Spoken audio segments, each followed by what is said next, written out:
Good morning and welcome to Sunday, the 26th of March 2023 for the second part of the 12-hour race. If you're with us now, well done, because you remembered to change your clocks and watches last night. I suppose many of us rely on mobile phones nowadays, which do those things themselves.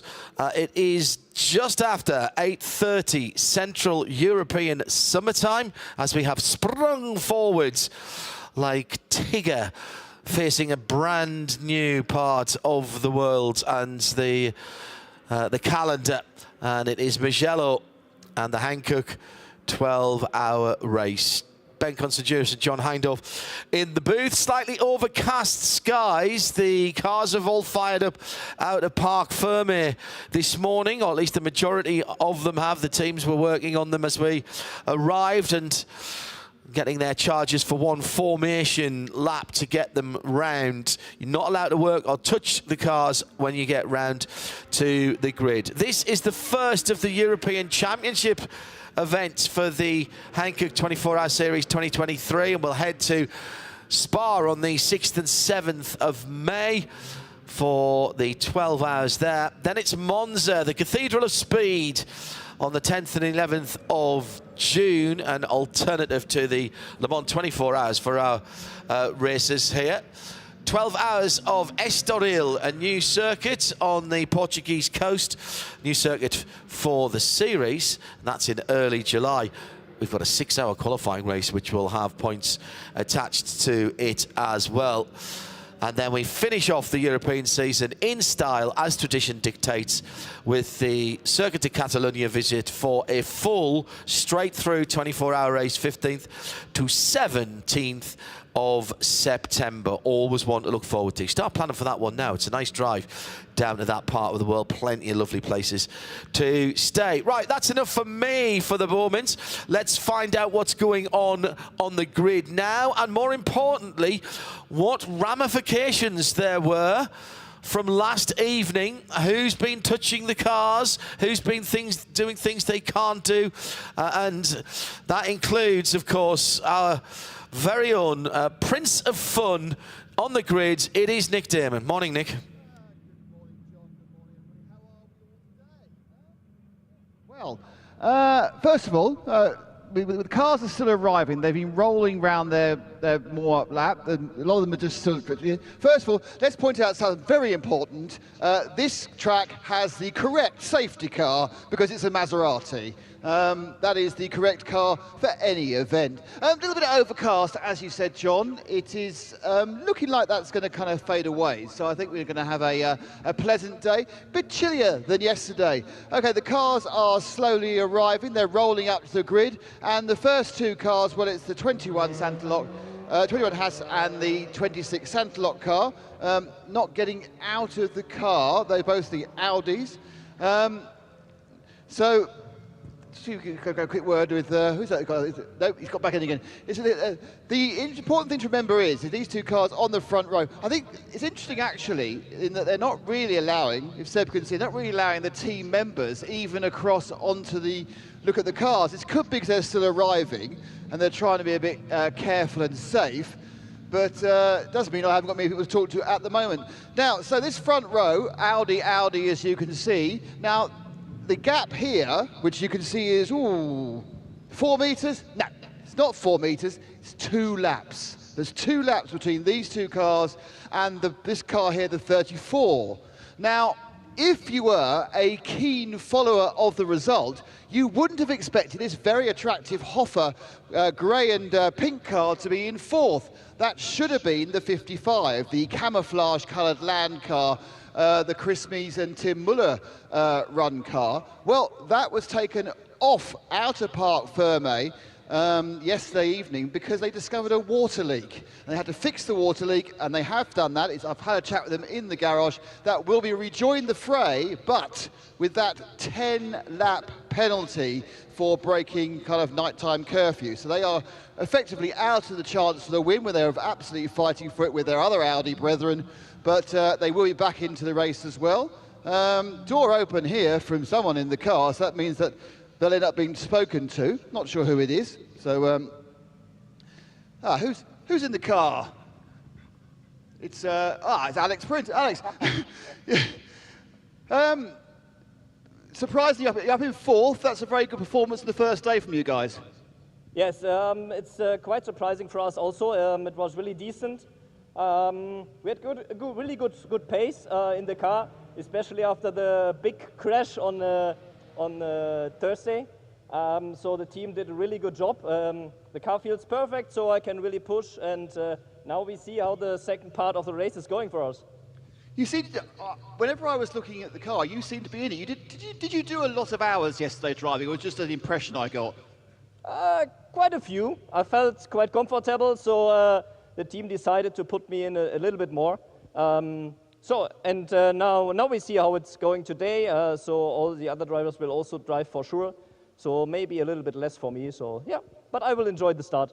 Great, thank you, guys. Now, one thing I would say that I think it's really nice is this side exhaust beautifully warmed my leg up when I did that, so I now feel a lot warmer. Now, it's a slightly different grid because only the driver and one member of the team, officially the driver assistant, is allowed onto the grid. This is to prevent dodgy touching of the cars. You're not allowed to touch the car. Man here in sixth place, which is the 88 car, Benjamin Ricci, he's waving his door, which basically means, come and talk to me, I'm waving my door. Benjamin, a good first day for the team. Yeah, it was good, but we made a little bit of mistakes, so today we'll push as much as we can and try to recover the deficit we have. You got a few laps behind the people ahead of you. Is there really anything you can do to make that up, or is it just a case of waiting for them perhaps to have a problem? We'll push as much as possible and try to avoid any contact and see where it goes. Thanks, Benjamin. You heard that siren in the background. That was pit closed. So they've shut the pits. I think that a few cars will be joining us later. I think the 438 Simpson car, which broke down towards the end of the race yesterday, will also be starting. Walk across the man is standing up. It's Ian James, Heart of Racing. Interesting day for you, running at the front, then you caused our first Code 60, and then you kind of came back from there. How would you sum up the day? Well, definitely a day of two halves. Yeah, we had a little off in the gravel at the beginning, caused the Code 60, but good strategy and good driving, and we got back on the lead lap. We're a little bit behind on strategy fuel-wise, but we had a blast yesterday and looking to have more fun today. And is it a case now where you started yesterday, your starting day, have they decided you're the safe pair of hands when there's a lot of traffic?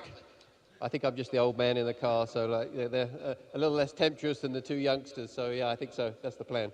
Great stuff, thank you. Now, one thing to point out is actually, whilst you're seeing these cars laid out, this isn't actually the overall order, because several of the 992 cars are actually much higher up in the overall factor, because what they've got is all the classes are lined up together. So all the GT3 cars first, then the GTX, then the 992, but actually in the overall finishing order, I think definitely one of the Porsches, I think, was in fourth place overall, and they had a whole raft of them in the top 10. So for the overall race, they are called separate classes. This isn't how they are, but they have now started the second half of the race back into the order in which they finished class-wise rather than overall. Running down the pits, here's the car that was also going really well, which is the number 8 machine. Now this car is not the same colour it started, as you notice. It started off as mostly Ferrari red, and then slowly it changed, the Kessel car changed into blue.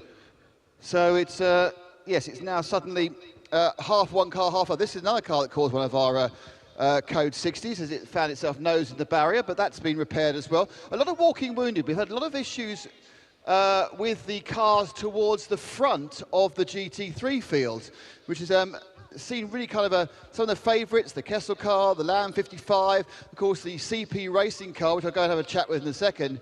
They were leading the whole way. They're now at the back of the prototype field. I think they've actually picked up the grid because the 85 car here, the CP Racing, this car didn't actually finish the first half of the race because it caused about an hour from the end. They had to they parked the car because it was in a barrier. Charles Putnam unfortunately had a problem. As you can see, lots of lovely new carbon fibre here because they've had to replace all parts of the car. Let's see who's, and it's Charles Espenlaub who's starting the machine. Charles, well, you're back in the race with 2/3 of a new car. Yeah, CP Racing, the guys did an awesome job last night. They ate a lot of pizza, drank some beer afterwards as a reward, and as you can see, Bridget's back in good shape. Now, I think you lent parts of your car to the Hoffa car, didn't you? Did you have to ask for them back because you needed them? No, they did a good job of fixing what we had there, so we're good. Did we get to the bottom of what happened to Charles? He said it was a strange situation. The car suddenly went. Did you have a look at the telemetry? Could you find out what the issue was? We were still reviewing it this morning. We had the video stuff inside, and it wasn't quite conclusive, and they were looking at the Mercedes data this morning. Just, you know, a couple things in the wrong place at the wrong time. So obviously you're a few laps back. What's the objective now? You know, we're going to try and finish 50% of the race and try and salvage some championship points and, you know, see what we can learn with the car during the day. Great stuff. Thanks, Charles. So Charles Espinard there, he is going to start the race. It's interesting, a lot of these teams like to use the same starting driver. Now, coming back behind this, we now come to the leaders in the 995. Now, also the 995, the leader, the 955, leader in the 992. Too many nines, basically. But overall, I think they're fourth, which is Fabrizio. Very, very good day for you yesterday, wasn't it? It was an excellent day. Like, it couldn't be better. Everything went well. Timing, changing drivers, strategy. We just hope that today is going to be as good as yesterday. Were you surprised about how close all the 992s were to the GT3s? We had points where the 992 cars were leading the race. At the end, half the top 10 were 992s. Is it this track, or was it the GT3s making mistakes? Well, we share the same engine. Therefore, on the straight line, really, they don't leave you that much. Like, you manage to stay close, but then they got downforce, and in corners, like they leave you behind. Plus, there have been probably some GT3s with some problems, or the driver had problems, were slower than the 992, and we found ourselves in the middle of the pack at a certain moment. So yeah, when you start the race, or when your teammate starts the race, there's about 17 cars ahead of you, but you're actually faster than half of them. That's actually correct. We were thinking about it. This fact that the categories get packed up together is going to be a problem to overtake right now with everybody. We don't know. We will talk with Creventic. Who knows? Maybe there are it's always possible to improve. So we will see. Thank you, Fabrizio. Yes, because they said before, they are lining them up in class order, but we found the classes are very different speed. For example, these incredibly quick 955s have got the SPXs, which are 2 or 3 seconds behind them. So next to them is the Neuhoff car, the Rennsport machine. This car's going particularly well as well. This is the 985 machine. Just trying to see who, so that's Berkner, Neuhofer, and Neuhofer. So let's have a quick word. I'm not sure which particular Neuhofer is. Sorry, sir, which of the drivers are you? I'm Michael Birkner. Ah, Michael. So, a great day for you yesterday. A great day, yeah. We are on a very good position. And let's see what's happening today. Hopefully it's not raining. We all hope that. Lots of cars ahead of you who are actually slower, though. Sorry, again? Lots of cars ahead of you at this start that are slower, so a busy first few laps for you. Yeah, I know, but the problem is we have no fuel. Ah. So it's about, I think, 2 or 3 rounds, and then I have to go on the gas station. Yeah, that's true. He's got fuel level 13 there, so that's a bit of a spy. And that's a very good point, actually, there, that Michael makes, is, of course, that the cars starting this morning are starting with the fuel and tyres that they ended yesterday with. So it's not like yesterday when they started the race overall. They started on new tyres and full tanks. There's cars at the front that came into the pits 10, 15 minutes before the end. There's cars in this pack who didn't come in for the last hour. And it's going to be in between that as to where they stop. They'll be stopping regularly. You won't get that quiet first half hour in the pits. I won't get a half hour off to have a cup of coffee with Seb, because there'll be people coming in, probably, as he said, almost immediately. He's 2 or 3 laps in, he's going to be coming round. A bit further down, we have the Red Camels team. Hello, bit of a wave. If the door's not open, I'm not coming in. There's just a phalanx of Porsches. This is a little bit more like Porsche Reading showroom than an actual racing car. Look, Porsche. It's just non-stop. Some of these cars have got a little bit of damage, so Stuttgart's spares department will be quite pleased on Monday. Weissach, I've got the wrong one. I've been corrected very accurately there, but I must get the correct location of the spares department. And then we come back out of Porsche land, and it's back into some of the TCE class, where there was a number of issues during the day. So very few had a clean run. Now, look at the 403. This is the Korean GT4. This had a big rip out the side on the door there, but that's now been patched up with a little bit of tape. So I'm not sure whether that was done during race time or not. I'm not sure who's in the car, but let's see if we have a quick word with them. Hello, sir. Hello. Which of the drivers are you? I'm JK Kim. Yeah. JK, a great effort by the team. It was quite an eventful day yesterday, wasn't it? We saw you had that big rip in the door. How did that get caused? You taught there's a damage to that door. How did that happen? I don't know. Stephen's driving while maybe GT3 car hit our door right side. Yeah, and I don't know. And how are you finding Mugello? Is this your first time at Mugello? Are you enjoying it? Yeah, I'm first time in Mugello. A very exciting and fun track. Yeah, I'm good. Yeah. Great stuff. Thank you very much indeed. Well, it's a great and exciting track. I must admit, I should have read my my running order. John, are we due to do the track presentation this time as well? Yeah, we can do that. Well, it's a great... Hang on, let me give the link. It's a great and exciting lap, says JK. John, what do you think? I think it's a great and exciting lap, to be honest.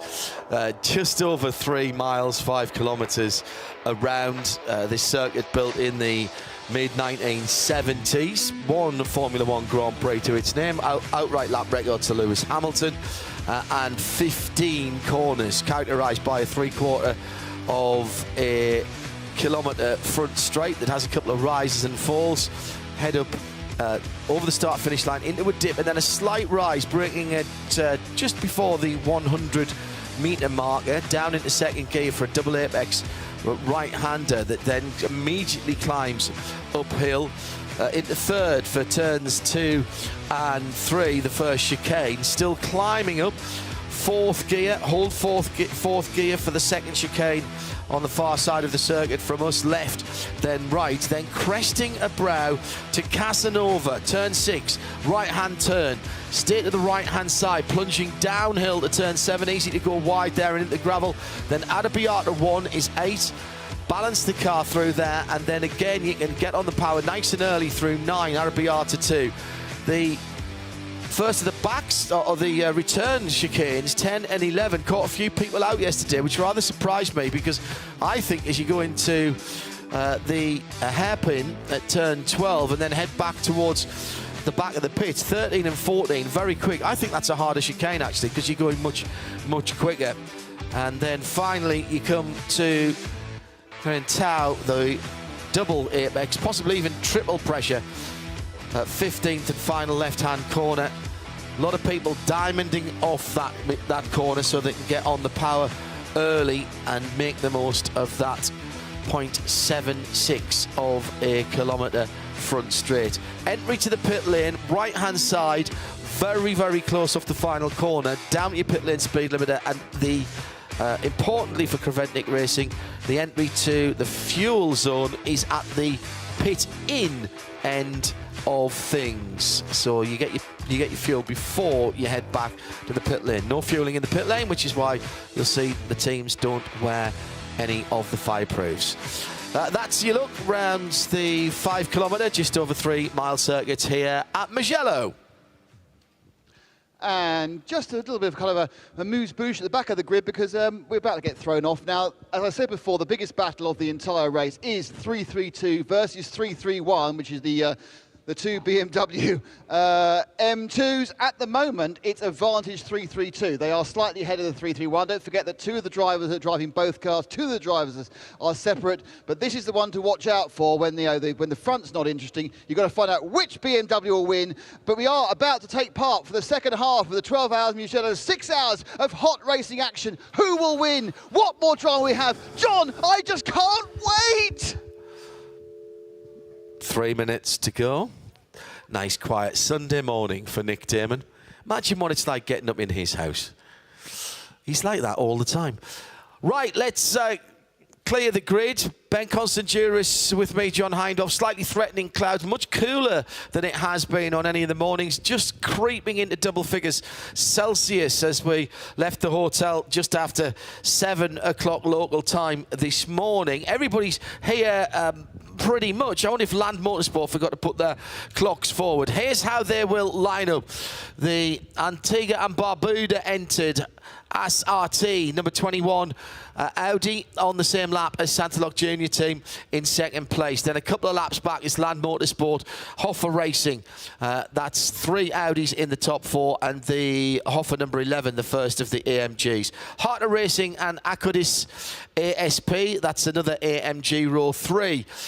Porsche and Audi on row 4 for E2P Racing and Juta Racing. First of our Lithuanian flagged entries. There are legion, in fact. Kessel recovering in that Ferrari on row 5 with RD signs and the Huracan Super Trofeo. That's the GTX leader. Juta Racing in GT3 is another Evo 1 Audi R8 LMS, and sharing row 12 is the Vortex, second in GTX, third in GTX, the second of the Vortexes, so 701 and 702, sitting one grid position behind, and will share the 7th row with 9 und 11 Racing in GTX. That's the old 991 Gen 2 GT3 Cup car with the Manthey Racing pack on it. Land Motorsport are supposed to be in 15th position with their Evo 2 Audi. They are not on parade in the pit lane. Well, on the grid rather. We'll check the pit lane for them. Also taking a penalty for working on the car overnight, the 85 CP Racing, but they are going to try and get some points for the European Championship. They are defending champions, remember. Veely Motorsport are the best of the 992 Cup cars, racing Neuhofer Rennsport. That's position 17 and 18 for 955 and 985. And we're in a Porsche Cup land here with Enrico Fulgenzi Racing and Red Ant Racing on row 10. Red Camel Jordans a little further back. They were pipped by 1/10 of a second, but are on the same laps as the cars around them. That's EB Motors on the outside of row 11, the 973. Tracy Krohn leading the 992 AM class with Nick Jonsson and Philipp Hamprecht in position 23 for the bright green 907. 912 Porsche Centre Ticino, the number 912 in 24th position. Up Suisse, as I am contractually obliged to say. 930 HRT Performance and NKPP by HRT, the 928 share row 13. Then it's the other HRT 967 Porsche from Porsche Baltic 992. Red Ant Racing second car, that's the blue 904. Bugira ZM Racing is in the pit lane. That's one we have seen in the pit lane, that GT4. Atlas BX Motorsports is on the grid. Simpson Motorsports is missing at the moment. We'll check that one out for you. The BMW, and that's in position 32. Here's your TCE grid. Primus Racing in the sort of mustard coloured and white stripe machine, the 251. That's the best of the TCX cars from the TCR Audi, and then the 2 TCX machines TC machines rather from Hoffa Racing are behind the JS2R Ligier, which had an alternator problem yesterday. John, just FYI, go on, Nick. I was FYI. The Sim and the cars are all on the apron, so they'll all be joining there, but just waiting to get nice warm tyres to come in rather than. And of course, they are new tyres they're allowed to put on. Good point. They are Nottingham Park firm. So I don't think they'll have been able to refuel actually, but they can put new tyres on. 10 laps, so. Not allowed to refuel in your garage area, so they've got the fuel they finished with last night, but they, as Nick said, will start at the back, but they will have the advantage of new and unmolested and Hankook rubber. Ben, good morning. Morning. Simpson Motorsport was the team that caused our last Code 60, if you remember. They were parked up going onto the circuit, having come out the pits. They had a technical issue, so that is the reason why they effectively didn't finish part one of the race and therefore had a free pass to be fettling the car overnight and working on the car overnight. Land was pulled, as Nick said. Water leak. It did take the flag, but then the water leak was discovered afterwards, so they pulled that. There was it not the 403 which also didn't take the checkered flag because it lost a wheel? Weirdly, they've decided to start on the grid. Otherwise, we would have had no GT4 cars starting on the grid. But they are the only GT4 car that will take the start conventionally, because the other one, the Buggy car, presumably also pulled out of the out of Parc Fermé. So all 3 GT4 cars would have taken a 10-lap penalty, leaving them all in a similar situation to where they were yesterday, despite only one of them actually taking the flag yesterday evening. So that leaves the Buggy-Ra ZM Racing machine, the 416, starting in the pit lane, actually the leader in that category. All right, if you weren't with us yesterday, the results from yesterday formed the first part of the race. We red flagged the race at the end. It was Parc Fermé overnight. Nobody's been able to touch the cars, not even on the grid, other than to get them started and get their drivers in. I noticed there's a little bit of a gap being left by the 992 class at the back of the GT3 field. That's very interesting. The laps that were completed stand. Any gaps between the laps? So first and second were 38 seconds or whatever it was. That 38 seconds has disappeared. So they are now, as you see them on the front row of the grid, the live timing on the internet, once we get going, will reflect the actual positions of the car and will be dialed in with the distances that were completed from yesterday. So once we get going, you will see the actual gaps in laps between the cars. If there's no gaps in laps, then it will be just the time.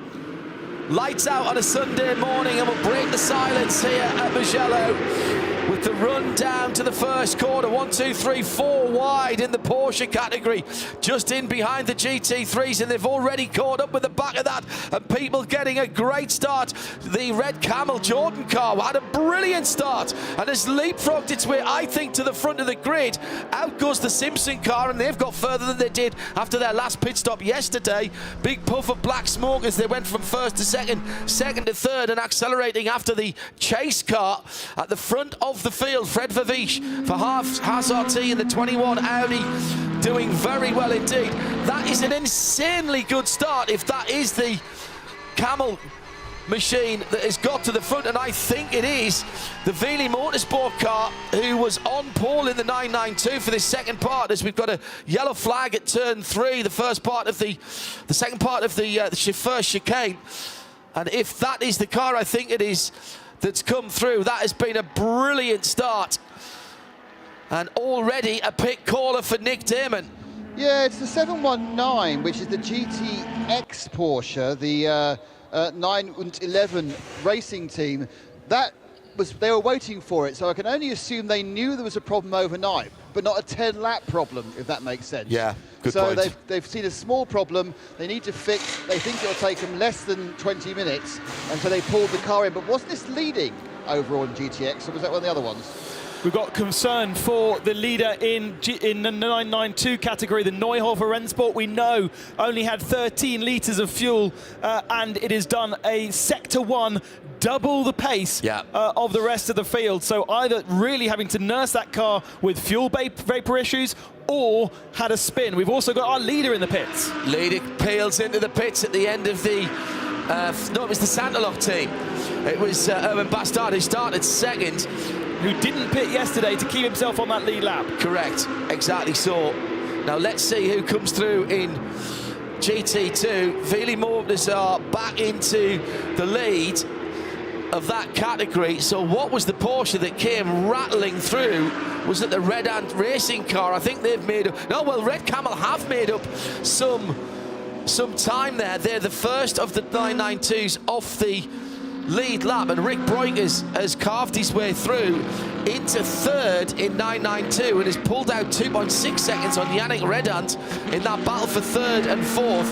Kiko Galbiati for Enrico Fulgenzi Racing dropping down to dropping down behind those two cars to 5th in the 992 class. Yesterday we were patting the backs of those drivers, keeping themselves on the lead lap, and now they look less clever. Owen Bastard from 2nd position in the pits already, refueling that car, getting a full service. It's going to put him 5 minutes back from where he was. Yeah. That's a good 3 laps under green flag conditions.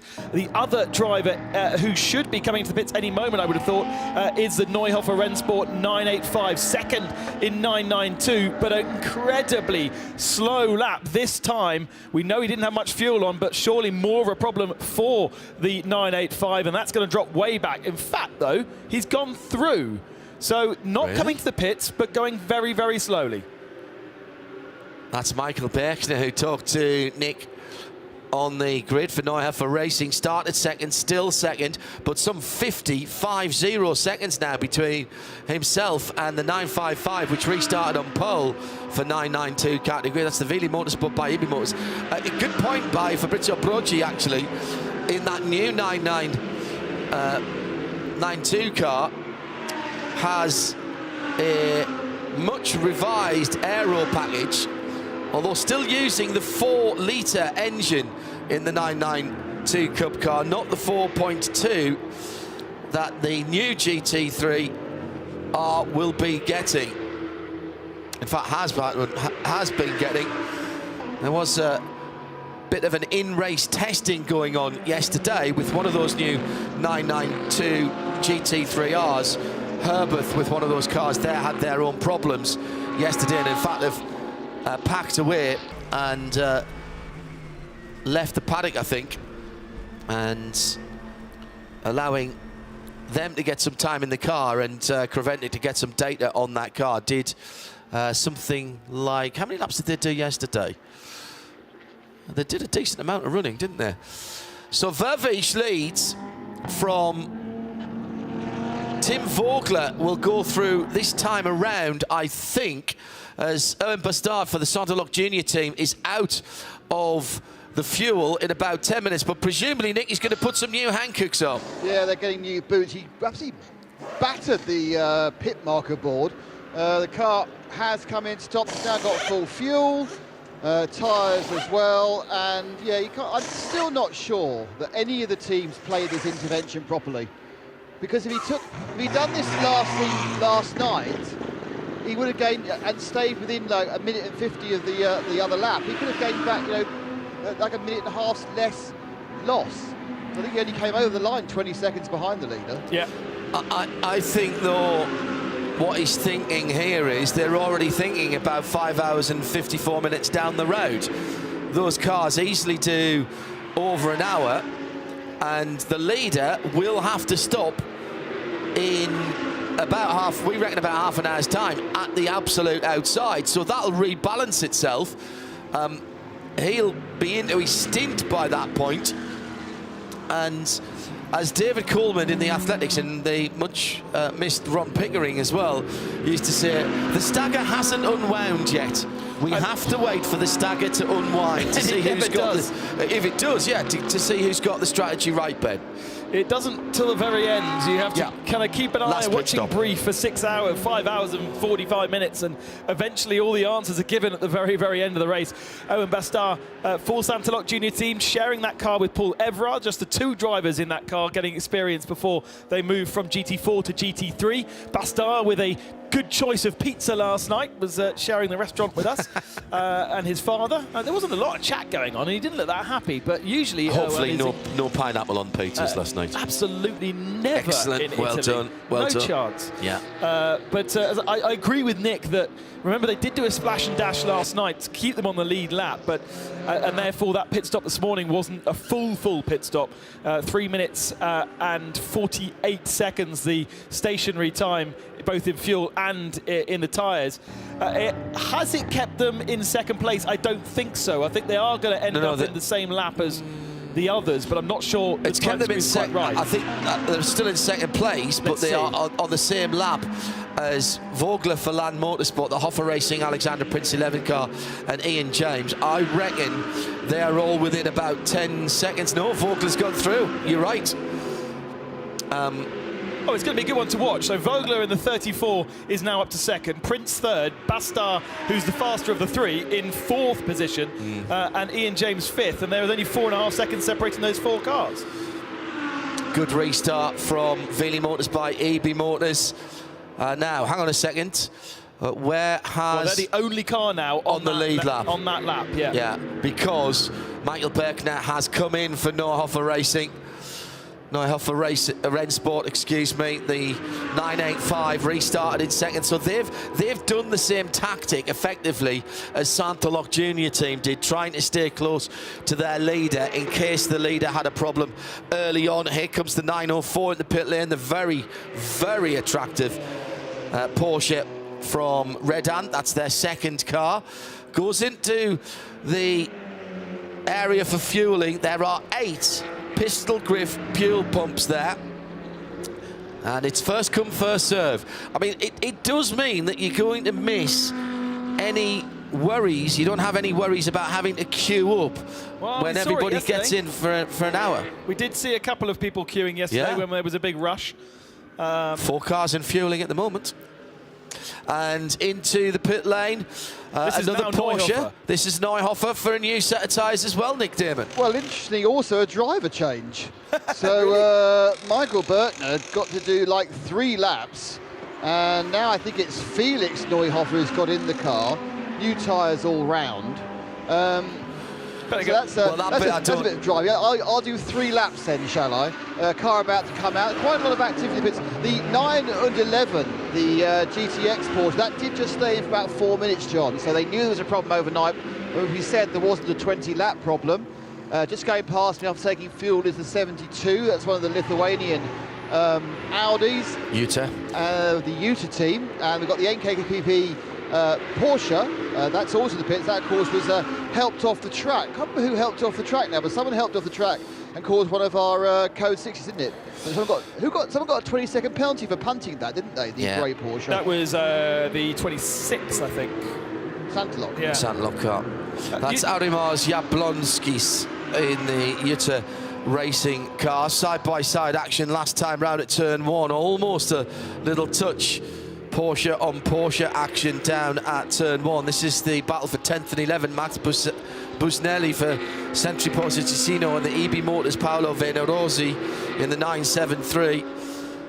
Also close there, 967 Stefano Monaco for HRT Performance. The other curious thing about that 985 was not only is it needed to go into the pits and do a stop, remember the first sector of the first lap was 1 minute and 9 long when it should be about 26 seconds. I think that was the cause of the turn 3 yellow flag, so he's had a little spin. So he's had a little spin, has that freaked him out, and he's decided, right, get me out the car after 3 laps, because then the pace was never there after a recovery.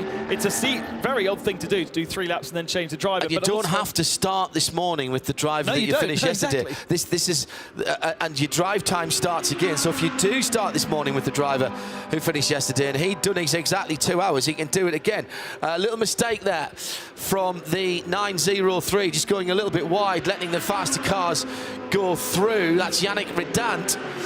And now who was close enough there? That was, I think, one of the cars coming back. Nick Damon? Yeah, Michael, that's very strange. You did 3 laps and then got out the car. What? Collapse? You got out the car at the start of the race. Yeah, because we have no fuel. We have no fuel. Yeah, but you didn't stay in the car. You just did a couple of laps. That was it. Yeah, because now our fastest driver is going. We take some gasoline, and then our fast driver is going ahead now. Okay, thanks, Michael. Thanks a lot. So it was a case of drive time. He seemed a bit, interested. Just beneath me, the 904, the secondary of the Red Ant cars in the blue and white, that's gone out as well, John. Tom and Von Rampre behind that, the wheel of the Red Ant car. The other challenge that Michael also had was, of course, he's got very worn, very cold tyres. So he had a real challenge there in his 3-lap stint to get the car working at all. And you know, we look at the fuel, and we knew that it was very empty. But when you then talk about cold track temperatures, cold air temperatures, cold drivers, and the need to go racing straight away on tyres that don't warm up as well because they're worn as a new set.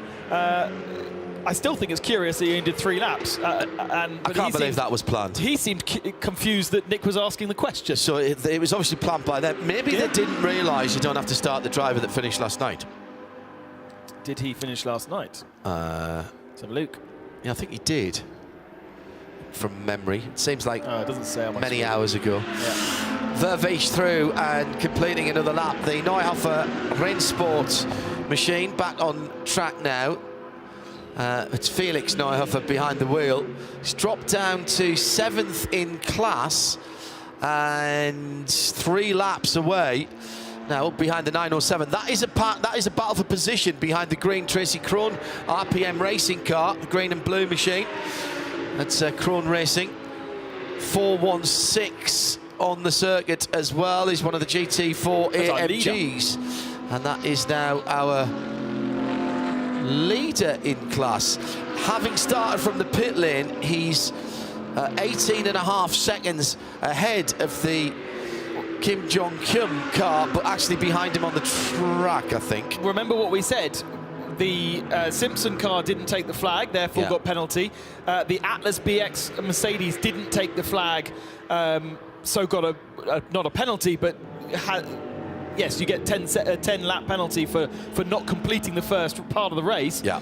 Bugera then brought their car into the pits. They actually did leave Parc Fermé and then went round. So they did get a driver registered and then came into the pit lane and started. So I don't know whether they are still owed a penalty and whether they, because they wouldn't have taken it because they didn't take the car out of Parc Fermé, but they did decide to start from pit lane. So they didn't form up on the grid. They did the formation lap and went back in the pits. Yeah, exactly. It'll be on the penalty screen. Yeah. So you can have a look at that. I've big news. Huge news in TC. Max Partl's gone ahead of Herman Bock in the battle of the Hoffer Racing by Bonk Motorsport M2s. 331 now, back in front of 332 as Ian James is in the pit lane to say good morning to Nick Damon, and a problem with the left front coming off. Yeah, they got that. Oh, that's that. Oh no, that's not sitting nice. Finally got it. It wasn't sitting very nicely actually in the socket. Looks like it's quite heavily worn. The nuts are an integral part of the wheels, and if you look at the damage on that, that probably isn't going to get used very often again. That may be a nut that needs to go to nut heaven in the sky and be replaced by a new nut. But that certainly was looking like a right struggle for the socket and the air wrench to get off. But 4 new boots for Ian. And it's very busy, isn't it? Just see the 85 car, by the CP Racing car, that's taken fuel as well after its repair. Buggy Ra, they did pull the car off, as you say, on the formation lap. They actually didn't get going for about a lap and a half of the race. Yeah. So they didn't take it off, let's get out again. They were working on the car for a good 5 or 6 minutes after the race start, plus of course the warm-up lap. So they were doing a bit of work to it.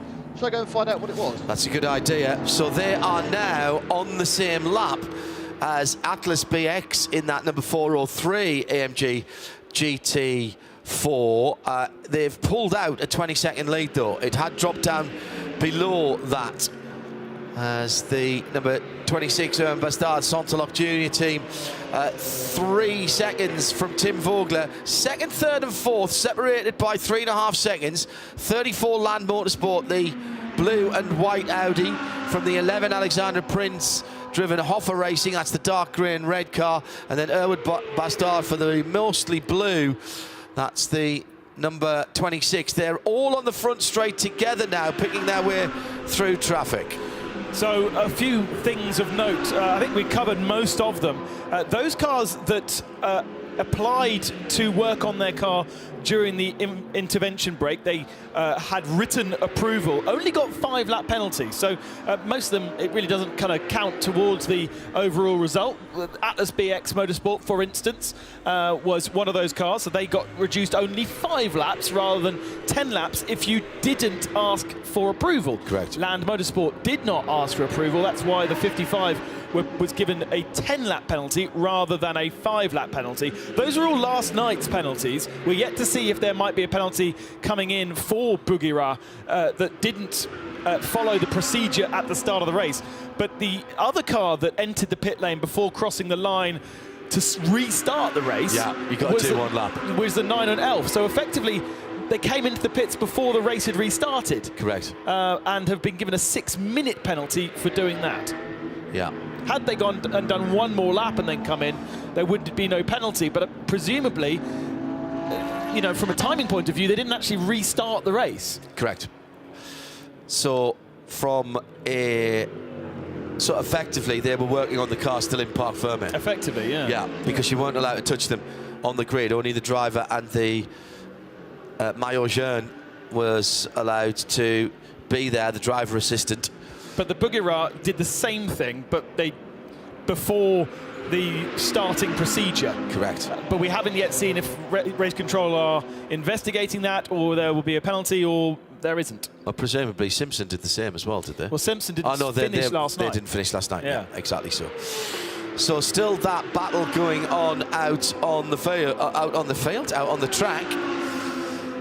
As into the pit lane comes Alexander Prince. So this is another one of the early stoppers who pushed the fuel window last night. 20 minutes, 19 minutes into this race. So Erwin Bastard, the Sonderlock Junior team, having made their full pit stop after just a couple or 3 laps, is slowly climbing back. Now 4 seconds behind Tim Vogler in 2nd position. As Prince and Hoffer Racing come in, that promotes Sabino De Castro back into the top 4 for the 955 Porsche Cup car. They've been in position 4 before. That's as high as they have been in that car, and are only 20, let's call it 29 seconds away from 2nd. Our leader, Frederick Vervisch for Haas RT. And we do know that Frederick Vervisch did a proper, legitimate, long, full service last night. Yeah. And so shouldn't be needing to come into the pits anything like what we're seeing right now from everyone else. 40 minutes before the end? 40 minutes before the end, and a 4.5-minute stop. Yeah. So full tank, full tyres. He's in the pound seat right now. He's got 2 laps on the rest of the field, and he's got a better car than most of the guys behind him. I reckon he's halfway through his fuel, probably. He's probably got another 20, possibly even 25 minutes to go. Just a wee note on the Antigua and Barbuda entry. Not the first time we've seen that flag in international competition. As Andrew Marriott was telling us overnight from down in New Zealand. And I think, Ben, you have the details on that? Well, Andrew Marriott really has the details on that. And it was back in the 1970s with a gentleman from the islands who was competing. Mike Tyrrell. Mike Tyrrell. No relation to Ken Tyrrell. He raced an Ensign F3 car. It wasn't particularly impressive. But did come over and do some racing in Europe, and unfortunately had some problems with the law. He was very much better at breaking the law than he was driving his Formula 3s. Yes, that's very good. Yes, very good. I should have thought that one through. CP Racing back in it after the crash yesterday, looking for some points, defending European Series champions, of course, sitting in 12th position at the moment. About 40 laps off where they need to, well, actually more like 50 laps off the leader of the race. So really it's just a case of who in that category retires in these next 6 hours, and if they don't, then they'll pick up those points. But 8th in AM, 12th overall in GT3, because of course the 13th GT3 car was the Herbert Motorsport machine that retired yesterday. We're only 2 retirements though. With the Hoffer car, that's Alex Prince has brought that one in. Rear tyres absolutely covered in gunk. Almost like I can't think he would have picked that up during going the pits. I think he's been off the track by the looks of it. Not quite sure how that would happen otherwise. Let's see if I get Seb to fill. Look at that tyre. See, it's all got grey. like he's been off the track in those 2 laps. Had a quick chat with the Buggy Ra people. The reason they pulled the car off is because they had a problem with the front left tyre. I think they actually had a puncture and it had gone right down. So they actually pulled it off, and then they had to. Then I think they had to try and get something into it so they could run it round, and then they got the new tyre on it. So that was why they had an issue on the front left of the car. Change for second position. Owen Bastard up to second ahead of Tim Vogler going into turn 2. An expected pass, but actually Tim holding on pretty well. And now Owen can get his head down and start chasing and taking time out of Vervish, but a good man to compare yourself against in a very similar car. Oh, yes. Yes, yes, yes. Last year, Bastard was in a Mercedes GT4, so a very different kind of balance to that machine. Benjamin Rishi goes through for Akodis. Of course, they've moved up a position now after that stop for Prince. Yeah, because they were also a team that did a proper stop last night. Proper stop right at the end, didn't they? Because Mauro had done a really long 1.5 hour stint saving fuel, and then son Benjamin picking up the car this morning. At RSL_studio, if you want to get in touch with Ben and me, John Hindhoff. Nick Damon for the first stint is written at the regulations now, actually. If Nick Damon is here, he's got to do the grid walk and the restarts. Joe Bradley will be down there after his Bagpuss-like snooze. I thought we were going to have a rendition of Singing in the Rain from me this morning, but it was... Singing in the Overcast doesn't have the same in the drizzle, ring, does it? Does not have the same ring. Not as much wind as there was yesterday on the circuit anyway. Which is a shame, really, because the clouds, therefore, are going to be stuck in the mountains around us for most of the day. And there is rain in them. There is rain not far away, but shall we get somebody to go and seed them? We're okay. Oh, yeah, I was learning about seeding the other day, folks. Yeah. If you've got a lazy Sunday morning, have a read about it. I'm not going to try and explain it now, but because we're surrounded by mountains here, we do end up with these heavy clouds stuck in the mountains around, but not necessarily hitting the track because they don't move like they would do across flat ground. Now here's an interesting part of the Porsche race is Mas Busnelli. There's contact there. That was the leader in arm, so they've gone past the Tracy Crone car and pulled out a little bit, and just taking a lap back from the overall Porsche Cup leader. So that, I think, puts them just a lap back now. Yes, but what damage has that put on our leader? Because there was definite nose to rear left wheel contact. That was the car that got the really good restart, actually. That was the orange and black car. So here's part one. Oh, the kiss. That was very tight going into turn 1. The multicoloured car is Veely, that's the class leader. Through turn 1, go out wide. Well, that was a bit of defence. Throw it up the inside here. That's a touring car move. That's actually quite substantial contact there. Really looking in the 912 for Max Busnelli that he hasn't done any steering arm damage. The wheels are quite heavily cambered at the front of these 992 Carrera Cup cars. Double wishbone front suspension, so they are quite robust. But when we're talking about the camber, that's the difference between how far the bottom of the wheel and tyre is sticking out of the wheel arch as opposed to the top. I'd be more concerned about a puncture potentially for the rear left of our leaders rather than the nose, because I think it was more nose than tyre. Right, yeah. Okay. Across the line for the Veely car. But it's that difficult situation that we're in this morning, and we saw them last night. We watched for a couple of laps the 34 machine desperately trying to keep himself one lap ahead of, at that point, our leader in the Hassar team, Mathieu Detrey. And they were fighting like it was for position, but actually it wasn't for position. But it was important to keep on the lead lap or not keep on the lead lap. As our producer pointed out last night, actually, that car should have been getting blue flags because he was being lapped. but he didn't want to be lapped because he needed to stay on that lead lap because it was so important. Yeah.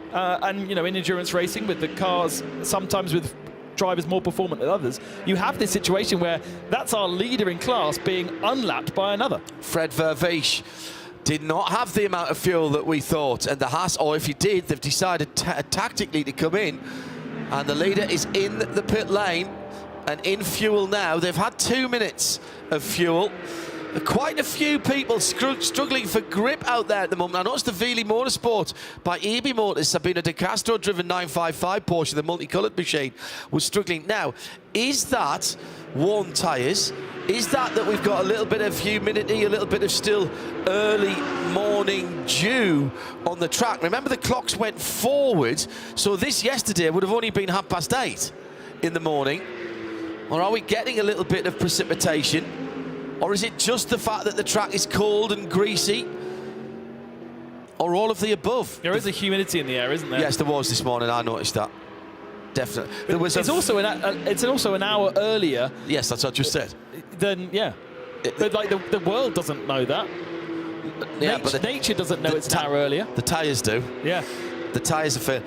When I went out to the Alfa Romeo this morning, there had been a very heavy dew overnight. We're only, as the crow flies, probably 5 kilometres from the circuit, although over the top of a couple of hills and some very WRC rally roads. But there'd been a very heavy dew overnight. So leader out of the fuel zone. Fred Vervees has come to say good morning to Nick Damon. Hello, Fred. Yeah, but he's staying on board, getting a new set of boots. It's going to be interesting to see how this compares the team to the Santalok. It was a very quick, very, very efficient tyre change. They give themselves a round of applause for that one. But be interesting to see where they come out. Talking about the weather, there is no precipitation at all in this part of the track. It's, as you say, it's a bit humid. The clouds are settling on the hills towards the past turn 1. So I think, yeah, there's a lot of humidity. But I think the basic thing, John, is the tarmac's really cold. Yeah, and greasy from yesterday because we've had quite a lot of running. I've got a feeling that is advantage to Haas. I think they've taken a bit of time out of Santalok. I reckon if you look at your tracker there, Ben, yeah, it's 34 seconds. They started side by side on the front row of the grid on the same lap, or was there a lap between them? On the same lap. On the same lap. Yeah.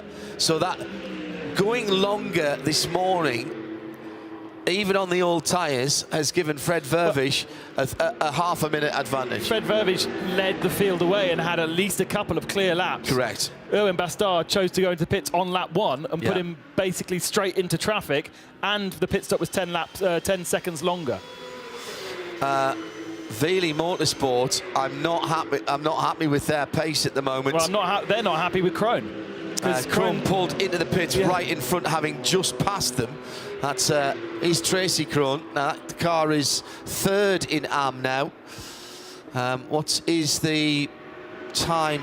55.6 for Sabino De Castro. That's all right in the context of 992s. That is actually pretty decent lap time. Rick Breukers did a 53.2 last time around, but that's the Rick factor. Nick? Problem for the 147, that is the TCR that's been struggling the whole weekend. Now, it came in, and I've just gone to have a look at what's going on. There's a bit of a whiff of fuel. I thought, oh, that's unpleasant.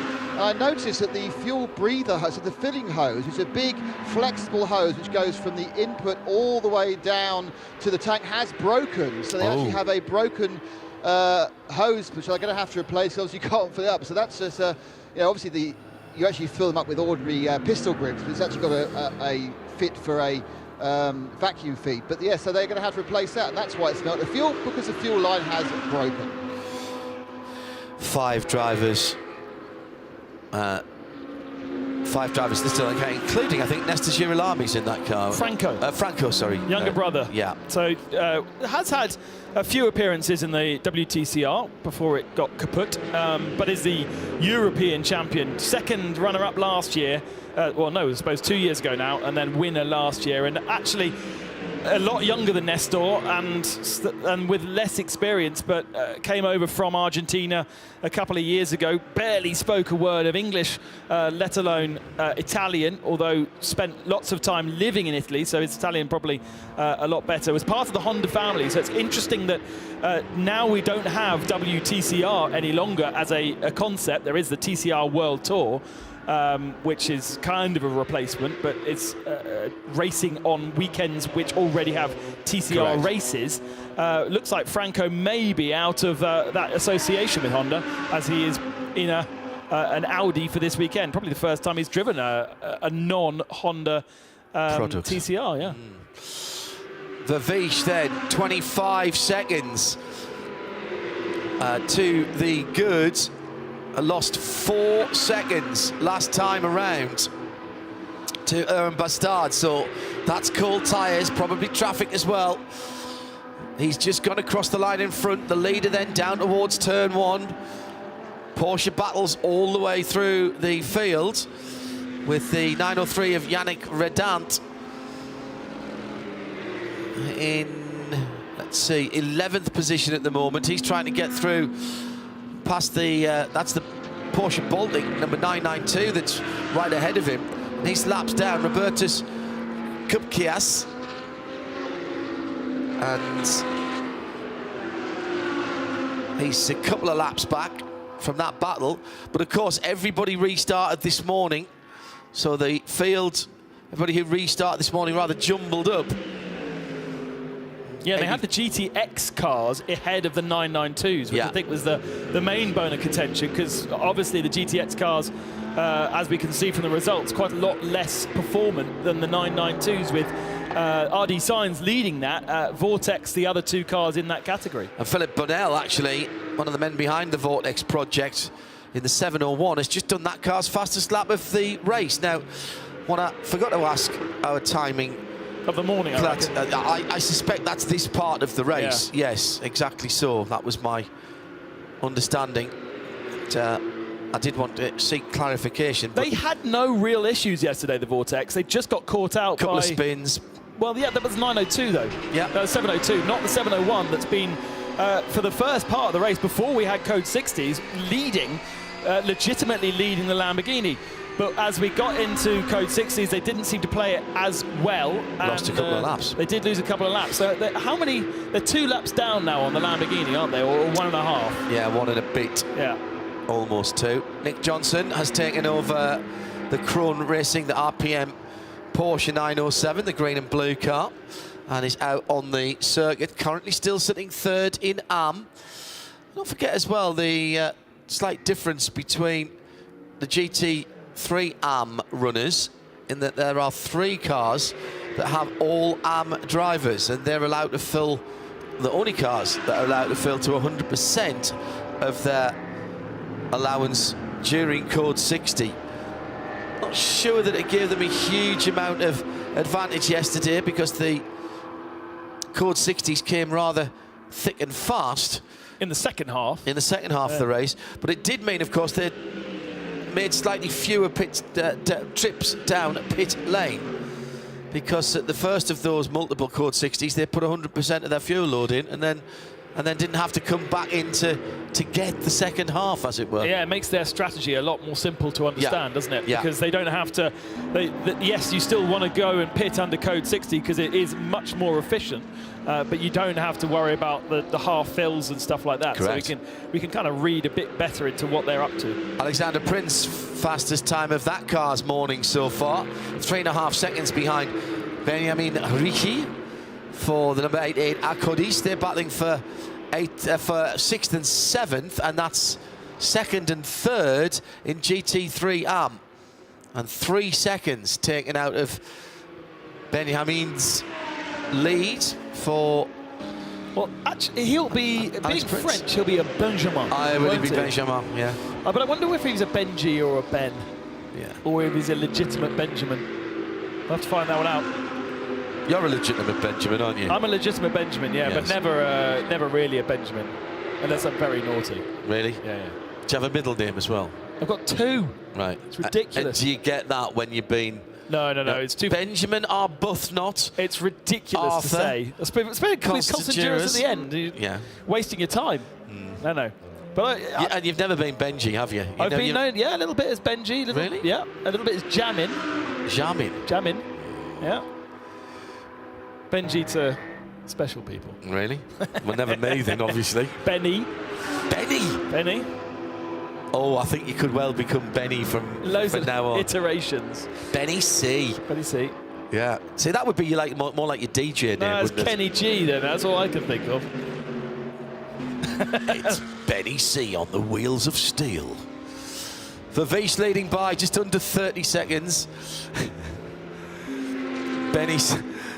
Nick says that Benny C would be your Love Island deal. I don't think I'd be very good at Love Island. You don't want to see me with a top off, that's for sure. Oh, it's too early. Good morning. On Sunday morning. Hello, welcome if you're just joining us.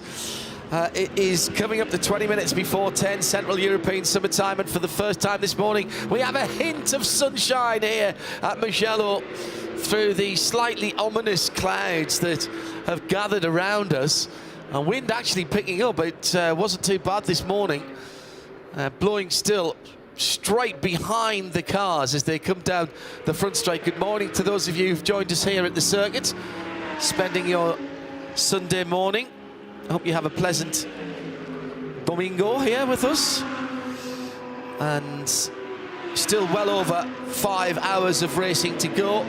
HRT in the pits with Stefano Monaco in the 992. Arunas Gesiaukas for Utah Racing. Also in the pits from 6th and GT3AM, 8th and GT. That's another great name, Stefano Monaco. Stefano Monaco. It sounds like one of those early racing games where you weren't allowed to, they hadn't licensed real racing drivers' names. Yes. And so Stefano Monaco would have been, you know, one of those early Formula 3 games like Revs or something like that. There was, in the Formula 1 games, wasn't it Jacques Villeneuve wasn't licensed, but everybody else was? Yeah. So he had a funky name. Same, some of the early console soccer games, football games, didn't have every player, or sometimes didn't even have the management games, didn't have the proper teams. They just made up the teams. Right, let's get back to football, away from football and back to, well, a little bit of a problem on the left rear of the number 71 Audi. Arunas Gesiaukas, who's in the pit lane, Nick. Well, he's just leaving without what we thought was just a standard stop. Certainly wasn't, because the left was completely detached from the left from its carcass. He did a good job though. He hasn't managed to damage any bodywork, but another failure on the left. I think it was Joe who said that all the failures have been rear left. That's another one. I do remember just talking about, I think it's Pro Evolution Soccer that only paid for 2 teams. Yes. So I think they had Juventus and, let's say, Barcelona, and all the others were made up. Yeah. Sanford United, Sanford Police Club.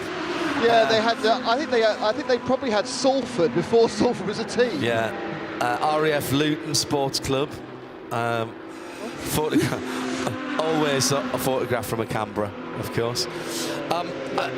Across the pit line, I think, exiting. You think? For Arunas in the Utah Racing car. Gesiaukas.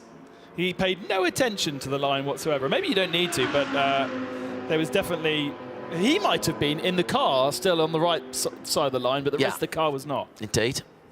No, it's left-hand drive, so he was on the front straight. The rest of the car was not. I was just thinking about that. Place made up there during that pit stop by another great name, David Fuminelli, for Kessel Racing in the Ferrari. That's had a somewhat difficult. That team have had a somewhat difficult week, Ben.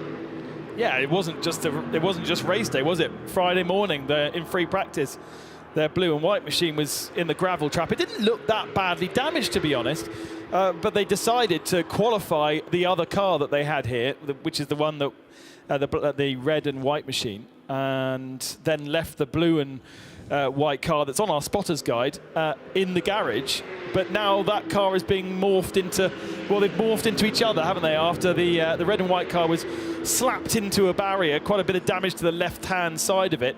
They dropped a good 10 laps, probably more, and bits of the Vesta blue and white machine found themselves on the race chassis, let's say. But interestingly, the blue, one of the bits of damage on the blue and white machine was the front left splitter. Yeah. And the splitter had actually split in two, it had peeled apart. And so that damaged part was then put on the car because that's all they had. Yeah, they've got a bit of racer tape over the top of it. Paulius Pasavicius for RD Signs just made up a position last time around. That's because of the stop for HRT Stefano Monaco. That's the RD Signs Lamborghini Huracan. It's the single make championship car. And that leads GTX by the better part of 2 laps from Philippe Bonnell in the Vortex V8. I'm going to put it's early in the morning, but I'm going to fly that flag that we really should be going to Lithuania and going racing there. We're now 3 teams. I think 4, wasn't Did we say 4 teams? 4 teams started, and 3 were pretty much line astern in the finishing order last night. So that's nearly 15 drivers from Lithuania. I don't think you would find 15 other drivers in motorsport from Lithuania. So we do have a great representation, and they do racing. There are real racetracks as well as the more famous street tracks. You know, and when we had... I think road track, I'm sure you could call the one down the motorway and round the Cloverleaf. Street, yeah, a street, but I know what you mean. I just like the idea that you have to pop into the services to get your fuel, nip out, get a quick coffee, use the facilities, wipe your windscreen, jump back in again. Much easier than what we have to do here, which is effectively create a fuel station. Yes, that's a good point. It's just there's one already there. Still showing a little sign of the damage that RD Sign 720, the black and red car. They had contact. They had contact with a Porsche, didn't they? Yesterday, up the inside. Was that the NKPP by HRT Performance? Harry Hilders spun into the gravel, didn't he? At turn 10, I think it was, or maybe 7. Maybe helped by that Lamborghini. Because end of last year, we were talking about where we should go racing at the end of the year, because there was some talk that there was going to be a new race. It ended up obviously being in Q8, but with 3 Thai teams at that time, BBR, the Billionaire Boys Racing, I was desperate to go back to the Chang circuit and go racing in Thailand. It would have been a lovely place in November, a bit sweaty, but either way, Qatar was, Q8 was the track chosen. Oh, that was a great race and a great racetrack. 912 has just been given a penalty, 20 seconds for behaviour on circuit. That's the Centro Porsche Ticino. So that was the contact that he made with Willy Motorsport. 20-second penalty for that one. And we've already got track limits infringements penalties coming in as well. The Willy Motorsport being the car that has a 10-second penalty. Oh, really? So our leader in 992. That could come back to bite you later, can't it? You've got 2 hours to serve that penalty. The difference in Creventic is that you can actually do that on your way out from having your service, because it is penalty box here at pit out. Tends to be normally be at the opposite end from where you take your fuel. And as we saw yesterday, is everybody tries to serve them under code 60, because the average lap around here is faster than 120 kilometers an hour. And so, effectively, a penalty taken under code 60, where everyone is driving at 60 kilometers an hour, is less effective than taking it under green flag conditions, where you are stationary for 10 seconds, but everybody else is going a lot faster. So you try and save them up, and you've got to do them within 2 hours. But within that 2 hours, you're banking on there being a code 60. But for the first 2.5 hours yesterday, Seemed like it, yes. We had maybe one code 60, but it was very quiet the first half of the race. It was only the second half where they came thick and fast. Yellows breed yellows. Purples breed purples here. Although you don't bunch them together, so it's not quite the same. But it is, I think, from a temperature point of view, brakes and tyres and stuff like that, it's harder to get back up to speed. It was the Krone car that the Lamborghini hit. I just scrolled back through the Twitter to see Alan Screen grab Lanzarote Camel. At RSL_studio, good morning. If you are tuned in from around the world. Just getting back into the rhythm after the usual tuppeny mix-up that goes on at the end of the first part of the race and the start of the second, where things are still sorting themselves out, and we get back into the feel of the race. The cars beginning to spread themselves around the circuit again. 45 minutes or thereabouts completed. Here are your leaders. Filippo Barberi for Icor Racing in the 147 Audi. Should be an Alfa that really, shouldn't it, with the number 147. Leads TCR in TC. There has been a change in the lead since the restart. The 331 Hoffer Racing by Bonk Motorsport BMW Club Sport M2 has got ahead of the similar 332 of Herman Bock. They started literally one row apart, but on the same lap this morning. Primus still lead TCX, only car in the class. Peter Larson, the 251, that's the 450 horsepower version of that car. In GT4 Bugira, ZM Racing ahead by just under a lap now. Or is it just over a lap? No, it's about 10 seconds. Yeah, okay. It is in 10.6 seconds, Ben. Well remembered. David Vasecki for Bugira, ZM, and the Atlas car took some pain overnight, and now we've got a problem at the sharp end of the field for the 34. This is the Land Motorsport Audi, third position.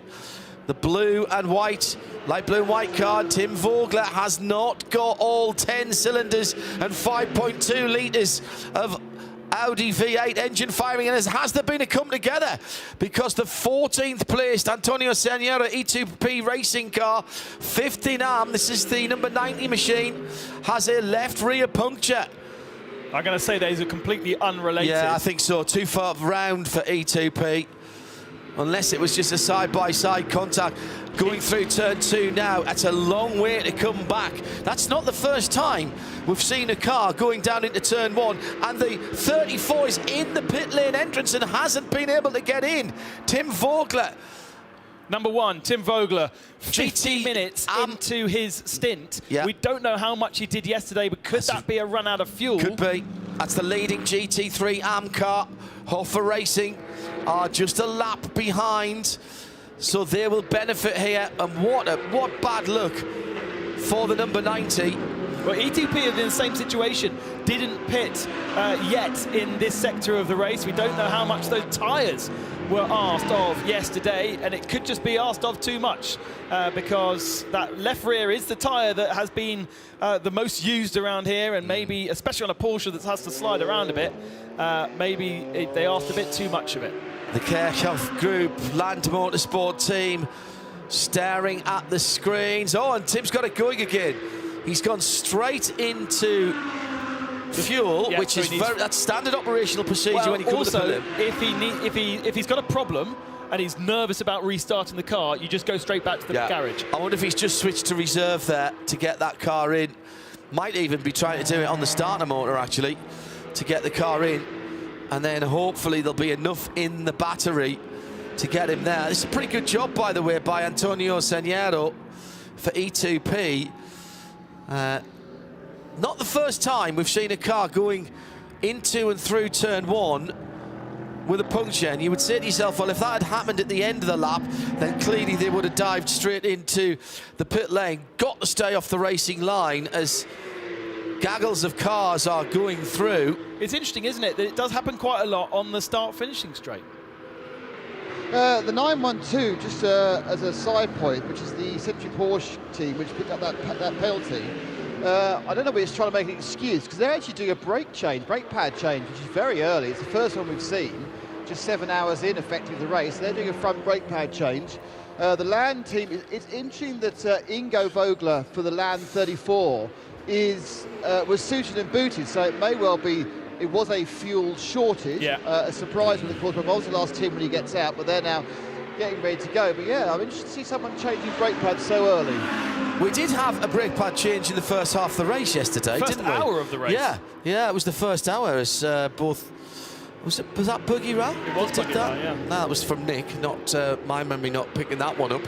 So Tim Vogler now almost 2 minutes in the fuel station. Thing about running out of fuel in these cars is it's pretty clear how much you've got. It's a digital readout, which in theory should be working. So it's difficult to ignore that kind of, those big fat numbers and the big red lights. Your engineer is, well, you can set where your fuel lamp, fuel warning comes on. But your engineer in these races will be calling out maybe every couple of laps as Antonio gets to the pit lane, by the way. Really good job that he's done that. Now he'll go into pit lane and into fuel. So even though he's got a puncture, he'll still go and get the fuel first. Again, same point that Ben made, because if he is anywhere near crucial, you don't want to have to do another 5.3 kilometres. Your engineer will be asking you, no car to pits telemetry here, so your engineer will be asking you every couple of laps, sometimes every 5 laps during the first part of your stint, to have your fuel readout on as you go across the line. Generally speaking, the start-finish line of any racetrack is pretty quiet for a driver. You don't want to be talking to them when they're going through all the twisties. So that's a decent time to look down on. It is. You know, it's not a short start-finish straight, is it? So you'll, as you're coming through the final corner, accelerating out, and also the radio's more likely to work there, even on bigger circuits. So fuel, and you read at 37.4. Right, yeah, good, thank you. I'll talk to you in 5 laps, or I'll talk to you in 2 laps. So let's find out if that was the issue for the number 34 blue and white Land Motorsport Kerkhofer car. Well, here's the car in for its service element. It's going to get, I'm sure, a set of tyres. Out gets Tim Vogler, in gets Ingo Vogler.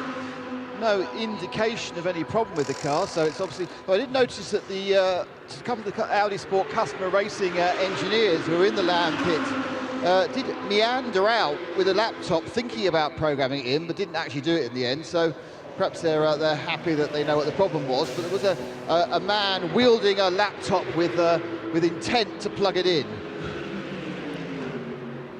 A little bit slow on the belts, but eventually gets it all, the driver bolted in. We'll try and get a word with the outgoing driver there. Hello to Mike Widdowson, who's tweeted in at RSL_studio. Talking Lithuania there has made me think about other circuits Creventic could go to, possibly should go to. How about Donington Park? Great circuit if they were going to come back to the UK. Be a bit more creative than that. What about Georgia? Great racetrack in Georgia. Croatia. Places where we don't go to, places that are not famous in the world of motorsport. Yeah, but you've got to think it's got to be places that the gentleman driver would want to go. Yes, exactly. And race. And I'm not sure Nottingham is probably high on the list. Donington Park has good history. It makes a change from Silverstone, and as Mike says, you could fuel through the scrutineering bay on pit exit. Now the paddock hard standing's been relayed.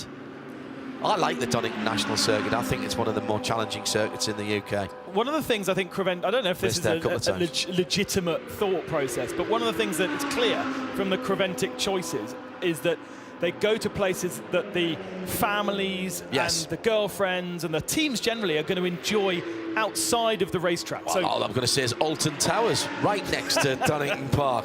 What a day out that is. You get showered by East Midlands Airport. You fly straight into East Midlands and you can go to Loughborough. That's the Midlands capital of culture. So I think Portimao is probably a nicer choice. Or even, as we're now going to Estoril. Cascais for the fish restaurants. You can't argue with that. No, absolutely. Nick Damon has a 3-legged Porsche with him. On the... done a good job, though. Very little damage on the side of it. E2P. And they are the E2P, the 90 car, of course. This car is one of the GT3 Spanish team. I'm just actually grabbing Tim right now for a quick word. Tim Vogler. Tim Vogler, yeah, not quite. I've lost Seb. Oh, Seb's with the car just around the corner. Tim, dramatic last couple of laps. What happened? Yeah, maybe we had a bit problems with our fuel pressure. Don't know what the problem is. But yeah, we get it to the fuel station and now the race is on for us. Now, so you didn't get a fuel warning, it just sputtered and stopped. You had no fuel warning that you're running out of fuel. Yeah, I had no fuel warning. Don't know what the problem is, but yeah, well, car was laying down on the track and push main reset and then go. How was the track this morning? It seemed that quite a few of the drivers were having problems. Is it cold, greasy? How is it? Yeah, the first lap was warm-up lap for the tires, but the track was very good. The weather was good. We did some fast laps out there, better than yesterday. So I think the first stint was quite well. Great stuff, thank you, Tim. That car now third in GT3 and fifth in GT3. That pit stop has allowed the leading Porsche Cup car, the Vili Motorsport by EB Motors multicoloured 955 with Sabino Di Castro at the wheel, for the first time in either part of the race to be in the top three overall. They've been fourth twice and now top three and are just on 2 laps away from the lead. That is quite extraordinary, isn't it, the pace of that car? Although does owe us a pit stop. Does owe us a pit stop, Both the EB Motors cars are the two that haven't pitted at all in this sector of the race. You've got to go all the way down to the Porsche Baltic team in 21st position to find the next car that hasn't pitted. And consider Frederik Vervisch back in the fuel station, interestingly. So he's already taking his second stop for our leaders, the 21. So Vervisch did 25 minutes at the start, then came into the pits, and he's done another 25 minutes, so another 15-lap stint. That's odd. 30 laps in total is more like a full stint. So he's done 2 halves. That's one for Nick to decipher, because I'm pretty sure decipher. I like decipher. I'm pretty sure Frederik's going to be getting out here. I wonder if that was more tyre related this morning, because I thought there was a bit more in the tank for him. This will be a shorter stop because they did do full fuel last time, well, and he hasn't used a full tank, has he? Oh no, I mean they couldn't have done. They did 3 minutes 40 in their pit stop last time, so they were stationary in the fuel bay for 3 minutes of that. So they had a decent fill, and they were already 2 minutes into this one. So Sansalok, with their early pit stop this morning, some 55 minutes ago, as we go through the first hour, they're back into the lead, and now the Vili Motorsports by EB Motors Porsche is 90 seconds away from the lead of the motor race as Fred Vervisch comes down to his pits for Haas RT, the overnight leader. Joe Bradley watching the stop. Did Fred get out there? Yes, he did. We've got a driver change going on there, a fresh set of tyres as well. So another fresh set of tyres? Yeah, we've just put, well, I wasn't close enough to see if they were scrubbed or brand new. Wow. But I would imagine they're brand new. There's no restriction on tyres in this one. No, well, he did 15 laps this morning, and then on the yesterday's tyres, put on a new set of Hankooks. So those tyres are only 15 laps old that came off. I'll ask Chris to make sure that they were brand new. Chris, brand new tyres? Were they brand new tyres that went on? Yeah, brand new tyres. Why did they come in so early? I've got to ask. Matthew Dutray's taken over. Stand by. I'll just drag Fred back out the garage. Hey Fred, could you come with me to the garage door so we can talk to Seb as well? I'll start asking Fred Vervisch those questions. John, we think that was a little early, Fred, for a pit stop. Is that correct? Yes, unfortunately, yes. We had something on the car, so we prefer to be safe and to come in, do a service a bit earlier. But I think it can be still okay. I mean, still 6 hours, so let's see. Maybe a code 60 falls into our lap. So, but for the rest, the car is running fine. So hopefully it's solved now. Can you tell us what that little thing on the car is? No. Oh, sneaky. Okay, Fred. I'll let you get warm, actually. What Nick didn't tell us is just how cold it is out there. Is that affecting the track? Yeah, I have to say the track is very fast. It feels a lot better than yesterday when we started. So it's nice to drive. It's also cool, so it's cool in the car, so it's perfect for us. Okay, thank you, Fred. So early pit stop for the Haas team, and a problem. Two early stops for the Haas team. 15 laps, did you say, guys? Yeah, 15 laps, those tyres that have just come off, and they did look in pretty good condition. Heinemoni Elysium, just back from the Depeche Mode concert in San Jose, California. Now chilling out with the soothing sounds of race cars, sound and vision of race cars. Hello, Billy. Hello, Moni. Sunday morning here in Europe, and we've restored our time difference to the States, who changed their clocks a couple of 3 weekends ago. Clocks going forward here this morning. A little bit of sunshine, a little bit of overcast here. So Santolock Junior team lead after just on an hour's worth of racing this morning. Wheelie Motorsport by EB Motors Porsche Cup car in second place, some 90 seconds off the lead. They've been out there for an hour this morning, since the start in fact, and have not yet made a pit stop. I think that's going to be pretty legit, because I think it is. Bastar is going to have to pit pretty soon, and Castro is going to pit for his first stop, so yeah. Yeah, I think they've played it brilliantly well. In third, second of the GT3s, Mathieu Dutré took over the Haas RT Audi, the number 21 car, 42 seconds away from the leading Porsche. Then it's a battle for the GT3 AM lead, with Alexander Prinzenhofer Racing having that at the moment on 201 laps, half a minute just over ahead of Ian James and Harter Racing SPS.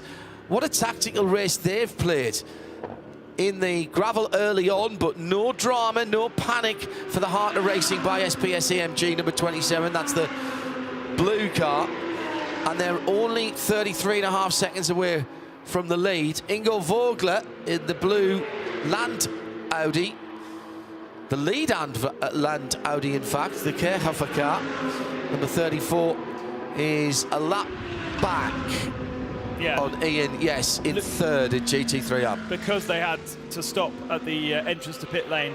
Oh yes, with the fuel pressure problem. Fuel pressure problem rather than lacking of fuel. Well, same thing really, isn't it? It could also be linked, couldn't it? We were just actually monitoring a nice little battle between Felix Neuhofer and Kiko Galbiati, side by side into turn one. Galbiati is trying to go around the outside, a previous Lamborghini Europe Super Trofeo champion. Did a couple of years pre-COVID, right at the very head of the Lamborghini Super Trofeo field as the pro to many an AM, and really looked like he was going to become a Lamborghini Works driver. Then COVID hit, and the career of Kiko is just not had the same kind of rhythm. He's been with the Tempto Racing, but that's an Audi car. He's raced in Porsches as well, and he's still trying to find a way past here. It's the battle for fifth in the Porsche class. Yeah, but Galbiati's incredibly fast. And it really felt like pre-COVID he would have been a Lamborghini Works driver, which would have been a really good place to be come 2023-24. Down the inside, and he gets it done through Arrabbiata. Yeah, the mustard and black car, then going up into 10th overall and 5th in class. It's not all over and done with. Felix Neuhofer still on the tailpipes of that car. So all changing. In from the lead of the Porsche 992 class and second place after just over an hour's worth of running there, Ben, Sabino De Castro. So that was genuine pace from that Porsche, and therefore a car running in second position. They've done really well with their strategy. We will have to pick our spirit of the race, of course, for later on. Mathieu Dutré goes back to second position, but is a lap off the lead now in that Haas RT number 21 car that restarted in the lead this morning. Post pit stop, that William Motorsport by Heavy Motors is going to be right there with Red Camel and Red Ant. They're only separated by 7 seconds. they are 3rd and 4th in that 992 category car, because the AM Ebi Motors machine is 2nd in class at the moment, but very much owes us a pit stop as well. So that will drop behind. Yes, because they have not yet stopped this morning either, have they? Exactly. So they're the last one, really. So EB were pretty smart, and they used the same tactics for both of their cars. One leading in 992 and the second leading the AM part of 992. Oh, off for a Porsche Cup car. No, that's the GT.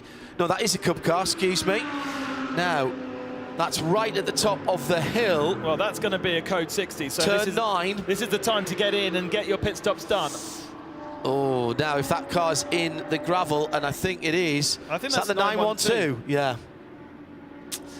Valerio Prezesi for the Porsche Center Ticino's. Code 60 is out. It's the first one of the morning after an hour and 8 minutes. And Erwin Bastard, unfortunately, had already pitted, but he's going to get his tyre change at least in the Code 60. Alexander Prince dived for the pit lane straight away from the lead of GT3 AM. Oh, he's moving. Oh, now. Great work. It's not going to be a very long Code 60. Right, well, it can go. This is the joy of Code 60, isn't it? Because race direction can now say, oh, right, we can go back to green. Oh, but that's going to be absolutely painful for Hoffer and for Santalok. Yeah. Who've jumped exactly as they should do. Oh, and it wasn't. It was the NKPP HRT Performance. Harry Hilders aboard that car. So that's the second time he's visited a gravel trap in our 12 hours. True. Oh, it's playing out so badly for Santalok now. How long will it take for race control to say, right, okay, we can go? Yannick Redant came into the pits in that battle for 2nd and 3rd in the, 3rd and 4th in the Porsche class. It's a shame that the 973 isn't close to the pit lane, because had they come in, they could have still got a full tank of fuel, remember, being the AM category leader. No. Only the AM in GT3. Oh, only the full GT3, okay. Only the full AMs in GT3. Right. Yeah.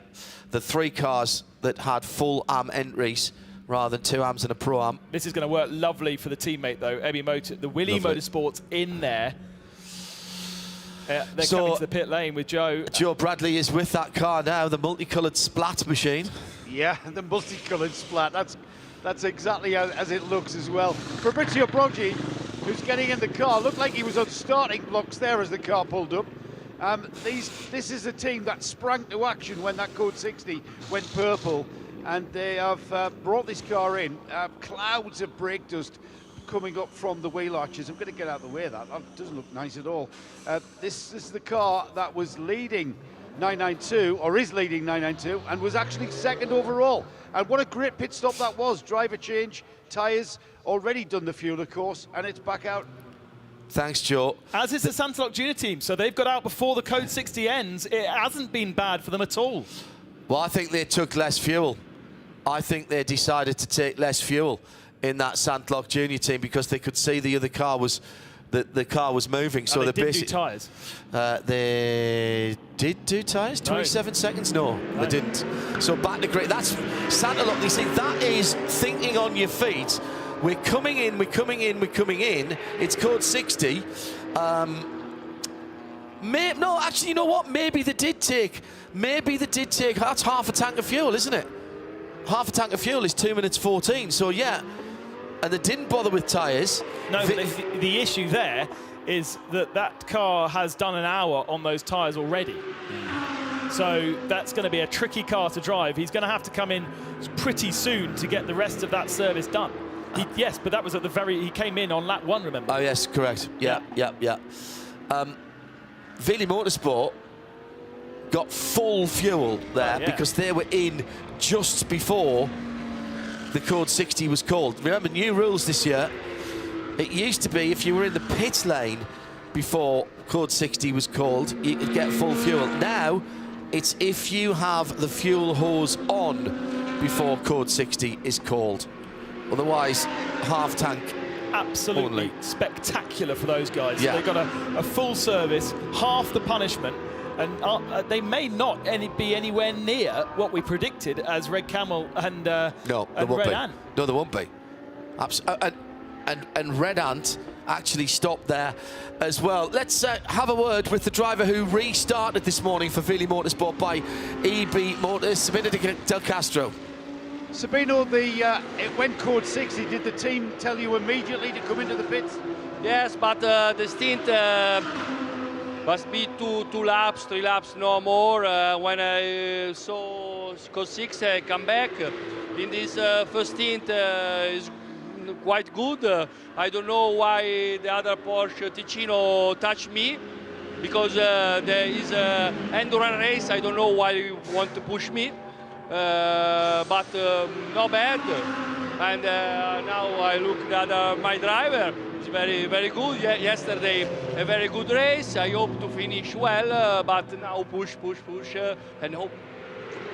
And is the car is okay after that little hit? Yes, it's no stupid push. It's no sprint race, but no problem, no problem. So thank you, Sabino.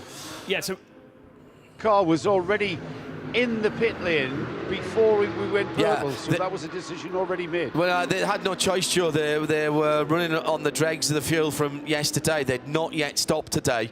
So that was the carryover from yesterday's strategy. They were committed to coming at the pit lane when they did. Whilst they were in getting fuel, with the incident with the Harry Hilder's car brought out code 60, so that really helped them. Conversely, their second car, Ben, were on absolutely the other end of that strategy. Yeah, the AM car is still in the fuel area, actually, so this is really, really hurting them. And it was even better for the Willy Motorsport car because they had a penalty to soak up, as Sabino said, and they soaked that up too.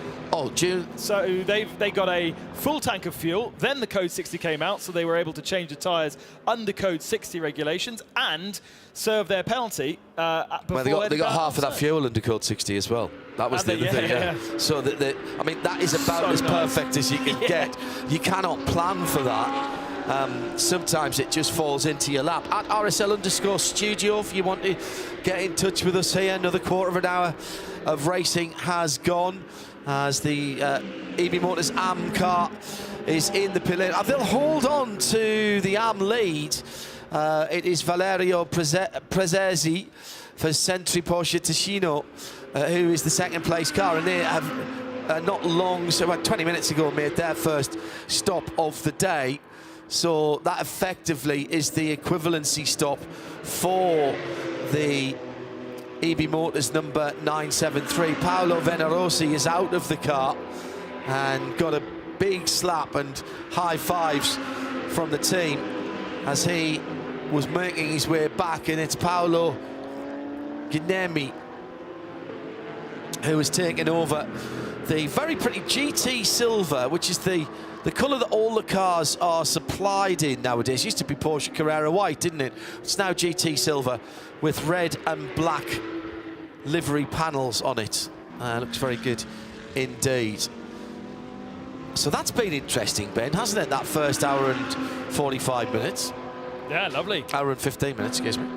Owen Bastard leads. It's got a 1 minute and 18 second advantage over Mathieu Detré, but we know that the 21 car, the Haas RT team, have an issue with that car. Frederick Vavish has not told us what the issue is, but it forced him to do an early pit stop, just 2 15-lap stints for Vavish, an extra pit stop in the end. And then Fabrizio Broghi is legitimately third position in the first of the 992s. That's brilliant, isn't it? That is absolutely brilliant.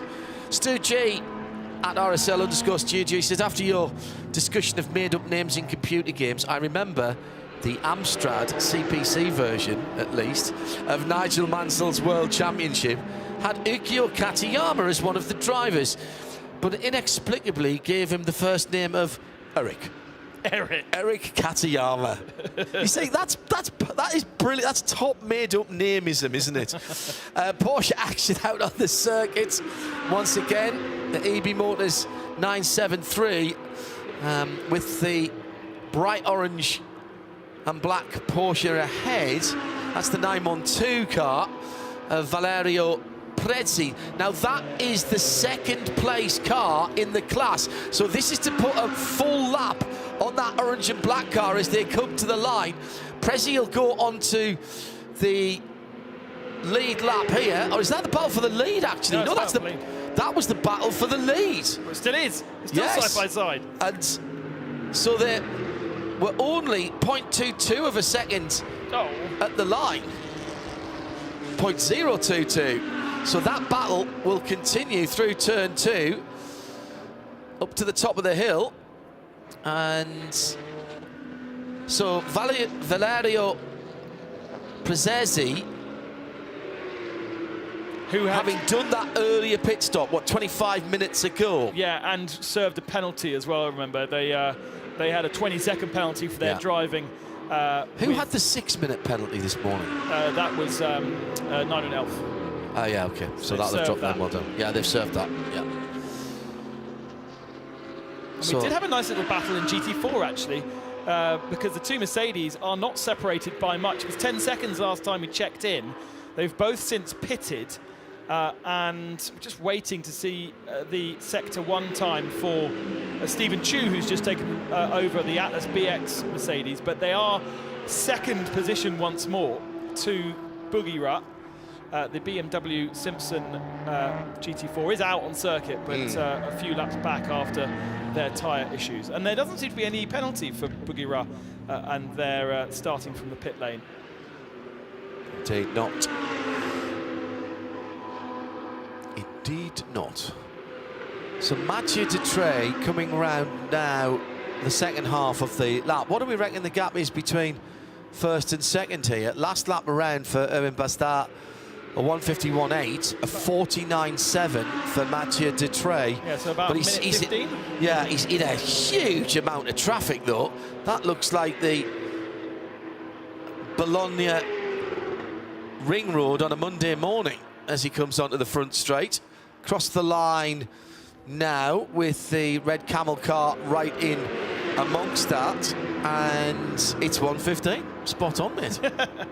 1:15.518. You're slipping there. Still waiting for the GT4 battle to give me a gap, but they are pretty close to each other, I think. Within 15 seconds of each other. AB Motors' Paolo Gnemni has gone back ahead of Valerio Prezesi and has pulled out 3 seconds in the battle for 992 AM. That's the 973 and 912. AB Motors and Sentry Porsche Ticino cars, the Cup cars, 11th and 12th overall for those two. And still we have we have 6 of the top 12 and 7 of the top 13 being 992 Cup cars. In fact, I think all the 992 Cup cars are still running. Yes, they are. Red Ant Racing's 904, the blue and white Tom van Rempuy driven machine, is 13th at the moment, but still running, albeit some 15 laps or so down on the leader. So that is credit to the 992 Porsche, but the only retirement out of GT3 was the 991 Porsche. Yeah, good point. Is that the only GT3 retirement, the 91 Herbert car? Yeah, because CP are back in the race. They were good kind point. of a part retirement. Yeah, good point. Yeah, they were semi-retired. We haven't had many like legitimate retirements. No. PB Racing in their little Lotus Exige had a catastrophic oil leak, which meant that they were not able to get the car out on track. How unusual is that in a Toyota V6, by the way? They claimed that it was contact from another car, but yes, that's right. We couldn't really work out how that was possible, and by the time we had a chance to go and have a look at their garage, they had basically packed up and headed home. So they aren't even at the circuit, and neither are Herbert after their gearbox issue. Those are the 2 cars that are fully retirement. Everybody else, all 37, are actually out on track and running. 147 Ecoa Racing Audi had its problems, but that's been put back together. Who's running in 37th then? Is that the SK Racing Leisure? Yes, it is. Yeah. Right, okay. They had an alternator problem yesterday that was, I think they eventually had to replace the alternator, which clearly wasn't the work of a moment in that car, designed not for pit lane and its pit garage remedial work. The Ligier does have its own series in France. Correct. Which has an endurance element to it. So you can do the sprint series, which is half-an-hour races, or the endurance, which is up to 3 hours. Yeah. Yeah, they've supported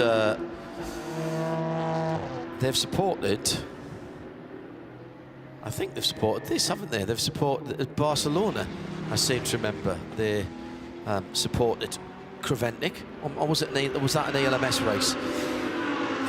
I'm afraid, having RSL covered in video and audio last year, 77 events, so they're kind of running to 1 or 2. Did we ever get to the bottom of what happened to Simpson Motorsport yesterday? I think that's an outstanding question. Yeah, good point. Let's send PC Bradley to go and investigate that one. Can you do some door-to-door inquiries, garage door inquiries, please, Bradders, on the Simpson Motorsport BMW number 438, ground to a halt on its, I think it was exiting the pit on what would have been its last scheduled pit stop, wasn't it? It was very late in the piece yesterday, and had to come back on a telly loader, dangling from a telly loader, which is looks rather precarious actually as it came down through the pit edges. So lost 15 minutes or so of race time yesterday evening, but then got a 5-second penalty as well. 5-lap penalty. 5-lap penalty, sorry. And so sits well off that GT4 battle, which is, I still haven't actually managed to see what the gap is. Maybe the gap is a full lap, and that's why I'm not seeing it. Oh, thought we were about to hear from Joe there. In the battle for TC, the two Hoffa Racing by Bonk Motorsport BMWs, Felix Partler's just left the pit lane and Herman Bock has just come in. So the lead swapped again. Remember, late yesterday afternoon, it was the 3-3-2, and that was the restarted positions. And then the 3-3-1 got back ahead, and now 3-3-2 back in the lead, but now pits for fuel and service. Herman Bock coming in, Felix Partler going out in the 3-3-1, will retake the lead in that class next time around. Two drivers in there that are driving both cars, so they're racing themselves and as well as their teammates, all done in good part. That's all. That's basically those guys are just having a lot of fun. Not quite arrive and drive karting, but not far off. That's basically what they're doing there. The Hoffa Racing by Bonk Motorsports, and they're both in the same spec of car this time.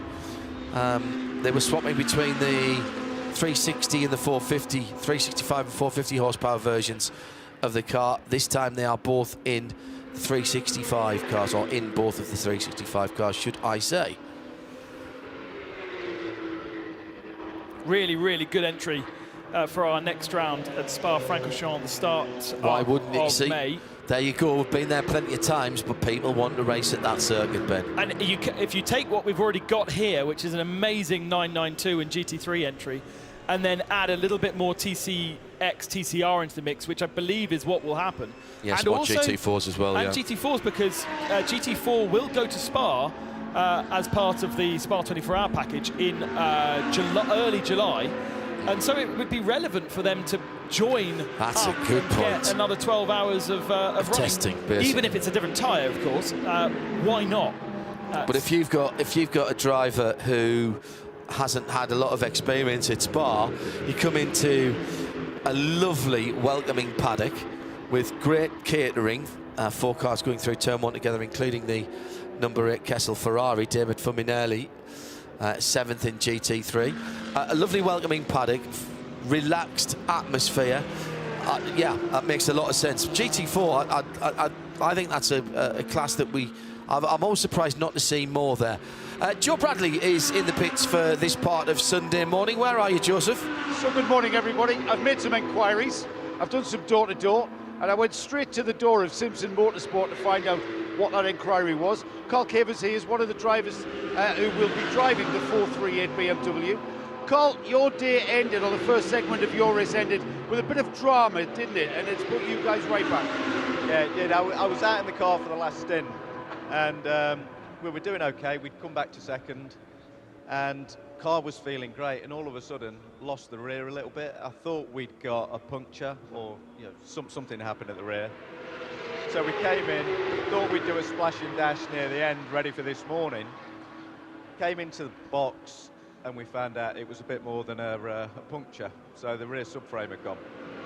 So the guys have worked really hard overnight, replaced the rear subframe, and got us out this morning. I mean, we're what, 13 laps down now, but so not much chance of fighting for first place, but at least we're back out in the car. So what exactly happened? We saw the car leave the pit garage and then stop at pit exit. No, that was earlier in the day. That was earlier in the day. We had another bit of drama we had. We just got a loose rear wheel. So rather than try and force it around the circuit, which would have been a bit dangerous, we just parked it. So the not, sorry, having the car in the garage overnight, that's immediately giving you guys a 10-lap penalty. So where do you get the motivation to keep going round and round? It's a long race, and anything can happen, just like it did to us yesterday. So you know, you never wish ill luck on anybody, but you don't know what luck the other guy's going to have.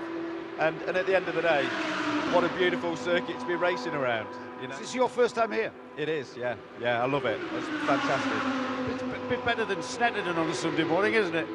Well, funnily enough, I'll be at Snetterton next Monday. I'll let you know. It's certainly warmer. Yeah. The facilities are great. The event's great. And it's just great to be part of the whole thing.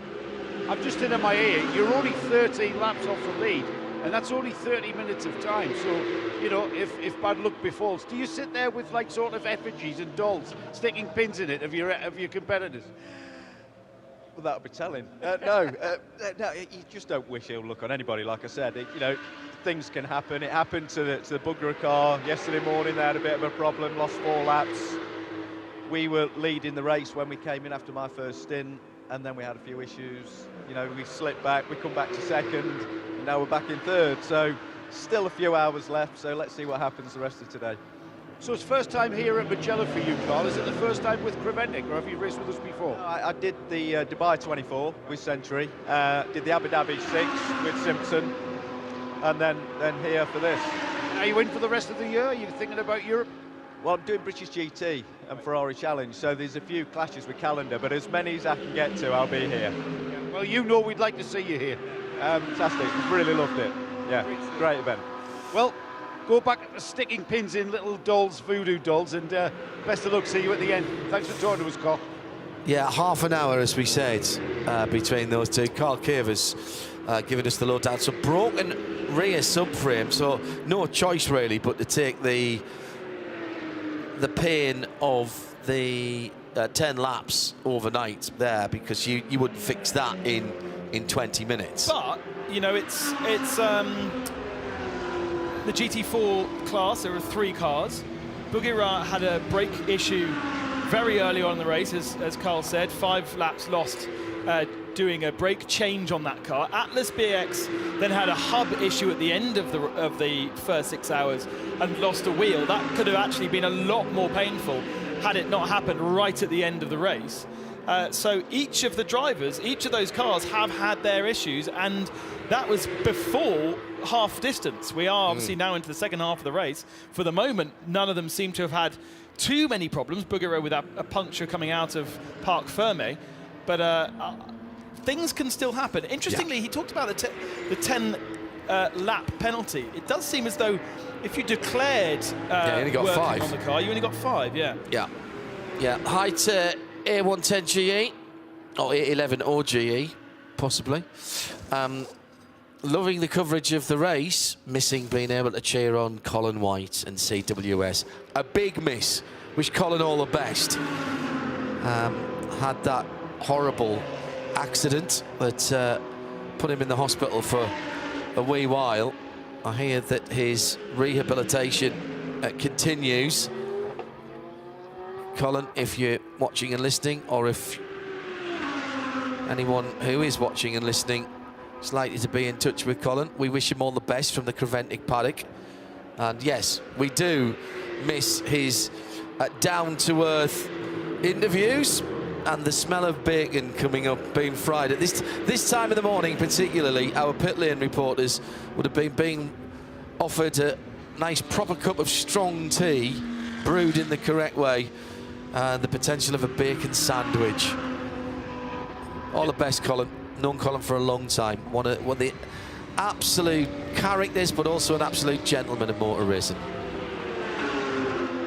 Had a few things to fight back on down through the years, and he's beaten them all.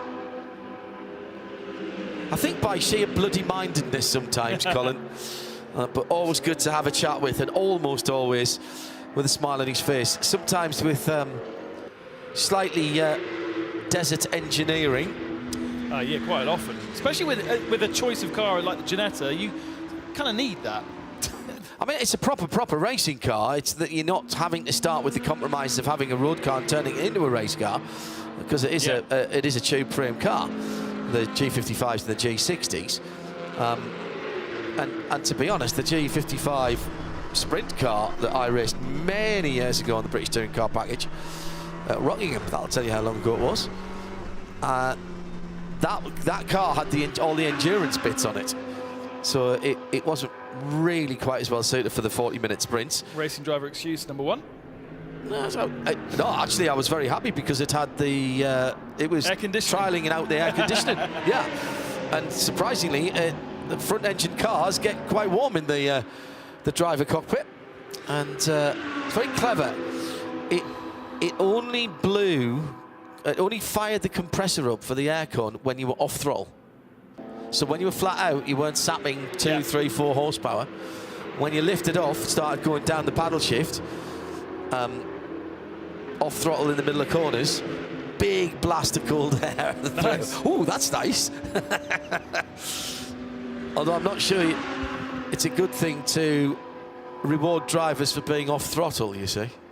When we go on board next time, you'll see the screens in the centre of the cars. Many of them have readouts which include the temperature inside the cockpit of the car. Right, who's due to stop again soon? Well, we've got the Acutis ASP Mercedes. Benjamin Ricci's done a nice, long, chunky stint this morning, and he'll be handing the car over, I presume, to... we haven't seen much of Pénichon the second half of yesterday, or we saw one stint from Jean-Luc Bobulik. So I'm sure he needs to do another one. Oh, 902 facing the wrong direction on circuit. 912. That's Valerio Prezi. He's not in the gravel, though. Now, he was battling for the lead in 992 AM, and at the moment he's dropping back towards Nicholas Jonsson and the green and blue Krone Racing RPM car. So keep an eye out for that car coming through. Four-way flashes on that car. Gets it turned around, does a bit of daisy cutting. Oh, keep the power on. Bit of rally crossing on the Hankooks, nice. I think I'd have done a little spin turn on the grass there rather than coming across the circuit. But no code 60 needed for that one. And you know, that's the kind of thing that the drivers will be looking at. They'll see a car stationary in the gravel and instantly report that back to the team. Yeah. There's potential, and we kind of know now that if a car's in the gravel trap, it's probably going to need to be a code 60 retrieval. Although the two that we've seen off track today have been able to drive away. Yeah. Well, that last one, as Ben rightly said, was not in the gravel trap. Where was that, by the way? Was that at turn 9 again? Turn 15. It was the last corner. Oh, that's unusual. That is unusual. Is that right? 950. No, sorry, ignore me. The message hasn't come on the come online. I do wonder if he was helped there. I think it was that corner we keep seeing out of our window and never looking outside. Yeah, the one over the walk over the bridge. Because it's got a penalty, motorbike penalty loop on it. Loop on the outside of it. That's Correntau. Turn. Oh, 12. Nice. Here is a battle for not the lead. This is GT4 the Atlas BX Motorsport team trying to get back onto the lead lap with Bugara, or have just done so actually. Yeah, Bugara behind on the circuit, but actually ahead on the results. Yes. So the key thing is the chrome silver car is just under a lap behind. Which is why I've not been able to see the That's gap. why you haven't been able to see the gap, correct. The Bugatti multicoloured car, Adam Lacko at the wheel, and it's Stephen Shaw for Atlas BX Motorsport, who is just ahead of him on the circuit, just behind him on the timing screens. They're actually battling for an overall position as well. That's 28th and 29th, but more crucial for them for the top and second steps on the podium for GT4 at the moment. I do slightly wonder why we don't see more GT4 cars. I know that they are getting more expensive to run now, but with the new iteration, oh, and there's the lap going back on again at the final corner. There are a huge amount of them as well. The French Championship use them as their French GT Championship. Italian GT, I think, do as well now. There are usually 40 to 50 cars in the European Series. And actually, at the end of the European Championship this year, will be a 6-hour race in Vallelunga just for GT4s. Really? Yeah. Oh, I'd like to do that. I know, right? When's that? It's my birthday weekend, so 28th, 29th of October, which is your birthday weekend. That's our birthday weekend, you mean, Ben? Yeah. Don't you? Oh, there we go. Nice birthday present for you. I would like to do it as well, but I've been told I might have to sit in the commentary box and talk about it instead. Okay. So, which would be nice, you know, I was going to birthday say I'll weekend buy in you Vallelunga. your entry if you buy me mine. You're the 29th, are you? Yeah. Yeah. You sure RSL doesn't want to put some stickers on it? Yeah. Bad idea. I don't think I'm working that weekend. Is that on site at Vallelunga? Yeah. Oh, nice. Yeah. You can drive down? I think it's a bit further than where we are now, isn't it? Oh, yeah, it is. Yeah, so legitimately, you can't fly from Geneva to Milan or to Florence direct. Yeah, there's no, it's too close. So that's why I have to drive to Monza and to Mugello, because otherwise it's a silly 7-hour round trip via somewhere like Zurich. Or Frankfurt. Yes, exactly. Up to Brussels and then back down again. Which I did do to go to WRC Monte Carlo. Up to Brussels and then down to Nice. Yeah. Oh, I'm going to have a look at that now. That would be one way of using my licence this year. Keep yours up? Actually, there's and we have our very own fast bronze driver in Peter Snowden as part of our RSL team. He'll be able to tell us that. Mike Chen has got 2 Porsche Cayennes as well, commentator in WRC and for Red Bull TV. Runs those cars in GT Cup. Do you need an international licence for that, though? So. Only a C. Yeah, well, that's what I keep a C up. Yeah. Into the pits for the 147 Audi. And Joe Bradley is down there, what looks to be a fairly... Well, they're not racing anyone, are they? So they can be as lazy as they like. Filippo Baberi brought that car in. They're checking tyre pressures and having a look at the back of the car, Joe. Yeah, strange story, our TCR class, isn't it? Only one car. And that's extraordinary, isn't it, from what we've seen in the past?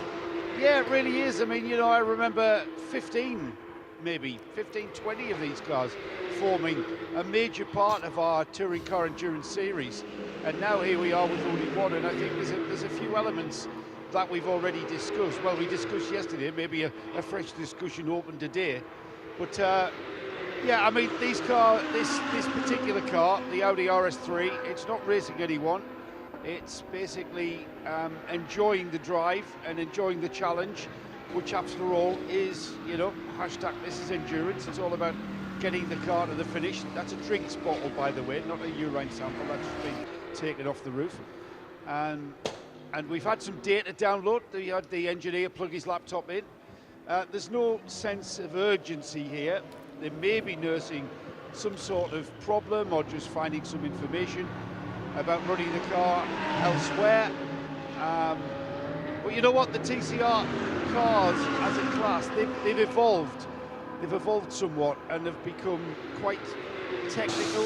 The components that form the suspension on these new iterations of the RS3, for example, are more sort of bespoke racing components, racing suspension, wishbones and the like. And from that, they have increased a lot in cost, so spare parts. But what that doesn't say is you know, why have we not got a grid of older TCR cars? Because we proved in the past how robust and how strong those cars are. I think people it's a bit baffling. Maybe people have just moved on, as Joe says, they've become more specialised. Hello to Wicker Bill, who was having breakfast because it's 8:41 back in the UK, and believe it or not, and I'll show you what he sent me, Ben. That's his view at the moment. He's sitting on the top of Helm Crag. Nice. Tuned into us. I'm not sure whether he's just listening or watching and listening. Audio, if you are bandwidth challenged, is on RS1 via radiolemont.com and listen live. And if you scroll down that front page, you'll see the link to the 24H series page. Leaders in the pits, by the way. Right, okay. Owen Bastar has come into the pits after just 30 minutes, 17 laps. Now, he did pit under code 60. They also pitted right at the start of the race. But remember, they didn't take tyres under that code 60. And so correct. that car has done an hour and 40 on tyres. Oh, well, that's worth an interview, Joe Bradley, because Owen Bastar, with limited GT3 experience, must have really struggled at the end of that second stint. Just to finish off, wait and watch and listen, we do have a new HD service as well on the Creventic YouTube channel, and that's new for this weekend, and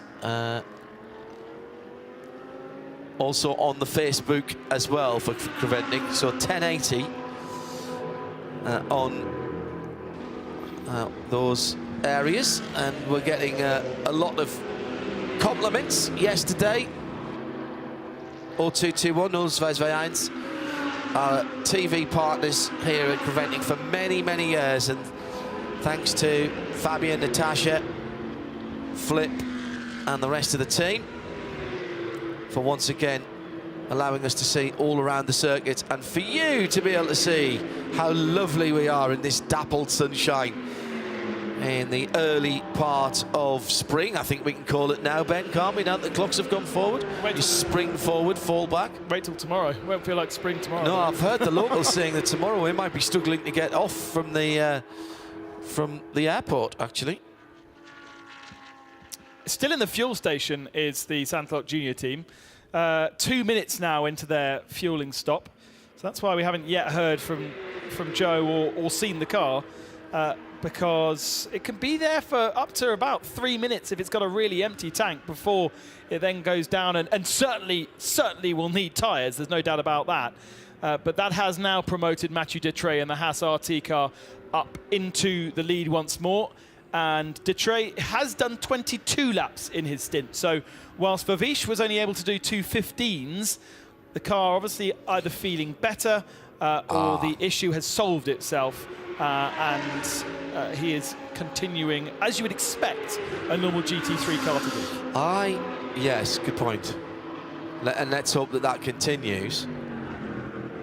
Here's Detrey now in the leading car and scored back to the lead after 223 laps, 224 laps now completed, as we have a replacement driver standing next to Joe Bradley. Yeah, we're ready to change drivers. Owen Bastar is going to be getting out of that car after a very fine restart to this 12-hour race. A great stint. Only 2 drivers doing this race in this number 26. And right now we're seeing brand new tyres going on. Like I said earlier, no restriction to the amount of tyres that you can use across the 12 hours, and the better funded teams able to do just that and give their drivers the best chance out on. Preheated tyres allowed as well. Car back out and back into the chase of that Haas car. We'll get a word with Erwan when he gets a chance to get his helmet off and see how that one went. Looked good from here. Of course, they've dropped off the lead lap now with let's call it 3 minutes 53 in the pit lane, of which almost 3 minutes was fuel for that blue and black number 26. Going through turn 1 at the moment, Paul Evra has jumped into that. Meantime, pit stop for Yannick Redon for the Red Ant Racing 992. That's the 903 car. That's third position in class at the moment. In that battle for 992 AM that we've been talking to you about, it is still Paolo Gnemi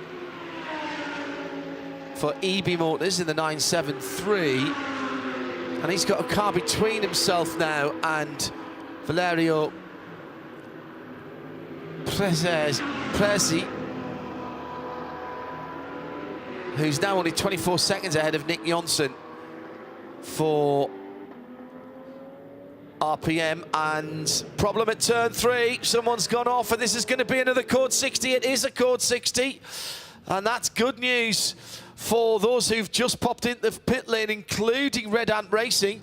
And that's the Red Camel. That's the 909 car that's gone off at turn 3. And that's Luc Broekers, second in 992. So drama, 7th position overall, and Luc Broekers is not even trying to get that car out. I think he knows his fate is sealed. Gives a thumbs up to the marshals who've told him to get out. They're going to lift that car, and they ask the driver to get out before they do that. While that goes on, let's go down to the pit lane and pick up some news from Joe Bradley, who stationed himself where, Joe? I'm at Sontaluk. The car just being brought in the lead. Erwan Bastar bringing the car in. Erwan, a solid start to the final 6 hours of this 12-hour race. Yeah, we had a different strategy than the other. We stopped after one lap to change tires to make it safer for us, because we are silver, so we want to play safe first and finish the race. Yeah, just got 60 now, a bit unlucky, one lap after we pit, but yeah, I mean, we're still in a good place. I think we are in the same lap at the leader, so it's pretty good. Still 4 hours to go, so yeah, we'll see what happens. It looks at the moment, I know we have 4 hours to go, but it looks at the moment you're going to swap the lead with the Haas car. You just have to be strong. Yeah, I mean, that's because of the speed at the first lap. But yeah, it's difficult to say now who is going to win because of that pit stop strategy thing. But I think we have the pace to win. It depends who is going to drive on the 21. But yeah, we'll see. Thank you, Owen. Let you rest. Owen with significantly less curly hair than he had 12 months ago. Which is shocking, because he's still got plenty. He's still got plenty, but you Google it. That's all I can say. It is quite spectacular. The European and French GT4 champion is progressing to GT World Challenge with Santalok in GT3 class, and this is his experience, and it's going rather well for him. Hi to Heath Giles. Evening, he says, because he's in Wollongong, the Gong, in New South Wales. What's that, about 50 miles south of Sydney? Drink in hand and a bowl of Chinese noodles for dinner. Not sure I'll make the midnight race finish here, but watching and listening. Thanks, Heath. Hope all is well there in our future. Interestingly, Willie Motorsport have come into the pits under this Code 60 and getting themselves a tank of fuel. They were third in overall. Yeah. But had only recently pitted, had they not? 19 laps. Okay, so not massively recent. Last half an hour obviously shot by. But that car could easily do another half a stint. I was going to say that's about halfway through the stint. But it doesn't hurt them. This will not hurt them. I like this. They did the long stint this morning and were one of the... In fact, the two EB Motors cars were, I think, the two last cars to make their first stop this morning. Went an hour plus into the race, starting on the fuel and tyres with which they finished last night. Look at the back of the our pit lane or pit box shot. Fuel stop, yeah. Because I'm expecting to see the Haas RT Audi arrive there soon. It was obviously completely the wrong part of the track when this Code 60 came out. And he's going to be How long have they been out? They've been out 50 minutes. So Right. This will be a good time to get a pit stop in. Time. But I think the pit lane, the fuel boxes are going to be full, number one. And two, he might get caught by going back to green. The reason Fabrizio Baroggi could come in without much problem is because the car that was closest to them in their class is the car that's caused the code 60. Yeah. Breukers has gone off from 7th in class, and the next lap is another. So now 4 laps back to Kobe de Bruyke in the Red Ant Racing Porsche, the 903. So, and then about another half a lap back to his teammate, Paolo Gnemi, for EB Motors, who's actually the AMF leader as well, isn't he? So this is very interesting, and I like, again, flexible on strategy. There is no hard and fast rule. You can't write a set of rules for this that says every code 60 come into the pits. You've got to look around you and make a very, very quick decision. Where are you on the track? Where are your nearest competitors? How long might the code 60 be? And somebody has to make that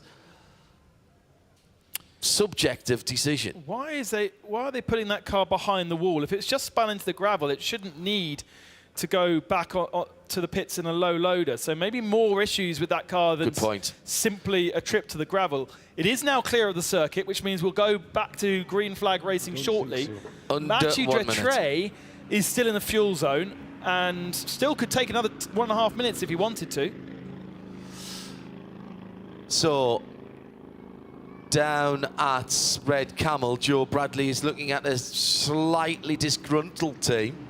There's no low loader down there. I think they're as puzzled as we are, guys, for why that car's gone behind the wall. Some heated well, Luke's out the car.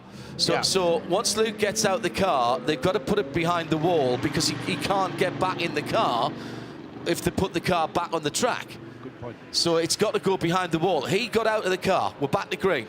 2 minutes of fuel for nice. SRT. Perfect. Now they're in the pit lane, though, aren't they, Joe? And whilst we're going green, are they going to be able to change the tyres?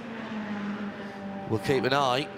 They've trundled down pit lane. I think they've gone straight past. They'll have to because we've gone back to green. So yeah, but then they've already done 50 minutes on those tyres. They're going to be horrible. Right. No, they're fine. They'll be fine. You can double stint these tyres.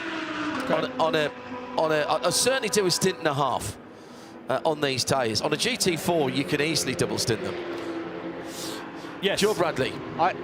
Yes, guys, it's on the far end. It's to pit out, and that car did go to the pit garage, and I've just seen it pull off the apron. No, it's gone straight through. It didn't stop. 27 seconds in the pit lane. So we'll find out. Joe will have to go all the way at the end. This is typical. That our pit reporters always seem to be in the wrong place. In the wrong place. No, that's not true. It is the absolute law of motorsport broadcasting that whenever you're standing waiting for an interview or something to happen because one of the leaders has had a problem, one of the class leaders has had a problem, whatever else the commentator's talking about, and we don't do this on purpose, but it just seems to happen like this, is always at diametrically the opposite end of the pit lane. This is going to get tasty because Dretray he took on about 2 minutes worth of fuel, so half a tank. Yeah, half a tank. Because he was under code 60. That's all he could do. That's all he could do. Yeah. And then went to the end of pit lane, did not stop for tyres. Those tyres have done 50 minutes already. He isn't that far ahead of the Santalot Junior team. Right. That took a full tank of fuel and brand new tyres with Paul Everett aboard. Looking at the tracker, they are almost on the same bit of track now. We're going to confirm that once they come to the end of the lap, which is what they're doing now as the Dretray comes round the final turn.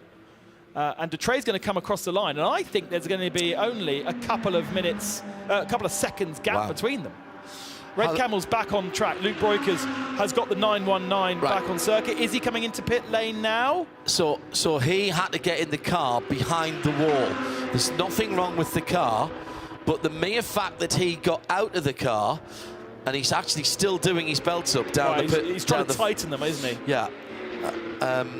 And the mere fact he got out the car before it was lifted, it had to be lifted, and therefore they're asking drivers to get out the car. And as soon as that happens, they can't then just put him back on the track and leave him in a vulnerable position while he gets himself in and maybe does his belt up. So he's rolling again. What he hasn't done is lost that lap by having to come back on the low loader. Yeah, yeah. So he's completed the lap on which he had his off and stays in... No, he's just lost second position. As Kobe de Bruyke, spelt slightly differently, with a CK for Kobe and just a K for Luke. Red Ant have gone into second in class, and the gap between them, 7 seconds. So that's a proper race as well. I think there's a whole lap between Detrey and Everard, because we never saw a gap, so there's an absolutely... I think Everard's just in front of the Haas, isn't he? No, Detrey is just ahead of Everard okay. on track. Okay. So there's a full lap distance between the two of them. Copy. Which would make sense because they Detrey did a pit stop that was a minute and a half less than Everard, and Detrey was pitting under code 60. Hello to Erwin, who has a slice of cake every time we have code 60. Why are they talking this food? Why are you all talking about food? Cake 60, as he calls it. And Robert Bonza says, morning all, cracking coverage of this weekend's 24-hour series. I'm dipping in and out due to the usual weekend task list set by others. Little winky face there. What a great and almost certainly underestimated series this is. Well, we're trying to do our best to put that right, taking it to the world with the global TV feed, live and free, plus an audio stream, audio-only stream as well on RS1 if you're travelling around, don't want you watching the pictures if you're in the car. Also keeping your data down and your bandwidth down if you are travelling around and relying on 3, 4 or 5G, wherever you are in the world. Coming down to just 4 hours to go in this race.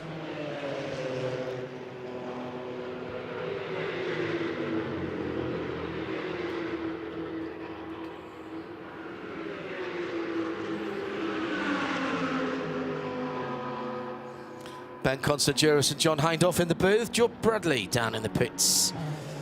Now, Nick Damon was saying that there might have been able to peel a layer of clothing off when he was thinking of coming out of the pits, but it's clouded over again. The wind's picked up, still behind the cars going into turn 1. Haas RT leads, and it looks a lot chillier when the sun's not out. Adam Lacko for Bugatti Racing leads GT4 in the 416 multicoloured Mercedes AMG GT4. From Atlas, Stephen Joe in second place in the 403. That's the chrome silver Mercedes. There's a lap between them now, isn't it? We saw the actual lap going on that. I think it's now kind of more like 3/4 of a lap rather than a full one. Okay. Because they're no longer sharing the same bit of tarmac. Copy. Shintari Aksu for traffic here. Yeah, including the Enrico Fulgenzi Racing, Shintaro Akatsu in the 923 car. That is 13th position. 912 Francesco Fenici for the Porsche Center Ticino. 912 is another one of these orange cars with the black striping on. And I think I heard the dulcet tones of Nick Damon down in the pit lane. Is he taking back over from Joel? No, maybe not.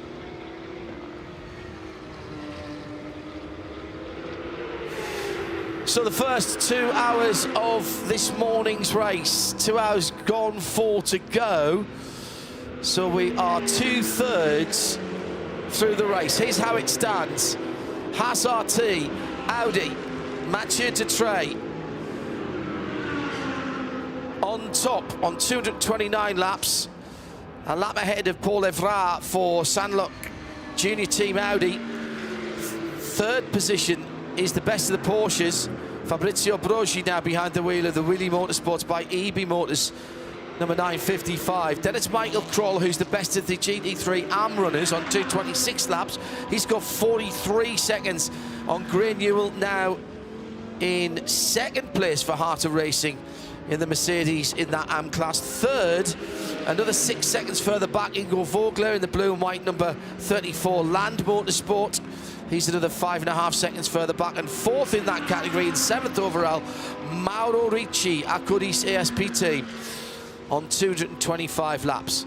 Then it's Kobe de Bruyke, who is second in 992 for Red Ant Racing, 3.5 seconds ahead of a charging Luke Breukers, who's been in the gravel this morning in the 909 Red Camel Jordan NL.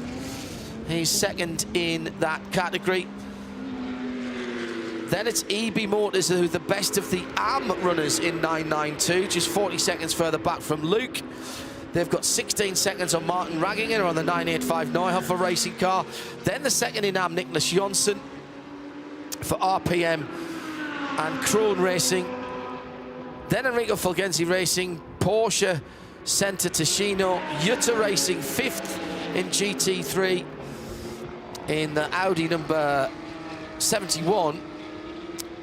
Amedeo Bampanini for the 967 HRT Performance. Porsche is 16th, 17th Kessel Racing, and their Ferrari, they're up to 8th in GT3. That's an improvement from where they thought they might have been yesterday, and some good points. Marcel Van Berlo for HRT Performance next up. Then it's RD Sainz in GTX, that's the leader for the Lamborghini, NKPP by HRT, Porsche Baltic, E2P, Jutta Racing, excuse me, Land Motorsport, the 55 after that 10-lap penalty for infringement of Parc Fermé overnight. The Vortices are running second and third, and together on the timing screen, but split by 4 laps. Second and third in the GTX category. Red Ant 904, the last of the 992 top club class cars. Buggira and Atlas having a decent wee battle for GT4. Simpson Motorsport a bit further back, 8 laps further back. 9 and Elf took a 6-minute penalty this morning and sitting 4th in that GTX category. Racing for points, CP Racing. Charles Putman back in the car this morning in 32nd position. Herbeth was effectively a test car yesterday. They did 77 laps yesterday, untroubled. Valuable data in the GTR, the new for 2023 GT3R on the 992 platform. The Exige had a terminal oil leak, and Herbeth's original and principal car had a gearbox issue and retired after just 23 laps. In TCE, Primus for their M2, followed by the 2 battling Bonhoeffer racing cars, Felix Bartel and Volker Piepmeier, together on the track, and the 331 back in the lead of those 2 Swiss flag teams. Hopswies. Acco Racing have had their challenges, but keeping the RS3 Audi running, and the TCX Ligier rounds off the field, but is still running, although many laps down. That's how it is with 3 hours and 55 minutes to go. We've had an interesting couple of hours this morning.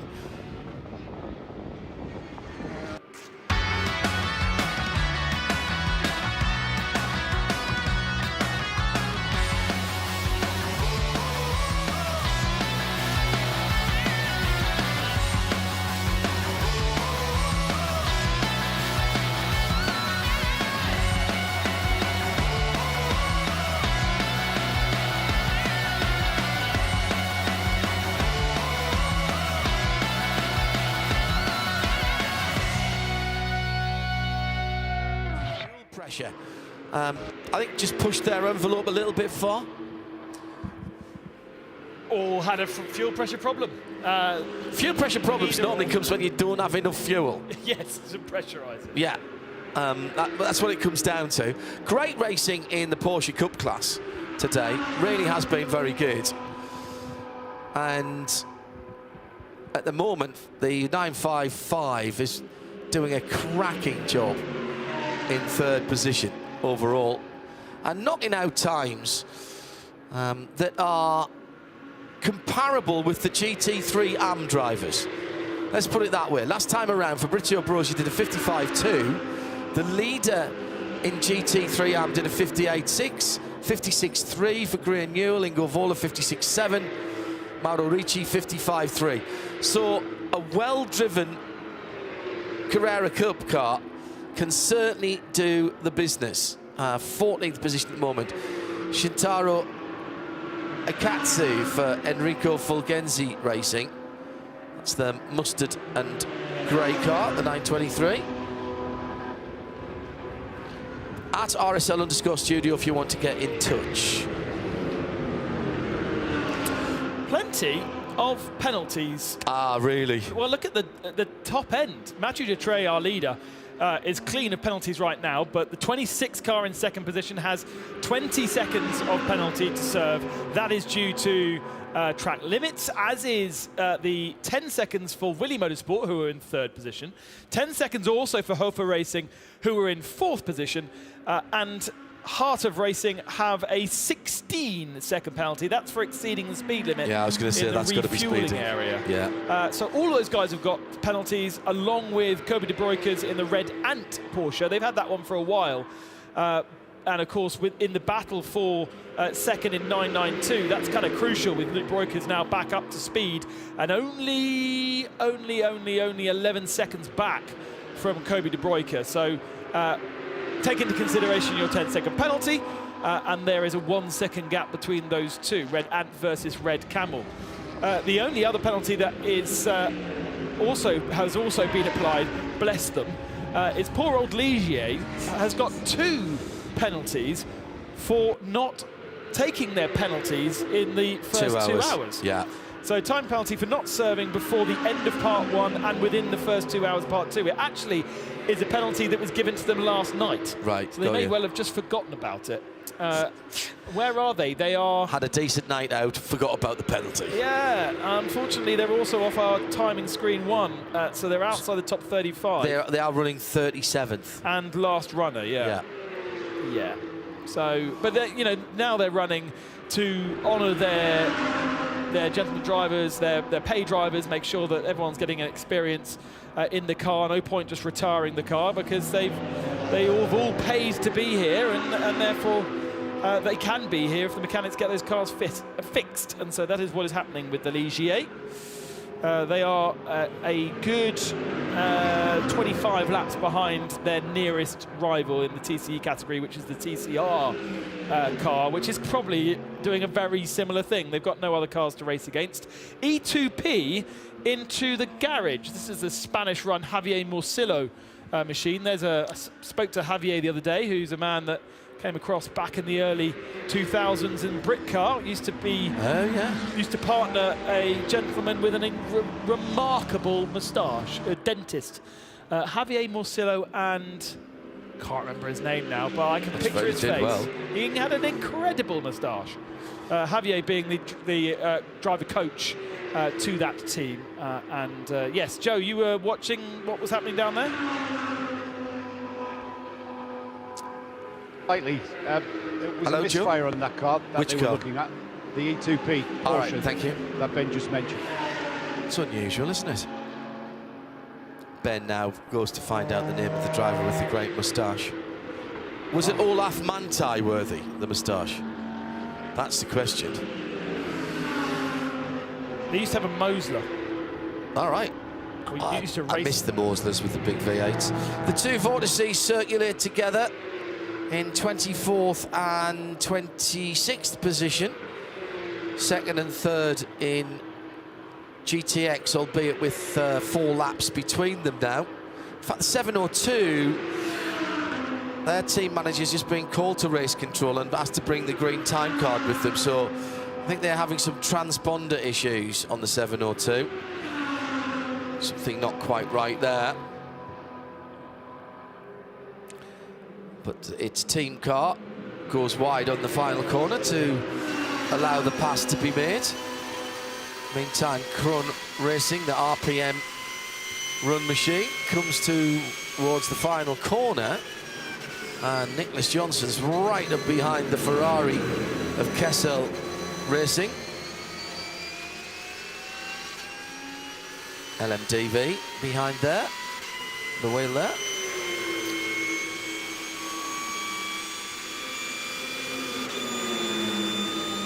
Good run by Nicholas Johnson and Tracy Krohn.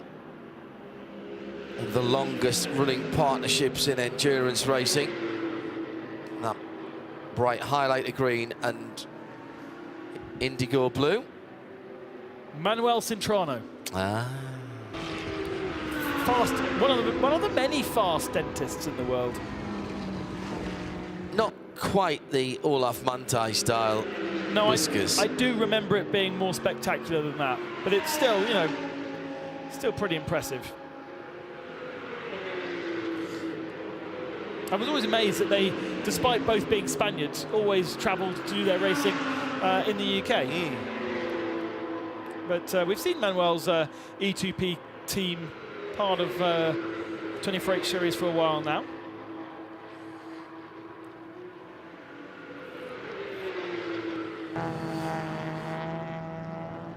It was Javier who brought that misfiring Porsche into the pits, down in 11th in GT3, so effectively last of the proper runners.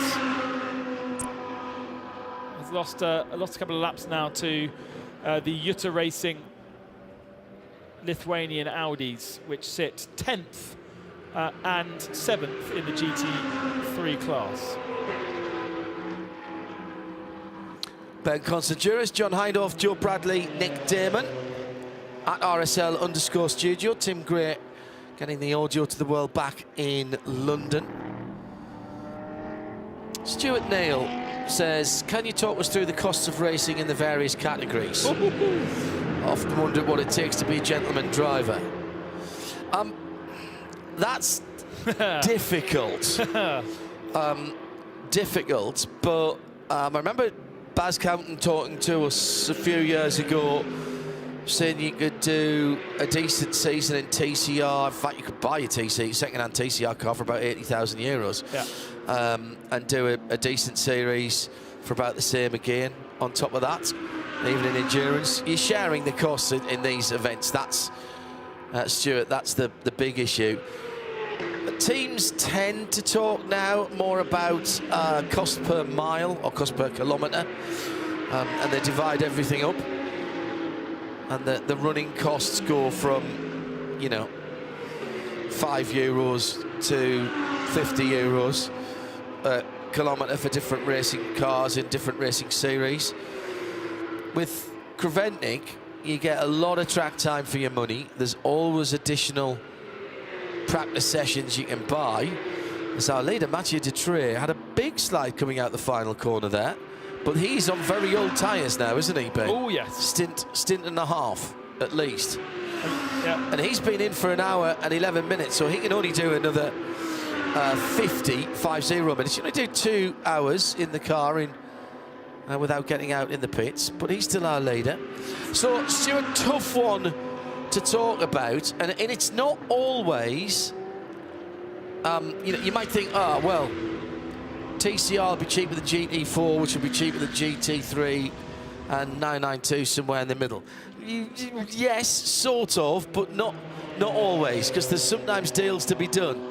And depending who you're sharing with, for example, if you were in a GT3 car with a team, and they'd been loaned a factory driver to be your third driver, or your fourth driver, then clearly they're not going to contribute anything to the costs. There could be the opportunity for you to get in as an up-and-coming driver and have a subsidised drive because the team want to get you in the car. So it's not that easy. And frankly, you're talking to I mean, Ben, you've got more experience of paying for racing. I've never paid for any of the racing that I've done, so I'm extremely fortunate. I don't think I've ever paid a full price, that's for sure. But I was always when I seriously wanted to go racing and made a point of making it happen, the first thing I was advised to do was buy the car yourself, don't rent it.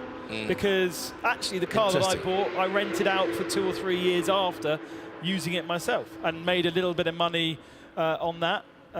which was a good way of going about racing, especially a car that can be used for many, many years. What was that you bought? G40.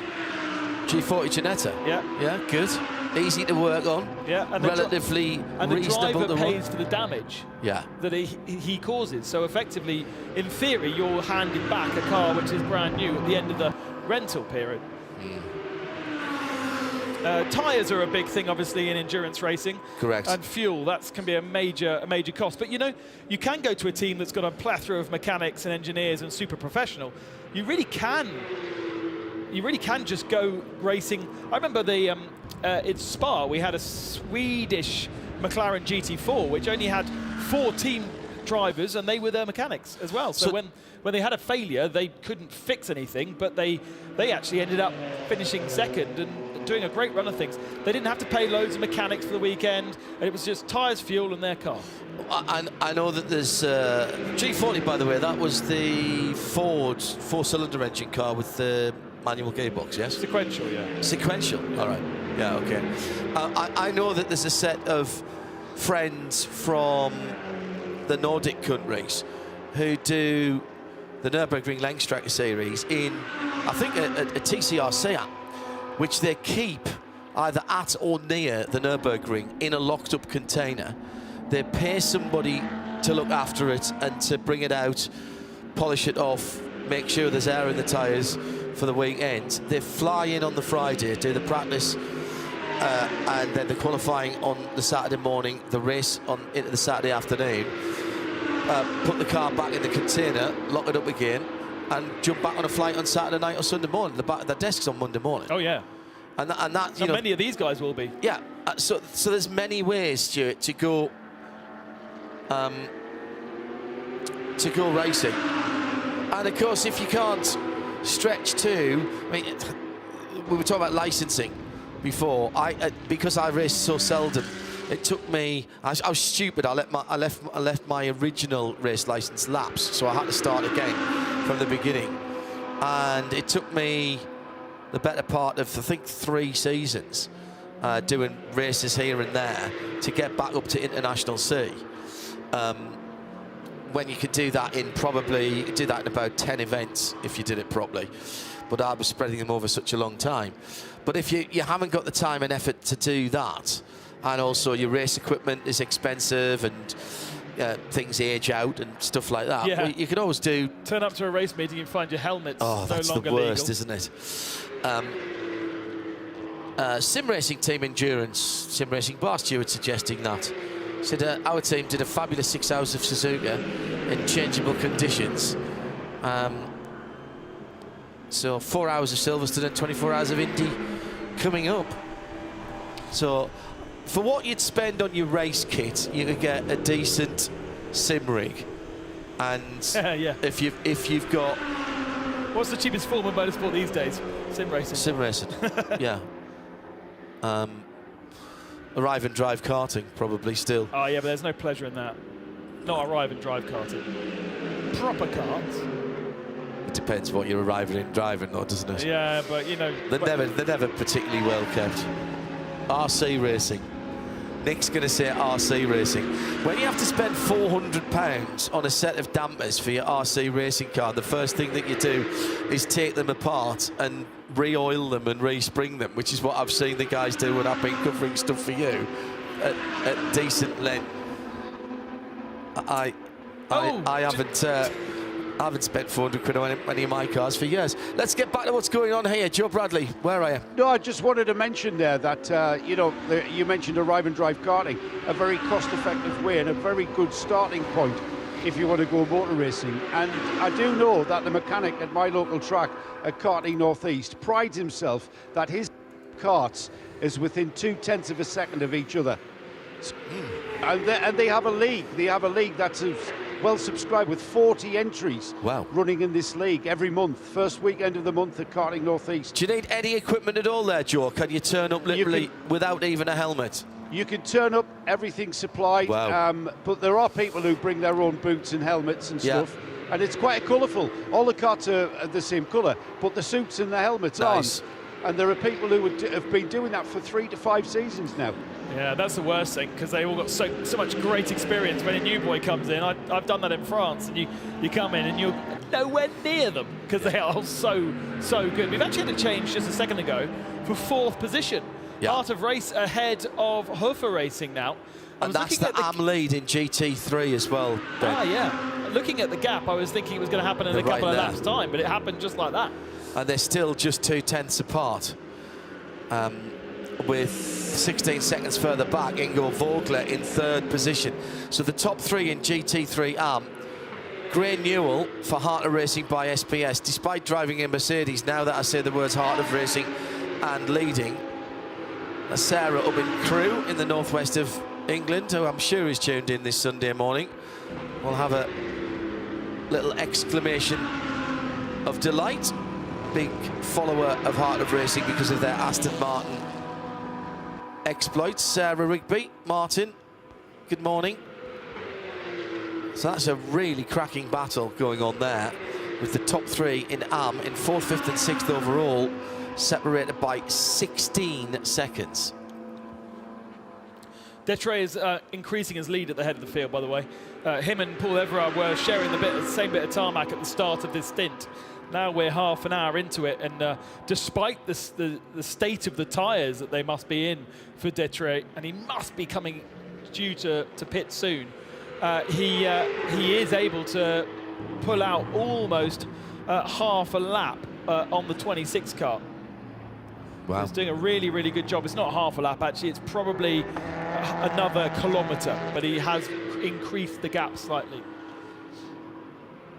Last lap was a 53, playing a 52 for Everard, so actually Everard was faster on that last lap. But an hour and 20 into the stint for Detre. Yes, he fueled more recently, but he didn't take tyres, and so he'll be wanting to get those old Hankooks off.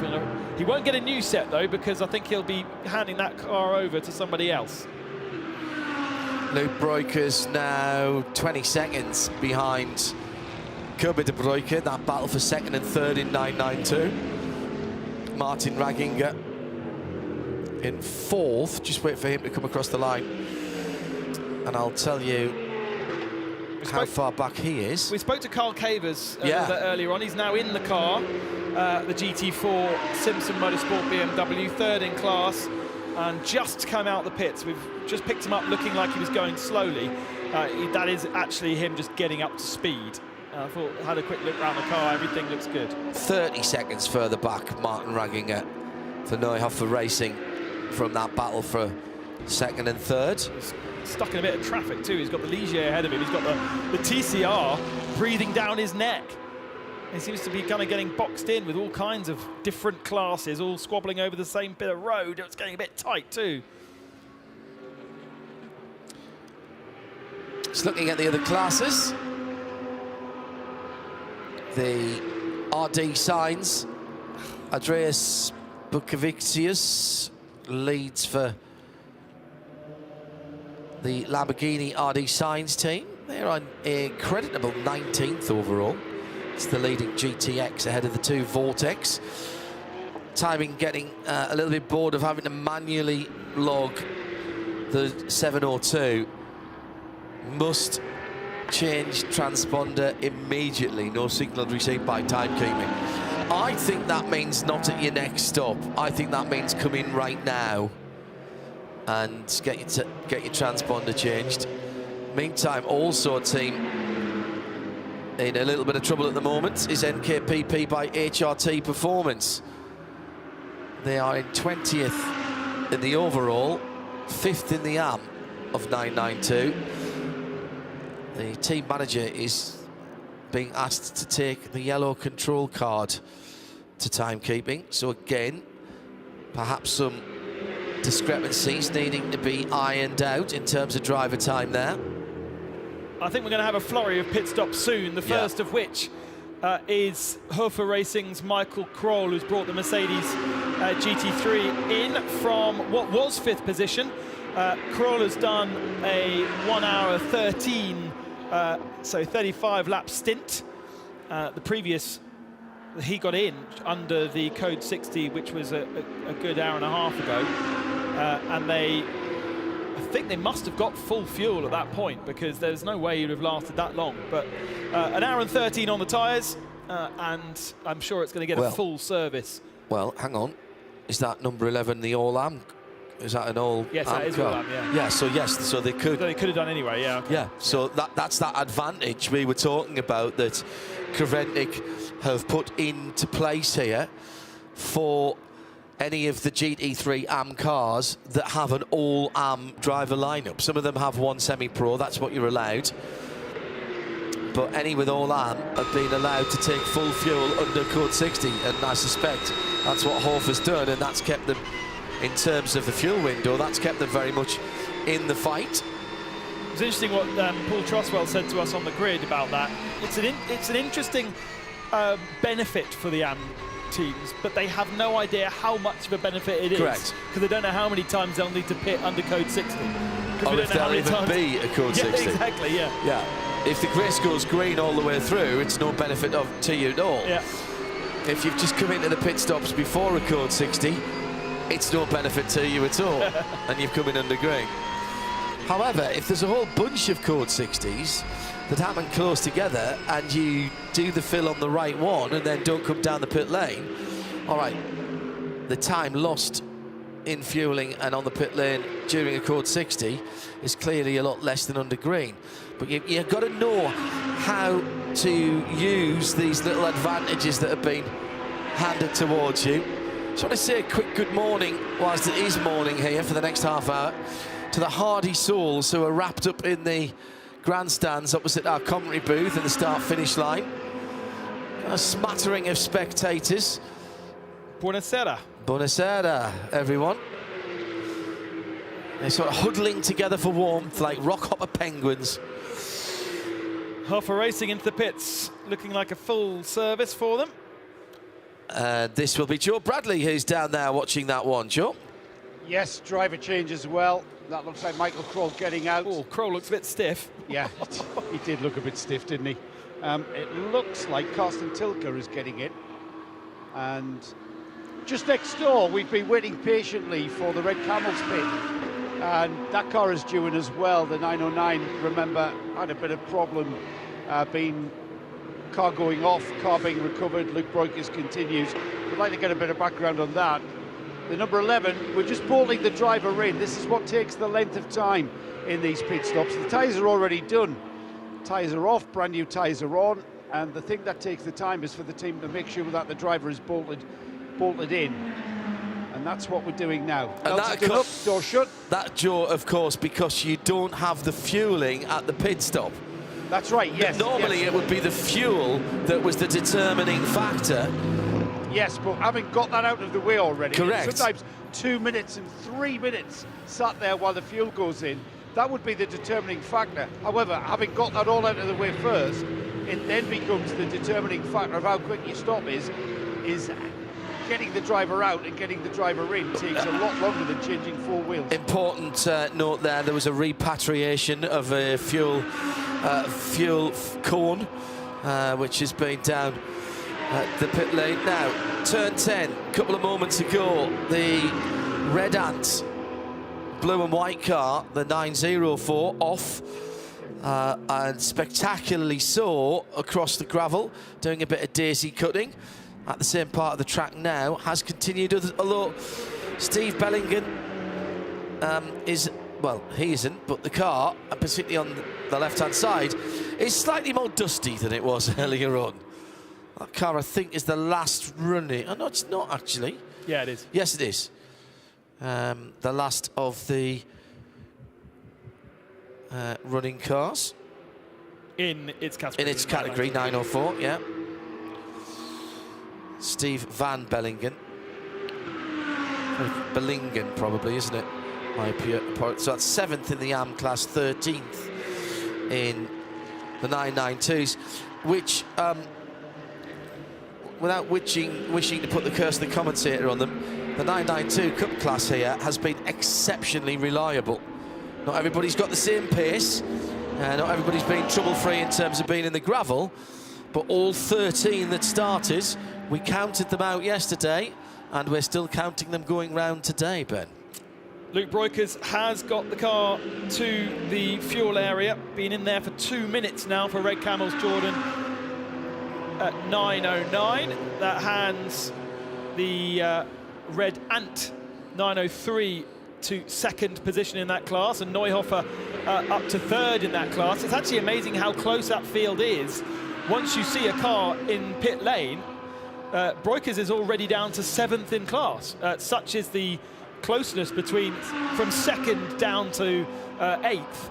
It's just that Willie Motorsport have got such a massive advantage in the head. They have played it very well indeed. Stefan Weininger for Land Motorsports just crossed the line in the 55 car. This is the car that had the water leak that was only discovered when they were in Parc Fermé, and so they removed the car from Parc Fermé. Didn't declare it and got a 10-lap penalty. Now, without that car would be 1 lap off the lead. Yeah, which is about right, because remember it should have started on row 2. Yeah. So it should have been in 4th. It's 11 laps off the lead at the moment when it crossed the timing line last time around. It's still leading at the Pro-Am class, but I think it's the only car in that, isn't it? Yes, it is. So 2:33. I'll take that back. They're 3 laps off the lead. If you put 10 onto that. Yeah, but that would still put them in third. Yeah, because there's such a gap from the first 2 down to third position. So Red Camels have managed to make it to their box. They're going to be able to get a download from Luke Breukers as to what happened earlier on in the day. Yeah, I've already been asked the question by Ivo Breukers as to, he actually came up to me and said, can you ask Luke why he got out of the car? And I said, oh, right, that's saying that I'm going to get to him first. Luke Breukers, who we saw get out of the car whilst it was recovered, and that's cost the team dearly, and that's why Ivo was asking me whether I knew any background to it. Well, also, Joe, you know what? He's not going to tell his dad anyway, is he? So you might as well ask him. True. Well, his dad's got no credibility, has he, for a start? Yeah. Hey, very good pit stop there. Driver out, Fabian Dance in. New tyres on the car. Luke Breukers just getting to the back of the garage. We'll get him out to the front and get a word when he gets his helmet off. But that's a good point, actually, John. He's not going to talk to his dad if he can help it. No. He's certainly not going to tell him the truth, is he? Let's be... What, is that from your personal experience? There was no point in me telling lies to my father. He could sniff a lie from 50 metres. You know that as well as I do. Yeah, absolutely, he could. Luke, let's step to the front of the garage and then we'll get some insight as to that incident. So, Luke, we saw the car go off. Tell us about that first. Yeah, I think the Neuhofer car was coming, and I was on the outside, and he was on the inside, or he was on the outside for the next corner on the inside. And we had a slight touch, and I lost it. And that's basically it. So quite disappointing to lose so much time, but still some hours to go, so we'll see what we can do. So what happened next in the recovery of the car? We saw you get out of the car.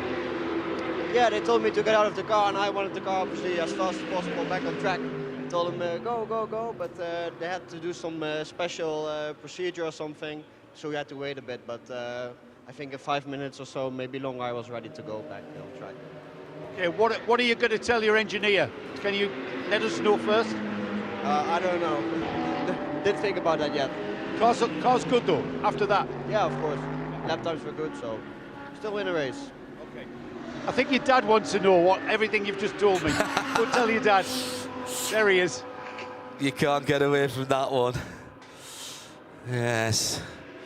3.5 hours, 3:25 to go.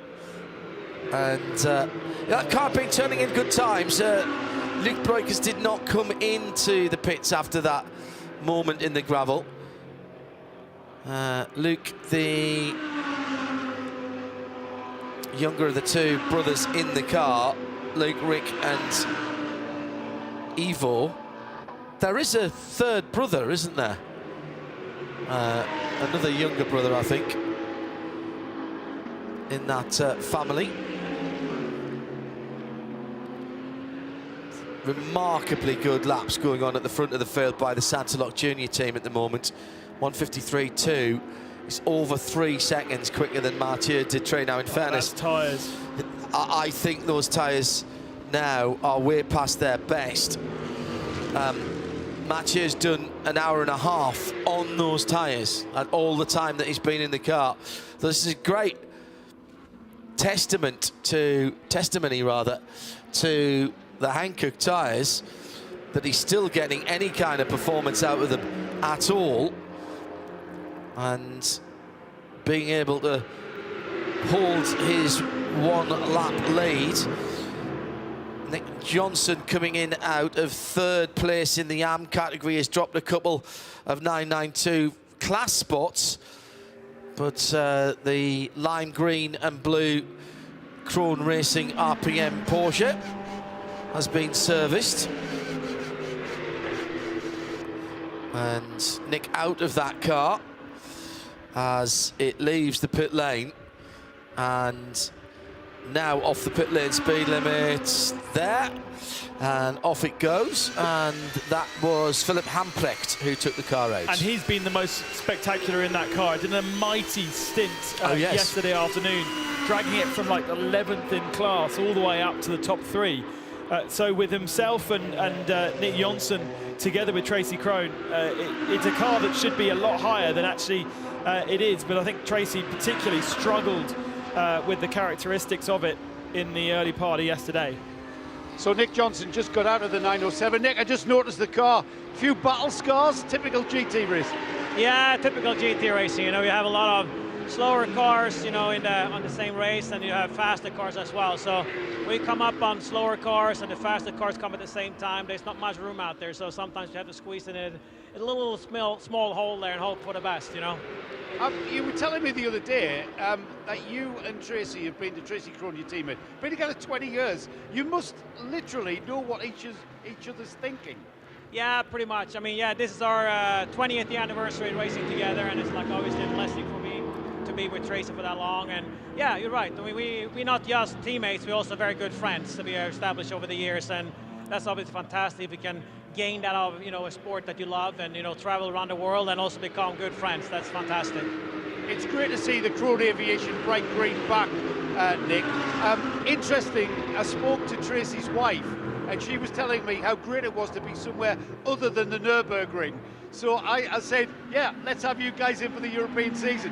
Portugal next. Oh, sorry, Belgium, and then Portugal. Yeah, I mean, we are committed for the most part. Some of it depending on Tracy's work schedule, because he still runs his company full time back in the States, so it's tough for him to travel sometimes. But we're going to do the majority of it for sure, and hope for the for the most of it. But yeah, it's great to be in a different place than Nürburgring. But you know, we love the Nürburgring. We're going to go back there in for NLS 3 quality race, and then also for the 24. But then we're going to carry on in this series as well. So what are you aiming for, Nick, going into this 4th quarter? Well, obviously the goal is to win, right? There's always the goal when you go racing, and we have a very good, you know, teammate in Philip Hamprecht that we were able to kind of get on board. A lot of, you know, Cup racing and Porsche racing experience. Been a junior driver, factory driver before, so he obviously brought a lot to the table from an experience level, and, you know, being good in a Cup car to kind of, you know, teach us a little bit how to drive those German cars, you know. So it's great to have Philip on board as well. How is the new Cup car to drive? Is it a little bit tricky? It's a little different. I mean, the front end is very different to the old 911, and it's you have to kind of be a little more kind of patient with this car. The old Cup car you could attack much more, and we're still learning that process. And on top of that, we're adding a Hankook tire from what we used to running Michelin's, right? So it's a double whammy kind of thing. We tried to learn a new tire as well as a new car, but we get in there. You know, as I said, it's a good help with having a Philip on board. So we keep working hard, and the team does a fantastic job. We talk about that a lot, the difference between tyres, and you mentioned Michelin's that you race in the States and Hankook here. Tell our viewers and listeners, exactly what does that mean when you say that? Well, you know, I've been fortunate enough to do this for a long time, as you know, and I've been doing a lot of tire testing. No, I think this tire is a much stiffer sidewall, so you have to be a little more careful how hard you push the tire early in the stint, where the Michelin is like have a softer sidewall and more forgiving, if that makes sense. So it's like this has a little smaller setup window to kind of get the longevity out of the tire. So that's also another, you know, aspect that you always have to take in mind. But the Hankook tire does a great job for us so far. You know, everything is running well, and we just need to kind of keep that in mind. It's a different construction, different type of tire, but still a great tire. it's so many elements, Nick, isn't it? It's not just about steering and braking. We'll leave you two getting some rest. And thanks for that insight. That was great stuff. Thanks, Nick. Nick Johnson. Great to hear from Nick Johnson. Plenty of room in the fueling station. This, I think, a unique aspect of Hankook Creventic 24-hour racing. No fueling in the pit lane, either before you get to your pit or after you leave it. Oh, this could have fallen quite nicely for Akodes ASP. We've got a yellow flag at turn 5. Haven't yet got pictures as to what's happened over there. The second chicane. Yeah. And see if that clears quickly. Mauro Ricci in the pit lane, as Ben says. Andreas Bukavicius as well for the RD Sainz car.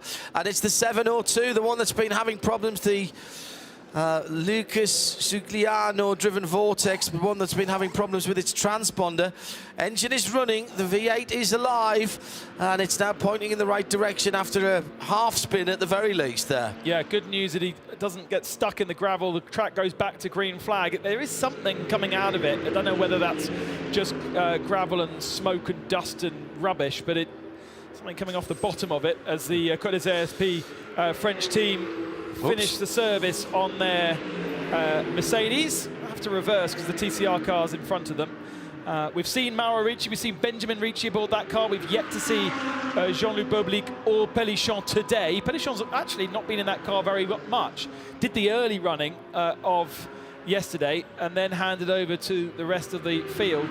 Boblic is the real kind of the weak link in that car because he really has very limited experience in GT3s, more in GT4s, and it's actually Polycon has taken over. So expect that car to start pedaling fast again.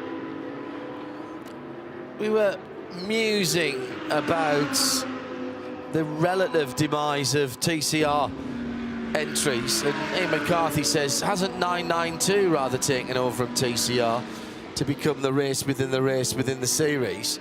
So to be honest, I'm a fan. Everyone's in the same very serviceable, reliable and quick machinery for what has become, in between pit stops at least, a very long set of Carrera Cup sprints.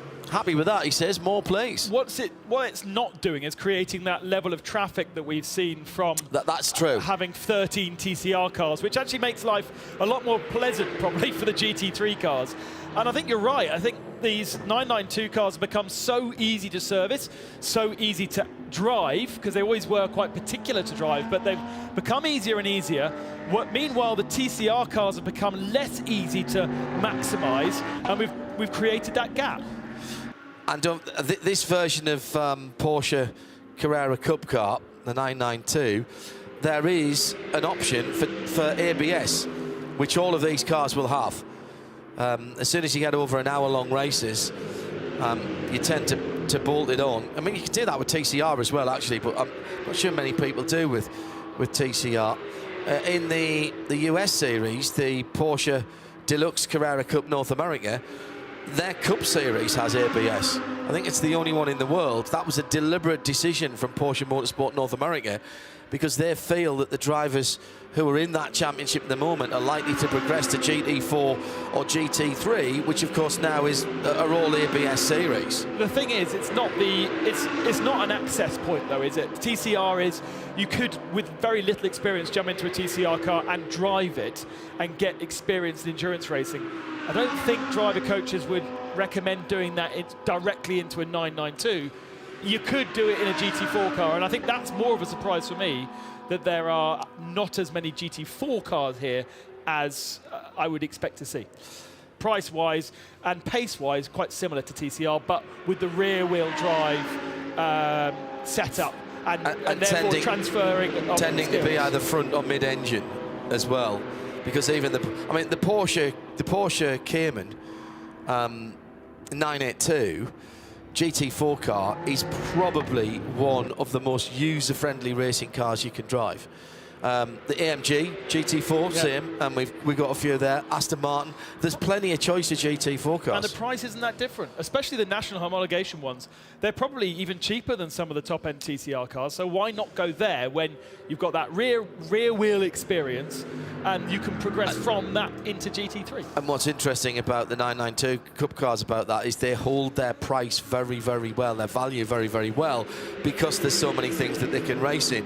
So buying a lot of teams, I know, for example, Carrera Cup GB, a lot of teams there buy their race cars on the Porsche options leasing scheme, and they keep them for a year or 2 years, and then they still have a value, and they get that value back out of it, and it's moved on to someone else. But they don't depreciate that much. It's a typical Porsche thing.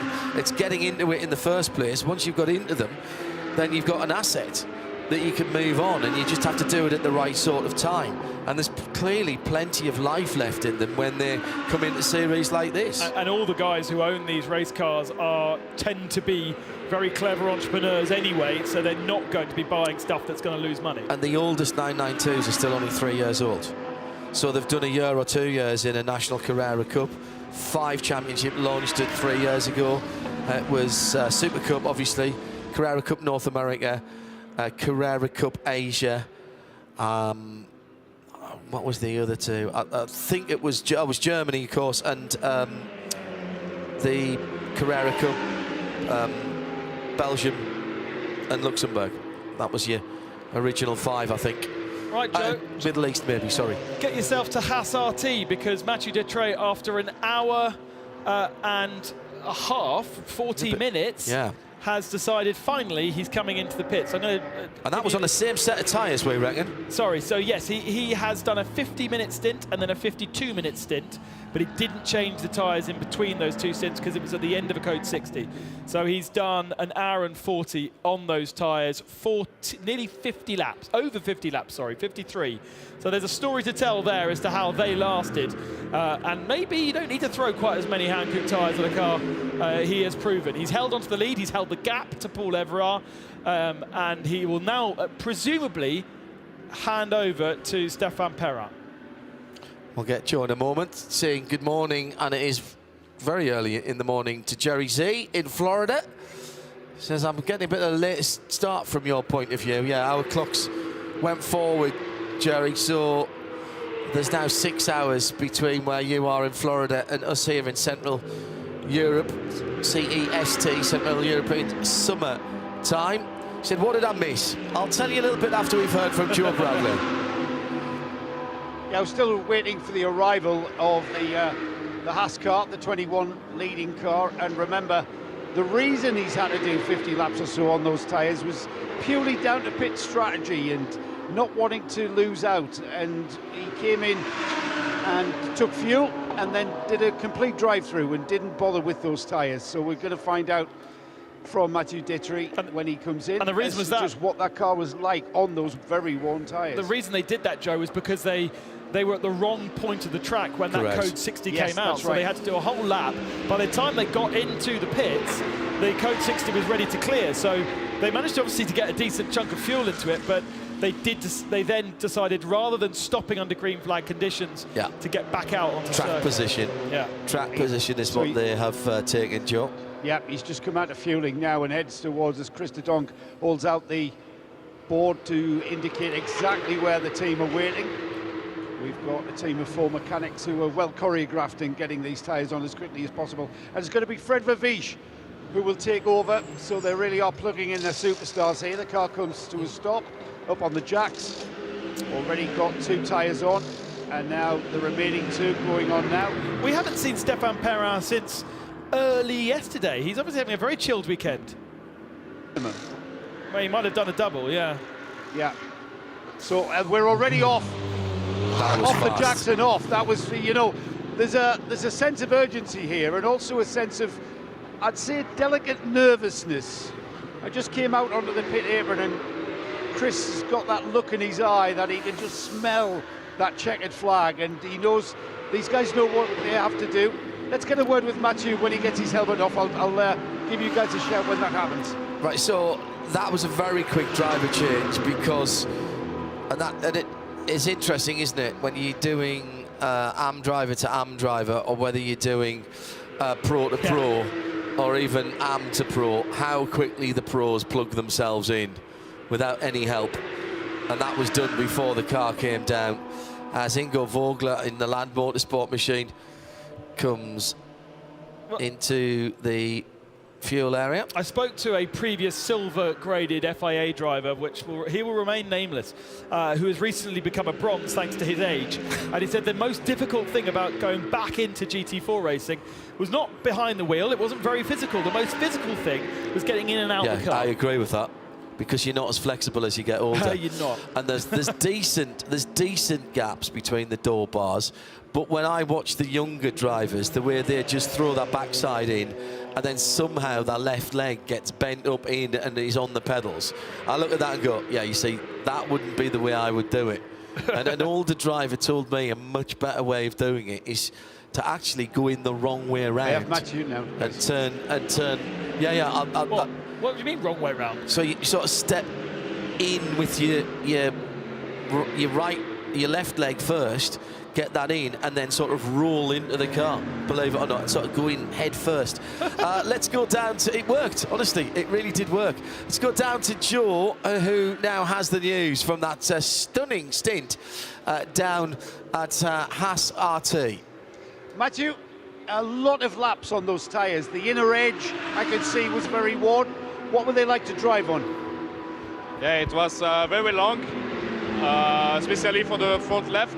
During our Arabiata corner, it was very difficult to improve, but yeah, I do my best. I was crossing finger for no puncture, and yeah, that worked, so good strategy. How much further did you take the tyres than you would have liked? So you did, we estimate you did 50 laps. What would those tyres normally do? Normally, normal stint, I think it's 27 to 30 laps, so yeah, it was really long. Yeah, almost a double stint, yeah. How hard are you guys pushing?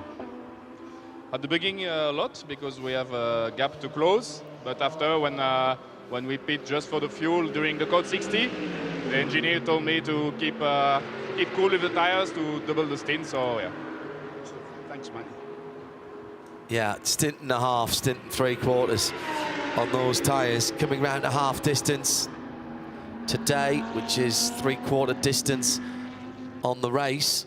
I think that was a stunning stint. Yeah. That is one of those, you know, when Paul Trustwell's at Le Mans, he looks for race-changing stints. Sometimes it's a quad or a quintuple stint. Nowadays, the stints at Le Mans, of course, are very, very short, particularly in P2, 30, 34, 35 minutes tops. In the old days, it used to be an hour. So, but even so, he's looking for those stints that are game changers, race changers, if you will. That might have been what we were watching there this morning from Mathieu Dutré. Yeah, his ability on that second stint to continue to grow the gap despite the tyres being brick shot. Oh, and there's Fred Vervies just put a 48.4 in. That's that car's fastest lap of today. Hello. He's not being asked to double stint those tyres, is he? They're not going to be double stinting those tyres. Well, and I'm sure that there wasn't the plan to do that with Mathieu Dutré. But then the Code 60 forced them into it, so it's difficult to say. The question I want to know is when we're going to see Stéphane Perrin back in that car, because maybe he has completed all his drive time, and maybe today it's going to be all about Vervies and Dutré, which at least allows them then to compete against the Santalok Junior team, who have a similar, probably not a similar level of driver, because Paul Everard is a notch slower than Owen Bastard, who's probably a notch slower than Vervies. Well, certainly in terms of experience, he is. But, you know, Dutré also, let's not forget, hasn't got massive GT3 experience either. He's been in the TCR car with Stéphane Perrin when they were doing TCR Audis before that big crash at Spa. I'll say that was 2 years ago now. And it's been a long road to recovery for Perrin to get back into a GT3, and it's great to see him back in the paddock. Yeah, he got knocked around in the paddock when he got knocked over, didn't he, in Barcelona, in the pit lane a few years ago. And That could have been much more serious. Right, 4 minutes to halfway today, 3/4 in the race.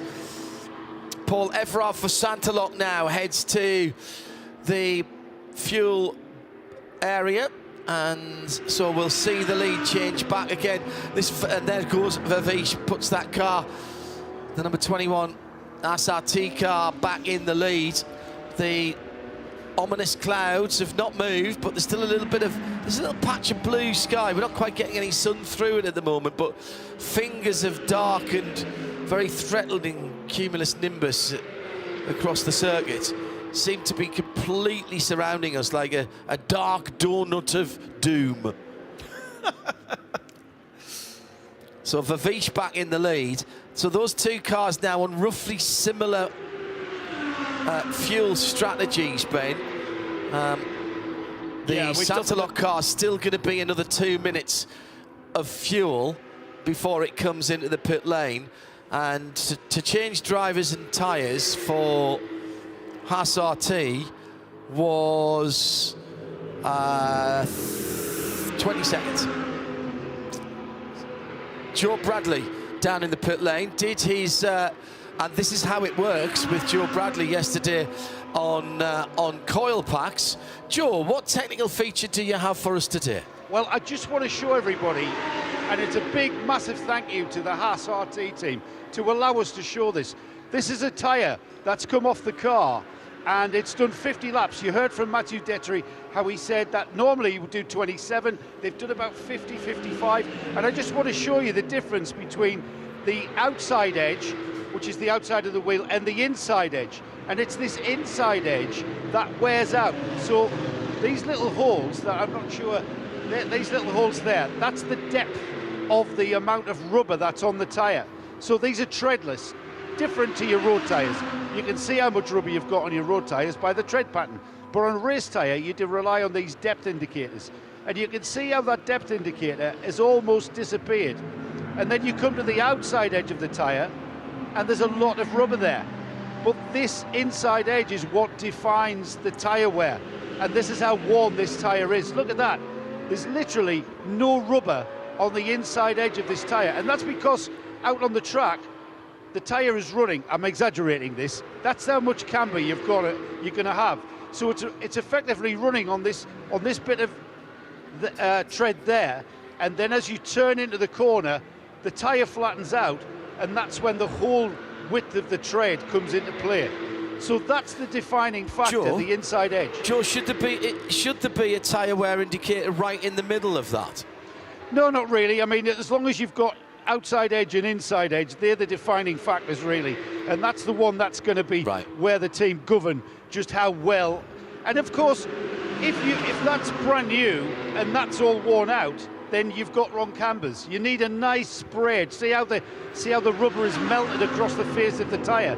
However, that inside edge is always going to do the most work. And that was what we heard the driver say. I was a little bit worried about how worn the tyres were, whether I was going to get a puncture. That's where the puncture would come from, that inside edge. That's doing all the work. Yeah. Which is what we've seen from the left rears of quite a few cars, isn't it? Yeah. It's just given up. That shoulder. Well, or the other thing is that there is so little rubber on there that there's no protection to the carcass of the tyre, so you're more likely to get a penetrative incident, a puncture. Now let's have a quick look here at the leading car. It's got a bit of bodywork flapping at the right rear, spotted by our eagle-eyed crew in the 0221 truck. Yeah, it's part of the rear diffuser that is hanging off. I don't think it's one of the major aero parts of that car, but it is hanging off as they come past the Red Ant Racing Porsche. It's one of the streaks on the back of the car, a bit of carbon fibre. Now, that must have just happened, because if that had come into the pits like that, they'd have pulled it off. Yeah. Because what you don't want at this point is for race control to say, I need you to come in and take that off, please. No, they won't, though. It's a tiny little piece. it eventually will break itself off, I would have thought. Just to expand on what Joe was saying regarding the use of camber on a tyre, obviously part of it is the roll through corners and being able to utilize the whole of the tyre. If the tyre was flat and you went into a corner, it would roll onto its outside edge, and therefore not utilize the whole face of the tyre. So that's why you put it on the inside. But there are other things that you can benefit. If you've got lots of camber on the back end of a car, then when you go into braking, the weight goes forward. There's very little tyre in contact with the road on the back end, which helps turn in, which helps you turn around the initial part of the corner. They also, down a long straight like this, if you've got less tyre in contact with the road, and obviously with downforce cars it's a little bit different because they do get pushed into the ground, that creates less friction, and therefore in theory your terminal velocity is also higher. So there are lots of different things that caster and camber can do to the handling of the tyre, as well as that simple grip thing through the mid-corner. Yeah, caster is what keeps your front wheel straight when you leave go of the steering wheel, what puts your front wheel straight. You've also got toe in and toe out. So there's a lot of adjustment on the suspension here. And this is all to do with getting the optimum handling and the maximum mechanical grip where you want it, which is through the corners.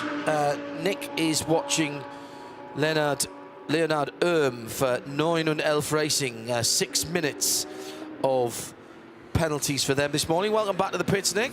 Thank you. Do you know what? It's blooming freezing down here. Well, you told Joe he could take his jacket off. I know. I mean, honestly, I've watching you, sitting over you in the commentary booth, watching those grey clouds rolling through. Thinking it's going to rain. It didn't rain. It is so cold.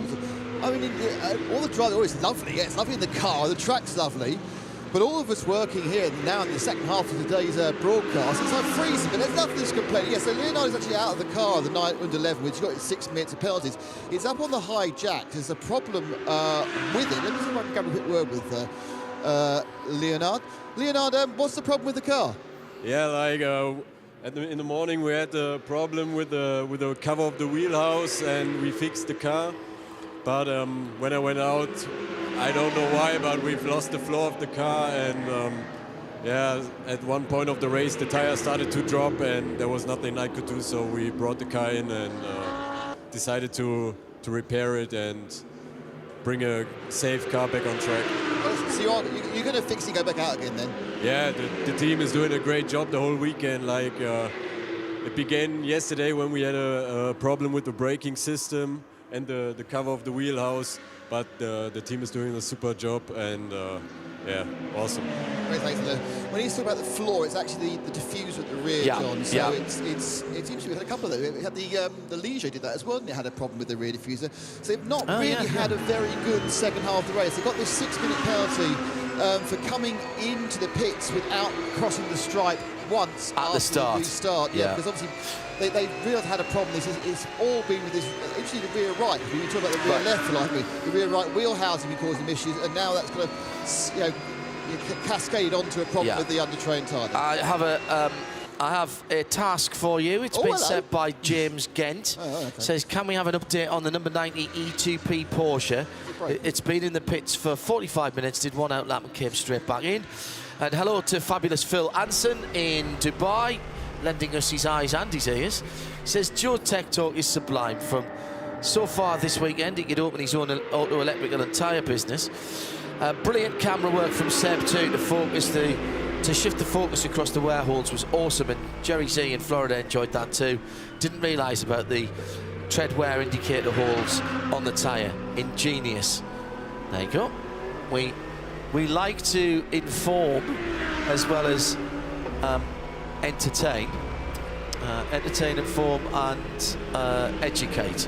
That's the 3 principles that I was always taught at the BBC. Lord Reith's 3 cornerstones of a good broadcast. We've just had a very slow lap, or not a very slow lap, but a slower lap from Fabrizio Broghi in Willie Motorsports Heavy Motors, which has meant that they have dropped out of 3rd position. They're still healthily in the lead of 992, but they are now off the overall podium thanks to Gray Newell, who is putting in a good stint in the heart of racing Mercedes.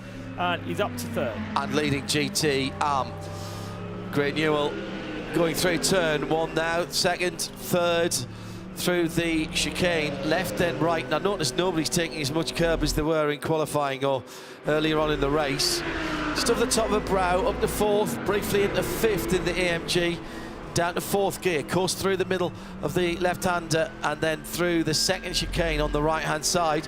So traffic ahead of him, one of the Vortex is there, down to Casanova, should get down the inside of the Vortex here, takes a little bit of the MotoGP green, which of course would see him have that lap deleted. Through Casanova, downhill. Arrabbiata 1 and 2, and climbing the hill again over the top of the brow. Position yourself for the right-hander, and this is the long, almost 90-degree right into the 90-degree left. That's a really tight chicane there. That's the one they've been having problems with. Yeah, and I'm surprised about that because you know what's coming there. I think it's just a bit tighter than everything else. Yeah, that's true. Yeah. It doesn't flow like everything else, yeah. Because the next chicane coming into the final corner, that's lovely. It's really, he's still accelerating through there. In the final corner, choice of lines here, and Gray goes early for a sort of semi-first apex, then lets the car breathe and cuts it back super late. So he's straightening the car up as much as he can to get the power on early. And what that's doing is taking pressure off the outside front tyre, in this case the right-hand front tyre. So he's putting a little bit less steering wheel input into it. He's getting the car straighter earlier so that when he gets on to the throttle, he's not scrubbing the front tyre. EB Motorsport, Veely car, also coming into turn 1, and that is a battle for position between first and second now. As Ben had said, they have lost their full... Oh, no, they haven't lost their full lap lead. No, they haven't lost the lead third. in 2. They've lost third, yeah. Meantime, let's go down to Nick Damon down in the pit lane. Nick, go ahead. Hello there. Yeah, well, that's requested with the 90 with Javier Morchillo. Javier, what's happened to the car?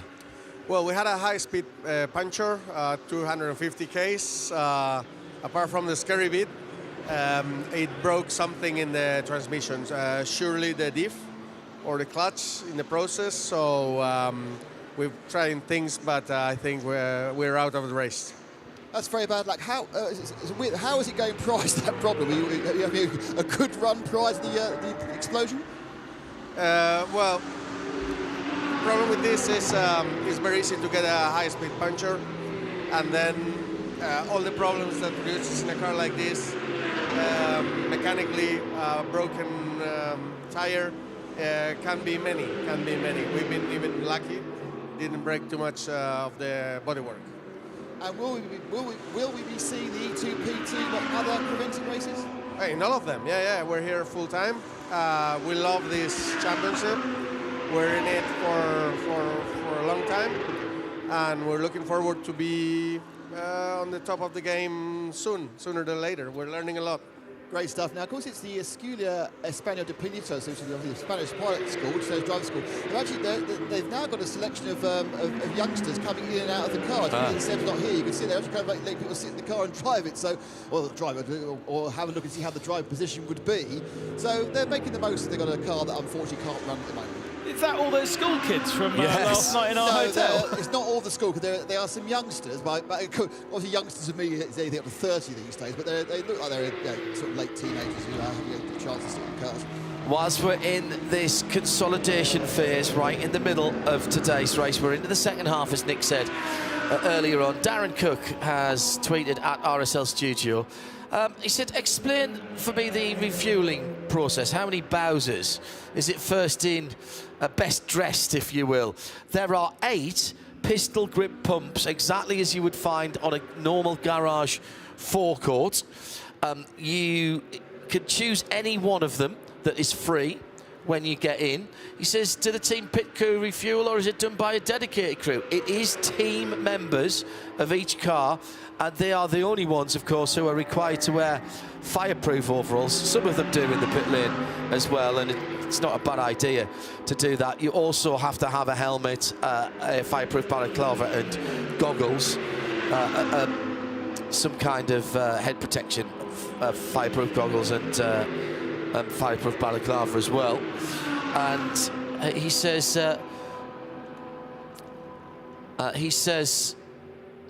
this is very different to the Bathurst 12 hours, but I'm really enjoying it. Urban says, thanks for the explanations. He says, where are the spectators? Well, there are spectators here. They don't all sit in the stands. The beauty of a long race like this is people can wander around. And actually, you can have a really good single-venue stage rally on just the access roads in Mugello. There's a little bit over by turn 1 where you go over the top of a brow and you're met by 2 very sturdy-looking trees, which would have to be a caution. And then you can run all the way around side. So, and the other thing is it's unlimited access to the paddock as well. So there's quite a few people in the paddocks. Fan-friendly, it looks like, says Erwin. You're absolutely right. If you're in Europe and you've got the chance to come to a Creventic race, it's always very good value. Great access. Drivers and the team's happy to talk as well. Plenty of time to wander around tracks. And next up, we are at Spa-Francorchamps, which is one of the great tracks to walk around. And actually, huge improvements to spectator pedestrian access around Spa. It used to be you needed to put your hiking boots on and strap your ankles up if you were going to go and do a walk around, but the footpaths in particular have been improved. I'm not saying you could rollerblade down them, Ben, but they are much better than they used to be. I think the objective at some point will be that, but with all the build work that they've been doing, not just most notably up the first and second turns around Eau Rouge and Radion. Well, there's a brand new spectator grandstand, isn't there? There's a brand new spectator grandstand overlooking Eau Rouge, but now there's another one overlooking the old pits. Yeah. But there's also going to be one built around Pouhon, and that is still very much a building site. So that's where you're going to need your Wellington boots, because it does get a bit muddy around Spa, and certainly the last time I was there, it was in July, was a right mess around the back of the circuit, but you're right, it's a lovely walk. Let's pick up the GT3 AM class leader, has been running as high as 3rd, now drops down to 4th. Greg Newell took the car into that GT3 AM leading position. And he's got out, and whoever got in has got new tyres, but then he had to make the short run of shame to the penalty box. So again, because they're quite a long way up the pit lane, I don't think he even got into the pit limiter speed before he had to stop and slow down again. Park it next to the white Maserati Ghibli safety car, and they have a 16-second penalty. I believe it was for exceeding the speed limit in the fueling area. I have to make a confession to you and Ben. I actually gave you a bum steer on the fueling section. There's 10 Bowsers there. I think they added 2 more after Friday. Oh, really? Cheeky. I know, because I remember 10 pumps. Yeah. There's 5 pumps with 10 handles. Yeah. Pistols. Good Nozzles. One, yes. Nozzles, yes, all those words. Yes. Yes. And why do they do that? Because so Panther Fuels supply the whole thing, and it's a huge amount cheaper for the teams as well to use that simple system than to have a much more complex system of fueling in the paddock, where they also then need all the teams and drivers to have more fireproof gear, and they then also can control the fuel rates and the filling rates rather than the teams doing it. And then there's all kinds of tricks you can do to get fuel into the car faster with more technology and therefore, of course, more cost. So it's a really good cost-effective way. There's a big old fuel truck attached to all these this portable power system, exactly the same as you'd see actually in WRC. They just construct these fuel systems in a car park somewhere, and it works very, very well for Creventic. It was Roman De Angelis who got into the harder racing SPS. Now the car that was battling on track, they're actually nothing to do with the race between the different classes. The EV Motors Porsche Fabrizio Broghi gets out of that 955. They're doing a full service as well. That's the leader in 992. And third overall. They probably will rotate back to 4th overall now with Roman back in the SPS Heart of Racing car. That's a bloody quick one, that was, blimey. So speedy stop, Fabrizio out. Team again doing particularly well. They must have a big lead now in 992, are they? They have got just on a lap, yeah, just over a lap. Even after that stop, they'll still have a lap, I reckon. Thank you, Nick Damon. Roman De Angelis then waiting for him to come around. He's just gone by, actually. So whilst Fabrizio Brochi was getting up to speed, so they'll be going through turns 1 and 2. They must be pretty close together. So there's 6 seconds between when they went across the line, but of course, Fabrizio, excuse me, it was Sergio Nicolai in the Vili Motors car. They were still on the pit lane speed limiter. So has the 27 got past them? I think he must have, yeah. Gone and away. And has held on. Hunter Racing have held on to the GT3 AM lead by almost, well, just over 50 seconds. Yeah, it has really stretched out. That second half of... That was 16 seconds, you remember? Yeah, when we talking about it? a really nice little stint. Yeah, very good, Gray. With Karsten in the 11 and Johannes Kirchhoff in the 34, we do have slower gentleman drivers aboard those AM cars at the moment. They've got the AM in the AM cars for the time being. Down with Gray Newell, straight out of the harder racing experience. Gray, that was a good little stint for you there. It was a long one. We had a communication error. I was supposed to come in and do a driver change, but I missed that on the radio, so I ended up going out and doing an impromptu double stint and just kept it clean and tried to manage the tires. But I hear we're up in first now, so I guess it was a happy accident. So, say it was the impromptu double stint. Did you get fresh tyres that second stint? You had to carry on the old ones? No, we didn't stop for tires. It was just running with the same set the whole time. So managed to keep the times okay and keep the car out of the gravel. But yeah, it's been good so far, having recovered from my spin yesterday. So just everybody's focusing so hard on putting us where we need to be. As you say, happy accident. How was the car at the end of the second stint?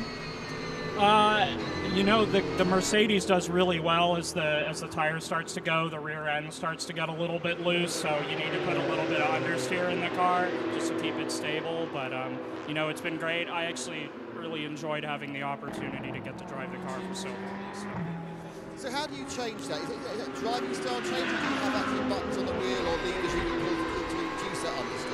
Well, for me, it's just about the style change, you know, just trying to set the front end and get more angle before I get to power, just have the car rotated a little bit more so the rear end doesn't move around. I'm new to GT3 racing, so having this much power is a little new to me, so I'm just having to manage all of that and figure it out. Is there anything you can do? Are you actually adjusting the ABS settings or the traction control settings, or do you kind of just, is it just about driving lines? For me, it's just been about the lines. We haven't done a whole lot of TC adjustment. We're kind of really liking where we're at a slightly lower TC. Just being a naturally aspirated car, the power band's so linear, you know, it doesn't spike like the turbo, so it's pretty easy to be smooth with the throttle. So for me, I've just been changing how I'm driving the car. It's been working well.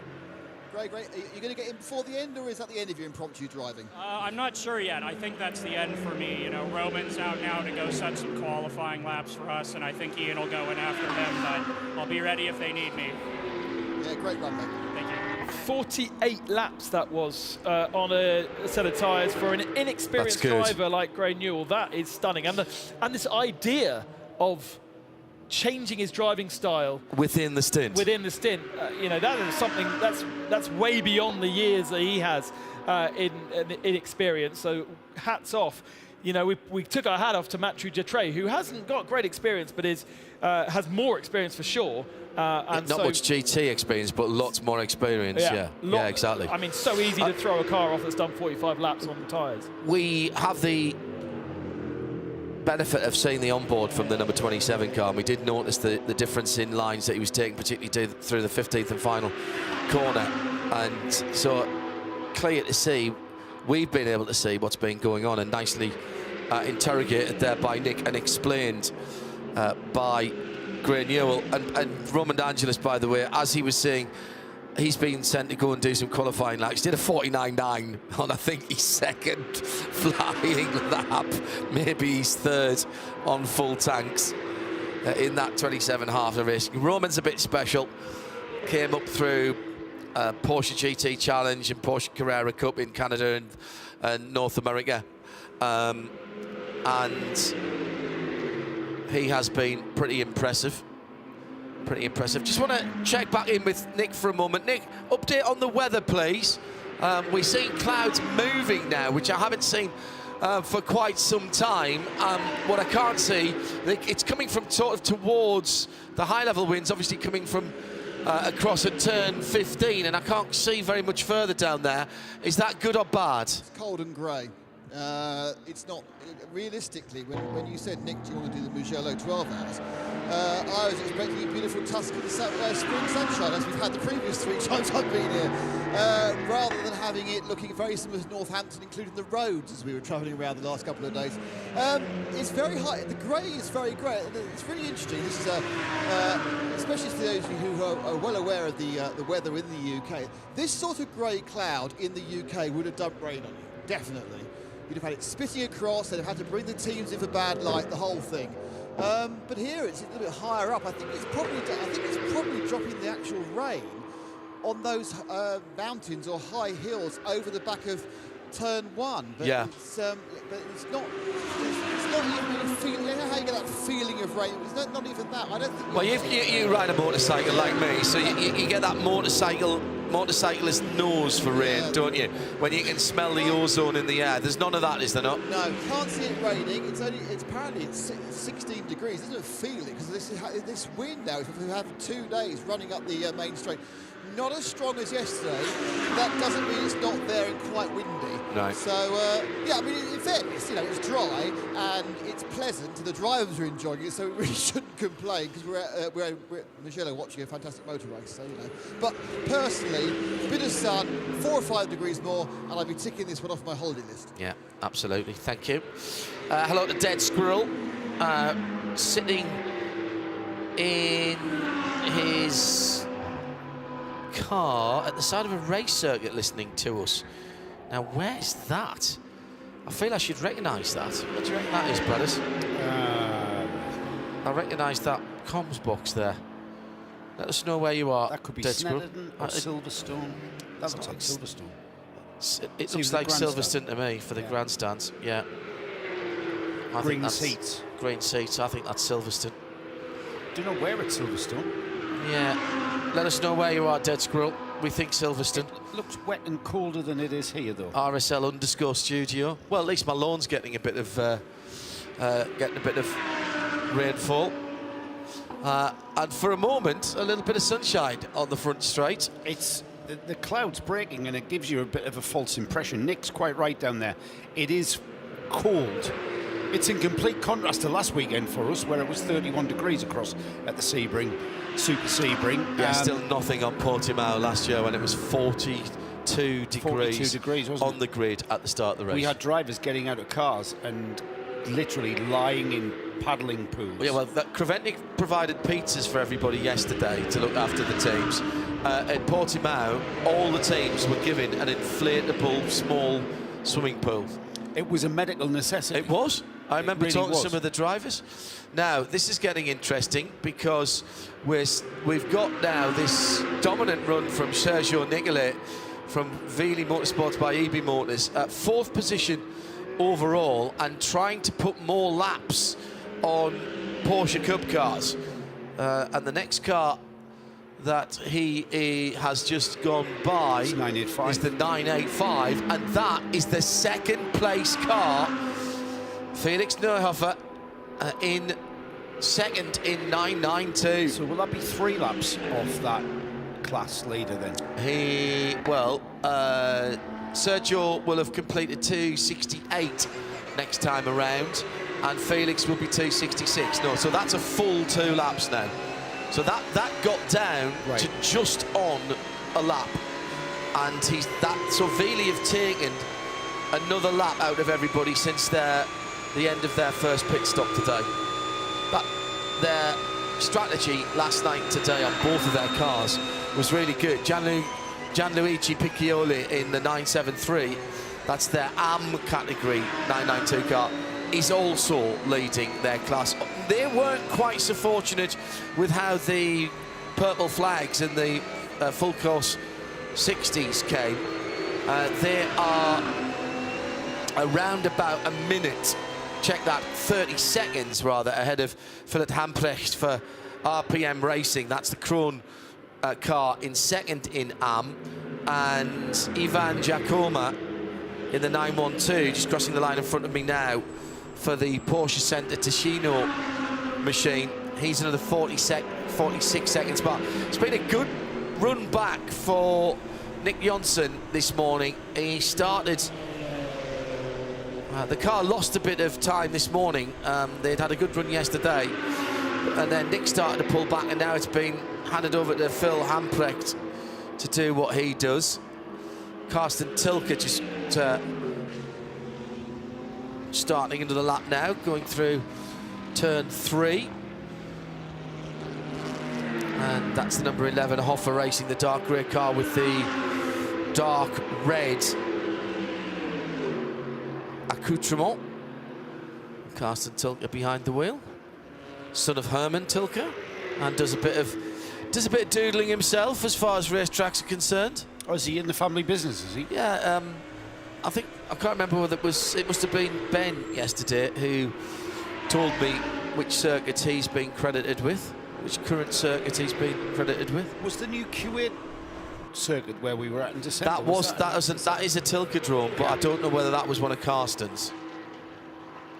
I thought that was a stunning circuit, really did. Yeah, very much. Can't wait to get back there this year. It's very rare you get a long straight followed by a kink, followed by a long straight, and then followed by a heavy brake. Followed by a heavy brake. Really challenging. Yeah. And a compromising setup. Oh, massively. Massive compromising aero setup. And lots of blind corners as well for a place in the desert. Gradient changes, wasn't it? Yeah, absolutely. Cambers, different cambers, nuances, positive, negative, and not necessarily when you look at a track map and you go, oh yeah, I need to be over there to get there, and when you get there you think, oh no, that's not going to work. It's a bit like, it reminded me a lot of Kota. Yes. Where Kota is a really tricky track to get your head around. NASCAR Cup Series there this weekend with Gunther Steiner in the commentary booth, commentating on 2 Formula 1 world champions. Jenson Button getting some more NASCAR experience before he and the Camaro 56 team go to Le Mans. There's apparently only 0.3 of a second between him and Kimi Räikkönen. Yeah. They're going to be very close on the grid. And is it Jordan Taylor or Ricky Taylor who's driving this weekend? It is Jordan, yeah. Or is it? No, you got me thinking now. No, it's Ricky. He's been... anyway, young Mr. Taylor qualified 4th in his first time in a Cup car, ever. Incredible. Considering how different those cars are. The more interesting stat for me is that Hendrick Motorsport and the Garage 56, the Camaro 56 team, on Goodyear race tyres, Le Mans style race tyres. Jordan, by the way. It was Jordan, yeah, I thought it was.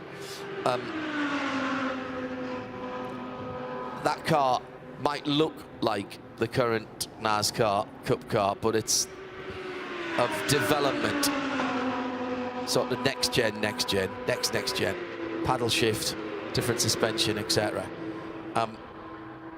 So how about 8 seconds difference between the car that's going to Le Mans to represent Corvette and NASCAR and the American scene?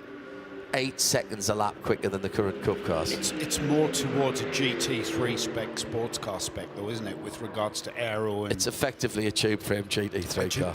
That's exactly how I put it.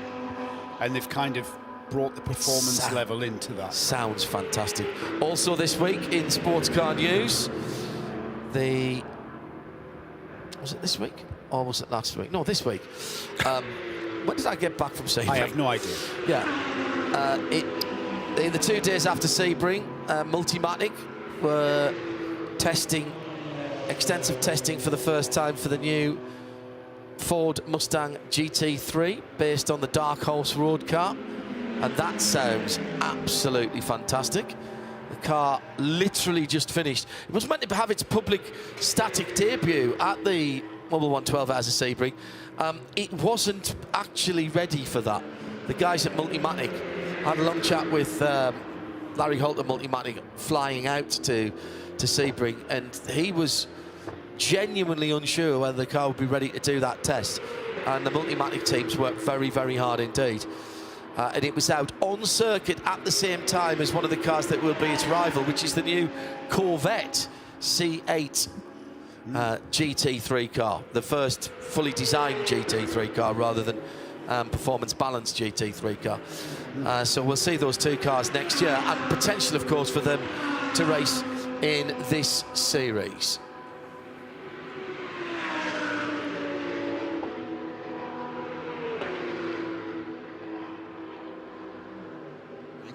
On the front end. Now, the interesting thing about it is they've taken the nose off the car, and it's got a kind of a catching, a kind of a mesh catch, which goes effectively from where the arches are and up to the inside. They've taken out from each side. From one side, they've got sort of like a handball size amount of rubber marbles. The other side, it's almost a football size bit that's come off. So obviously the way that it's designed, it's really picking up the marbles and throwing it into this net that catches them. They've taken out about 3 kilograms worth of rubber. And well, it's directing air in there. That's the whole point of it. And what else is in the air, if it's been thrown up off the ground, is bound to go the same way, isn't it? And that's why they've got the catch fencing for it. But that isn't their major problem. They're actually now having a really good shifty around. Interestingly, I'm sitting there and I can see 2 or 3 large lumps of rubber they've not bothered removing from other parts of the car. So my feeling is that car is going to, obviously gets heavier and heavier and heavier until you take the nose off it. Then you get about 3 kilograms off it.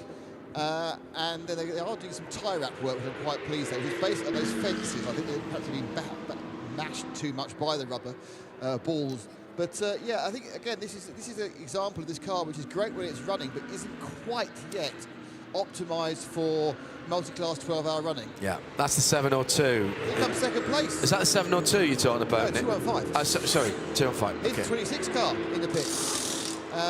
Out gets Everardo's in that, and Urban is getting in, I think. Paul Everard getting out of the Sondlock Junior team, yeah. It's a full service, fresh tyres, brand new tyres, short markings tell you they're new. Not quite as slick, I'll be honest, as the Haas team. The Haas stock to be absolutely unbelievable. Hang on a second, Nick. 19th position.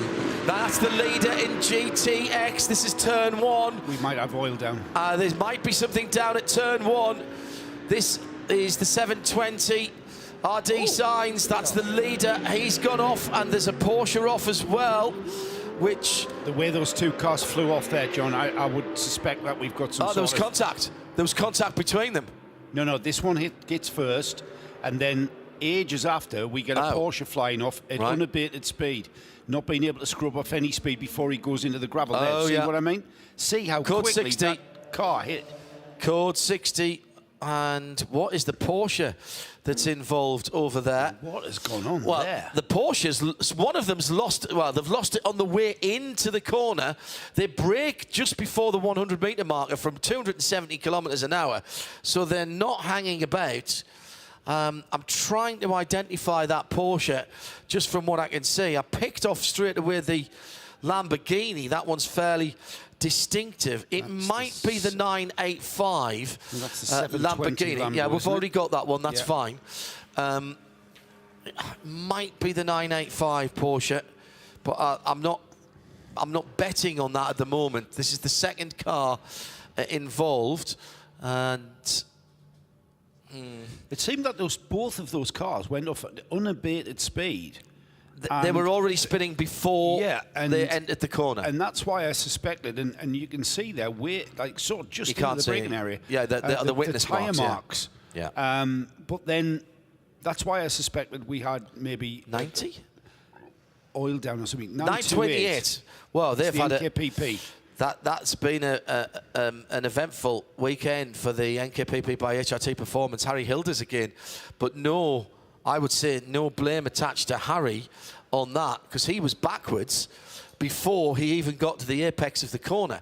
Now, in the fueling area, it is absolute chaos. Nick Damon, you'll have cars with you shortly. Heart of Racing have gambled and come in, and they have got onto a pump. The number 8 Kessel Ferrari have not been able to get on a pump. We've got the teleloader there for the Lamborghini. There's also going to be some tyre barrier repair required. How did they race Formula One here?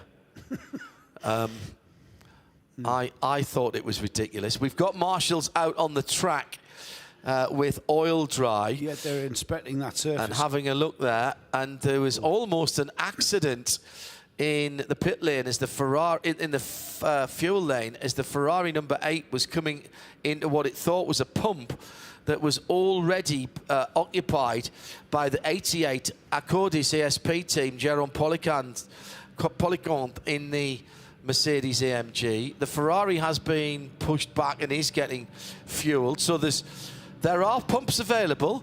This is a public service announcement for those of you.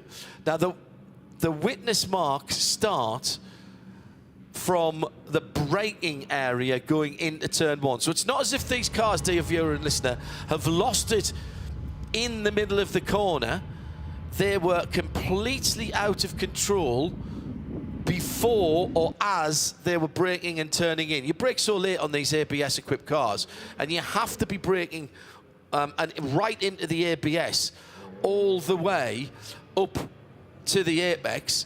And the amount of dirt and rubbish that those major impacts to the tyre wall have caused, transmitting the dirt that's in the tyres underneath the concrete wall onto the access road behind.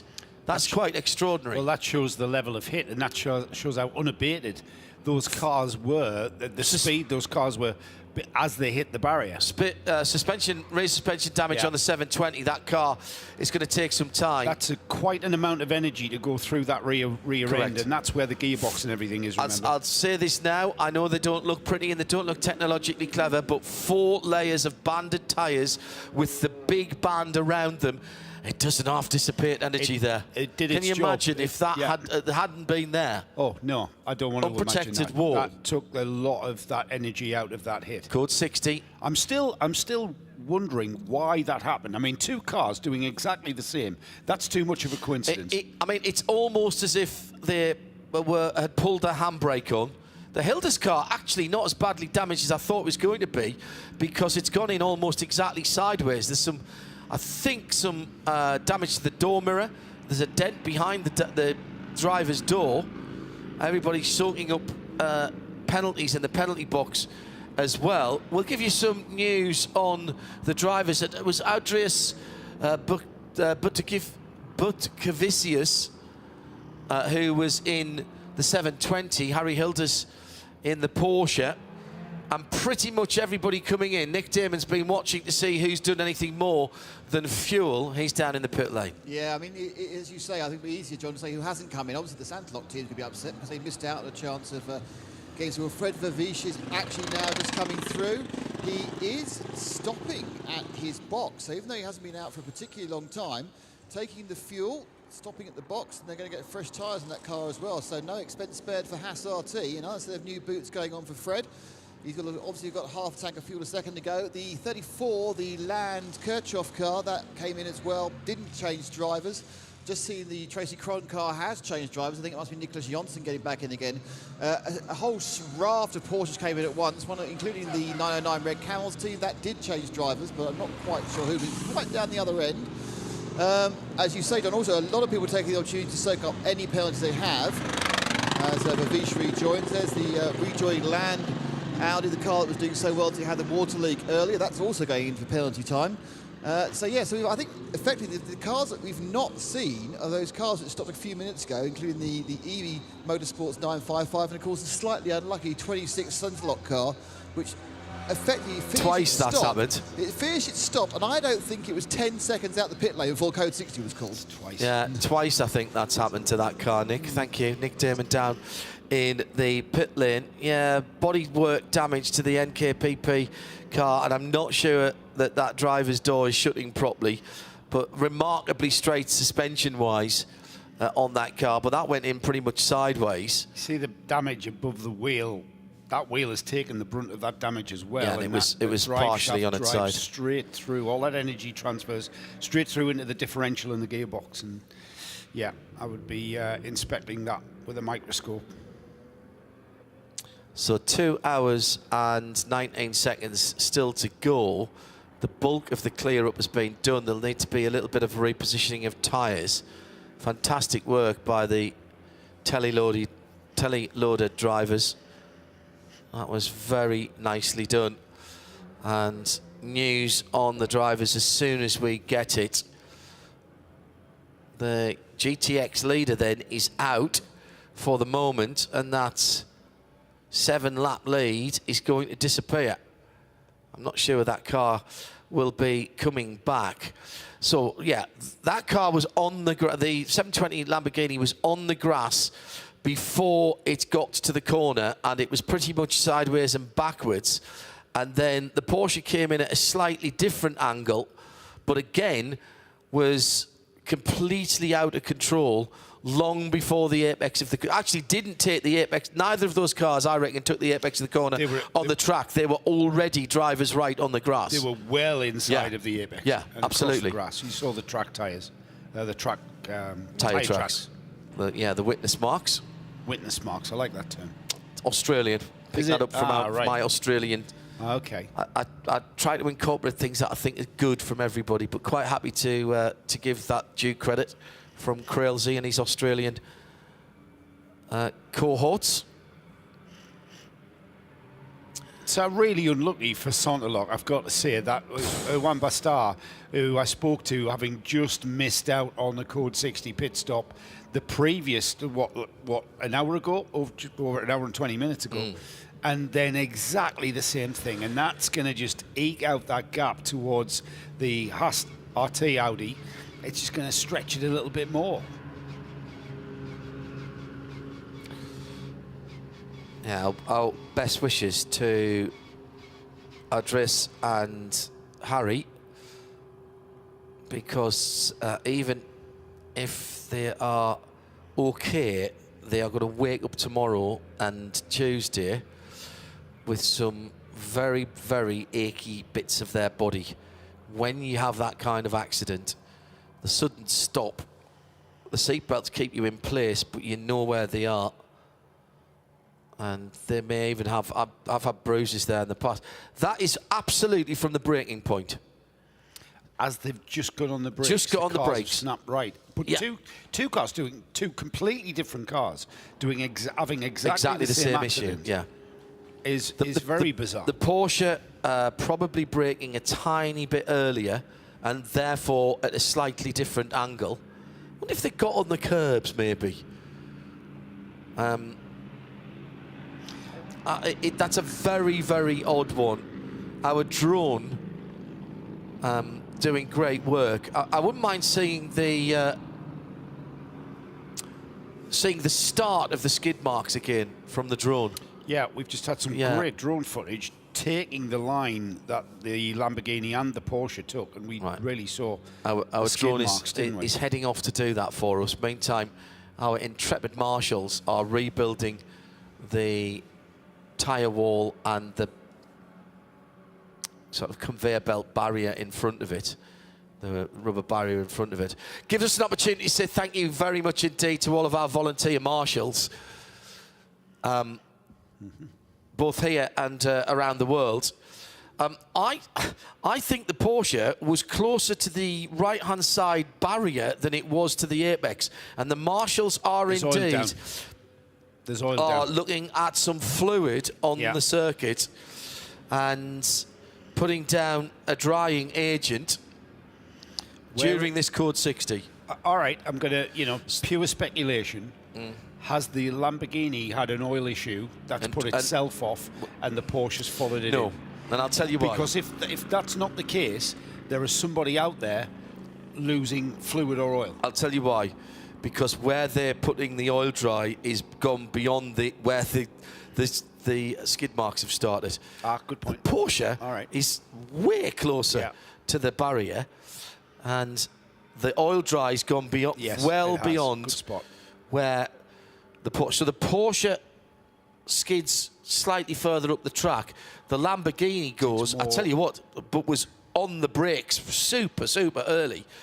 And the oil, where they're putting the oil dressing, still checking the surface. Yeah. And they're still finding slippery residue. Yeah. All the way past the skid marks. Good spot, Hindhoff.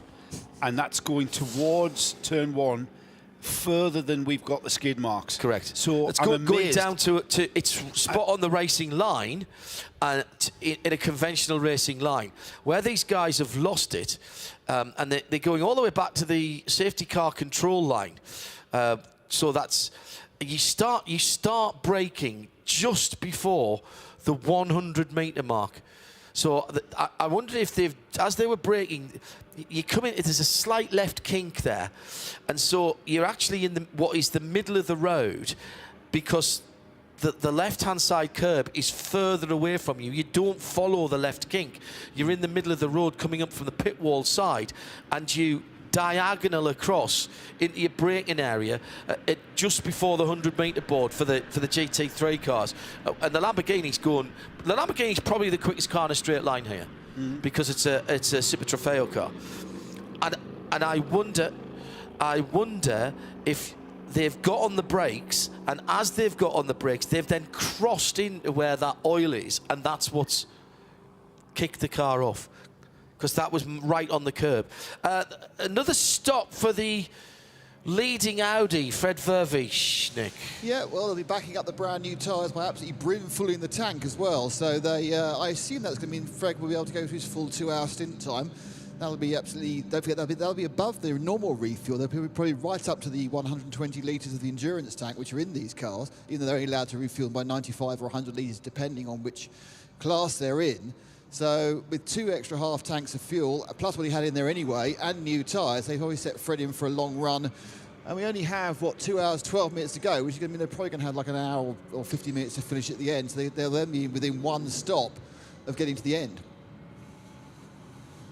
Ian McCarthy spotting, when he rewound the coverage, that's part of the wall just where the Lamborghini went in, Andreas went in.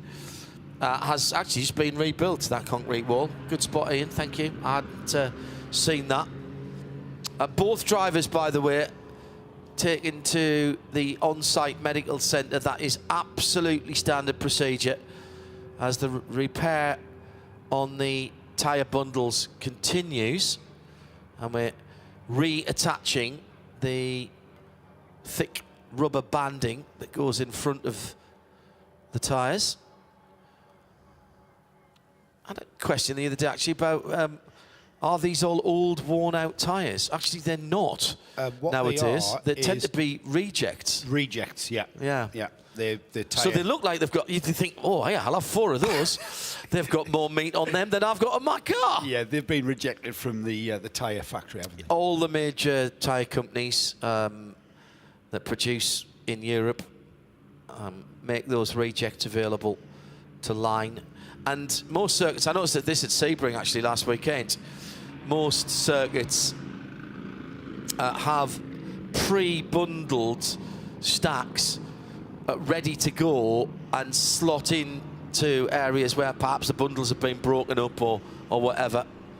And you can just use a forklift or something, or a tractor with 2 forks at the front. You just lift up a section of... It's a bit of Tetris. 12 by 4. Yeah. And you... It's a bit of Tetris, yeah. It's a bit of Tetris. Real life Tetris. Yeah. Those guys are very good indeed. So code 60 then, if you're not used to what you're seeing here this Sunday afternoon, coming up to 10 minutes before 1 Central European summertime, as it was. Clocks went forward last night. Nick reminding us how much time we've lost this weekend, because we came an hour forward from the UK, then it lost another hour of sleep. It's nice sometimes to go back in time. But then spring forward, didn't we? Yeah, we sprung forward last night. Made it through another dark winter. It's very fortunate now, aren't we, that we have motor racing all the way through the winter, and it tends to be in places where it's quite sunny. We have no off-season in endurance. How did we used to get on where we stopped in September and didn't start until Easter weekend in April? Well, the UK I seem to remember I fared rather badly. We did fare rather badly, you and I. The UK season used to finish in October. Well, it used to finish late October with the Formula Ford Festival. Yep. And then restart in mid to late March. Now, globally, certainly the endurance racing season goes from January to December. Yeah. You know, we start off in Dubai. We've then got, across to the US for the IMSA series, and then we go all the way through to November, where December into where we have Creventic for Kuwait Motor Town. Yeah. Meantime, plenty of pit stops going on. We had the lead TCX car in. Peter Larson has brought that in. He's got out the Primus Racing BMW number 251. Full service on that one.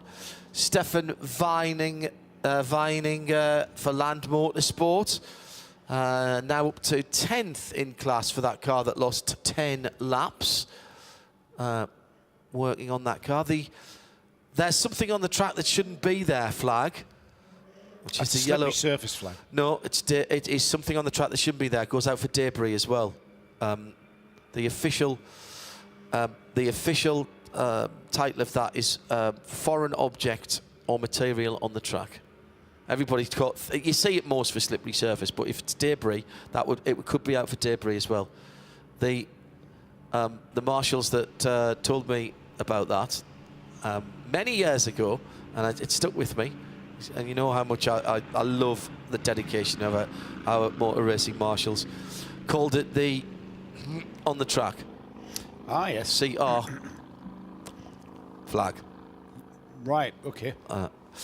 Nick Damon has more callers in the pit lane as the telly loader has finished its business at turn 1.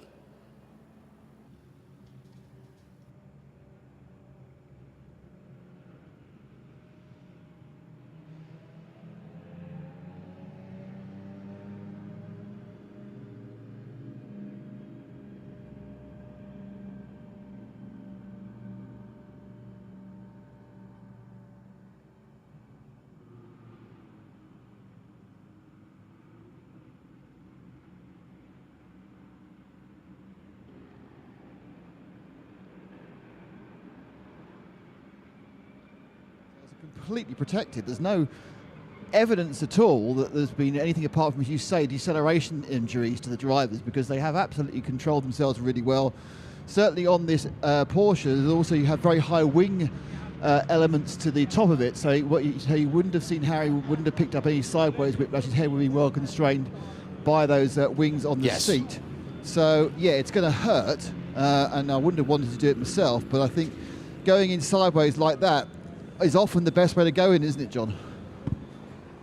Thank you, Nick. We're going back to green flag in just a moment with just over 2 hours and 6 minutes still to go. Let me give you a quick rundown. Fred Vervies leads on 280 laps as we go back green. That's Haas-RT from Santalok on 277. It'll be 278 actually when they come round to complete.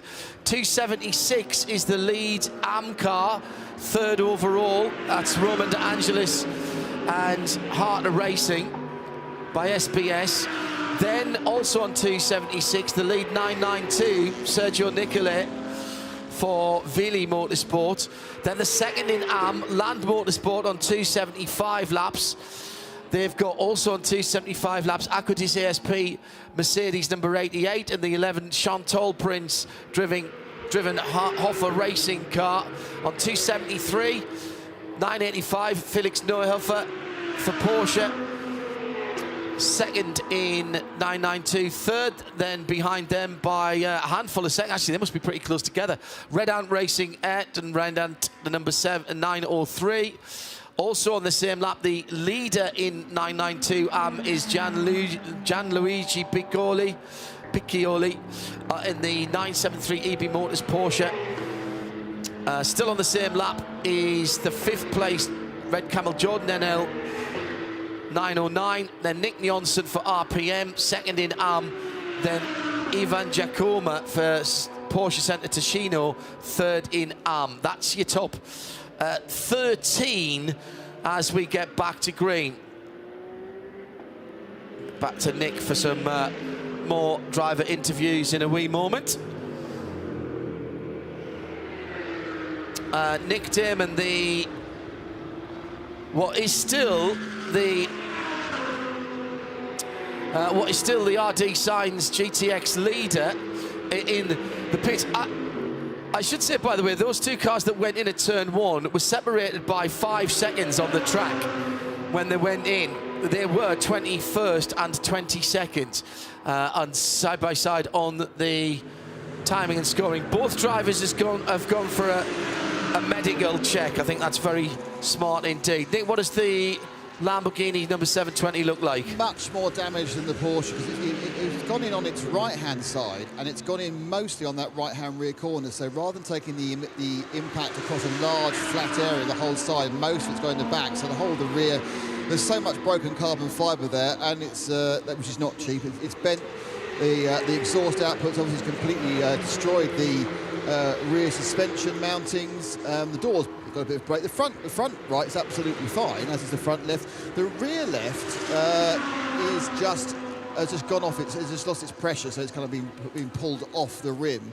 But there's a lot of damage on that rear right-hand side, and that car will not be rejoining this race in 2 hours and 3 minutes left to run. And it's a very sobering thought when you sit there, and I don't know how racing teams do this. I just sit there and think, well, that bit on its own, it's about £1,000, and that bit's about £4,000. And that's obviously because I'm not independently wealthy enough to race a Lamborghini, I suppose. You can't think of it in monetary terms, Nick. No. These are life-changing amounts of money for. Let's put those things to one side. Coming down to 2 hours to go. That's one more pit stop, I reckon, for Fred Vervees and Haas RT, and they'll be brimful in that car now. So I think they'll easily make the next 2 hours with one more pit stop. So here, maybe, just maybe now, the stagger is beginning to unwind as we come down to just 2 hours to go. The 928 NKPP car also off the rollback in the pit. Now, is this a bit of drama for our leader in 992? This is another luggage cover drama, I think, because that's rattling around rather more than I'd like to see it in the slow corners. When you say luggage cover, you mean the bonnet at the front of the car? Yeah. Well, it's not a bonnet because it doesn't cover an engine. Yeah, I know that. It's the luggage cover. Covers the lugger. Yeah, that's luggage compartment cover. That's like putting up an umbrella at the front of the car, isn't it? Drag-wise. Yeah, but remember what happened at Kuwait Motor Town? We saw a one fold completely back and block the driver's view. No, just the bottom bit underneath where the clips were. Not the whole thing pop up, just the bottom bit folds up as if it was a piece of papier-mâché tin. Yeah, but it's not. It's carbon fibre. Even on the road car, it's carbon fibre reinforced plastic. Even on the road going version, like the road going version of the GT3, the GT3 Touring 992 are basically the cars you've got now with slightly nicer upholstery and a stereo. There's very little difference. Oh, and bigger rims. They've got 20-inch rims at the front, 21s at the back, rather than 18s all around, which the race car gets. 6-speed manual gearbox. Same engine, so 507 horsepower, same output. You get slightly more plush interior, but that's about it. The gearbox, of course, on the race cars are a racing paddle shift rather than a racing version of the PDK rather than the standard PDK or the manual that you get in the road cars. Amazing pieces of kit again from Porsche. They also have the turbo body on them, which means they've got those air intakes in front of the rear wheels. Help cool down. That looks like the Red Camel car about to put a lap on that RPM Racing Nick Johnson car. Red Camel is Nick Johnson back in that car. Now that's interesting. No, we've just had Nick Johnson he's overtake Ivo Breukers.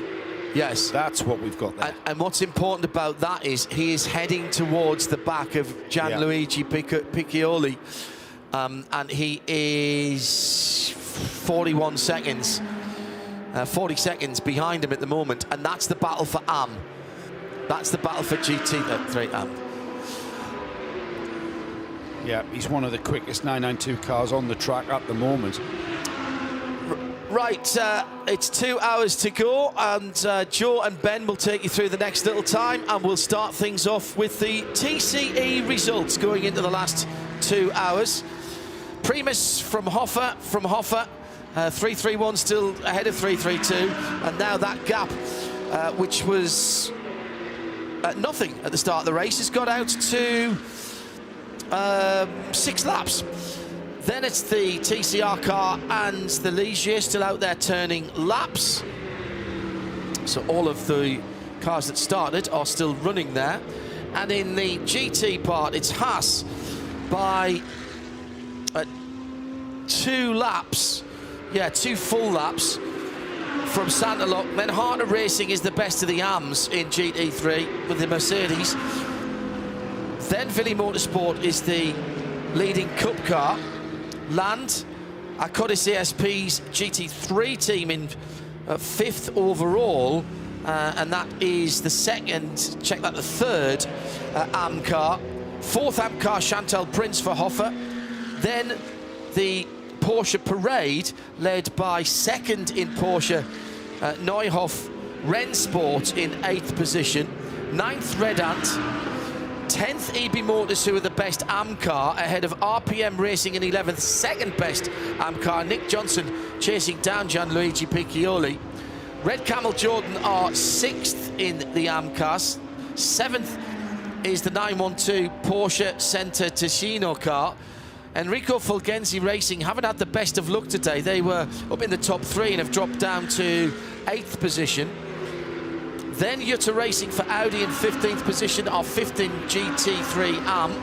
HRT is another 992 car. Nicolas Sturzinger behind the 967 Porsche in 16th. Kessel, 8th in GT3 for Marco Frezza in the hybrid Ferrari. Not that it's got a hybrid engine, it's just got panels from both cars that they brought this weekend. Bob Herbert is holding down 4th in AM for HRT Performance 930. Then Land, Porsche Baltic, Jutta Racing, and going down to 22nd position, the RD Sainz Lamborghini is one of the cars that caused that most recent Code 60, still showing as leading GTX, but that car is not putting any more laps on, and Harry Hildes right behind, exactly the same. They will not be putting any more laps on, possibly at all, so that's going to allow the Lionel Amarouche to go through, and in fact actually that has just happened as he went past me. So it will be Vortex V8 leading, and Pierre Fontaine in the 702 Vortex will also be going through shortly to go through to 2nd in class. Red Ant, Bugirard back in the lead of the GT4 ahead of Atlas Motorsport by a couple of laps now. Then the Simpson Motorsport GT4 is 12 laps further back. CP trying to get some points in their defence of their European Championship they won last year. 9 und 11 Racing is in 31st. 32nd E2P. They've had problems as well, as we heard earlier on. That high-speed puncture caused damage at the back. Herbert Motorsport, that was the 77 laps done for practice and BOPing the new GT3R in concert with Creventic. PB's Exige had oil leak in the engine that they couldn't fix, and Herbert Motorsport, their substantive car, went out after just 23 laps yesterday with a gearbox problems. That's how it stands with just an hour and 55 minutes to go here at Mugello.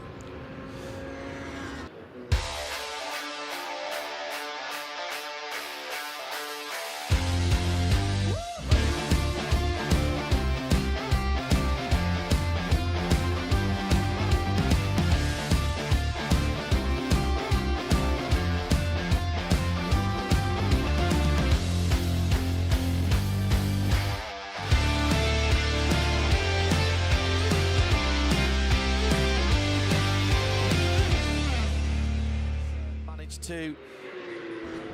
It's all been put back together, and we're back to racing with 1:54 to go.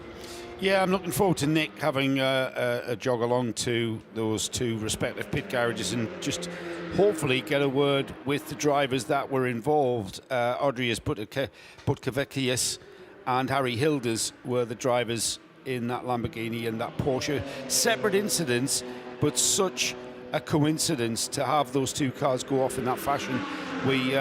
We certainly did find that we had residue of some sort down on the track that's been treated. Let's head down to the pits. Nick, is that you that I can hear? Go ahead, Nick. Hello there. You could hear me. Yes, I'll just go try to have a quick word with John. But it doesn't matter. We've got both the cars back. I've also got Seb here, so we can take pictures of how awfully damaged they are, if you like.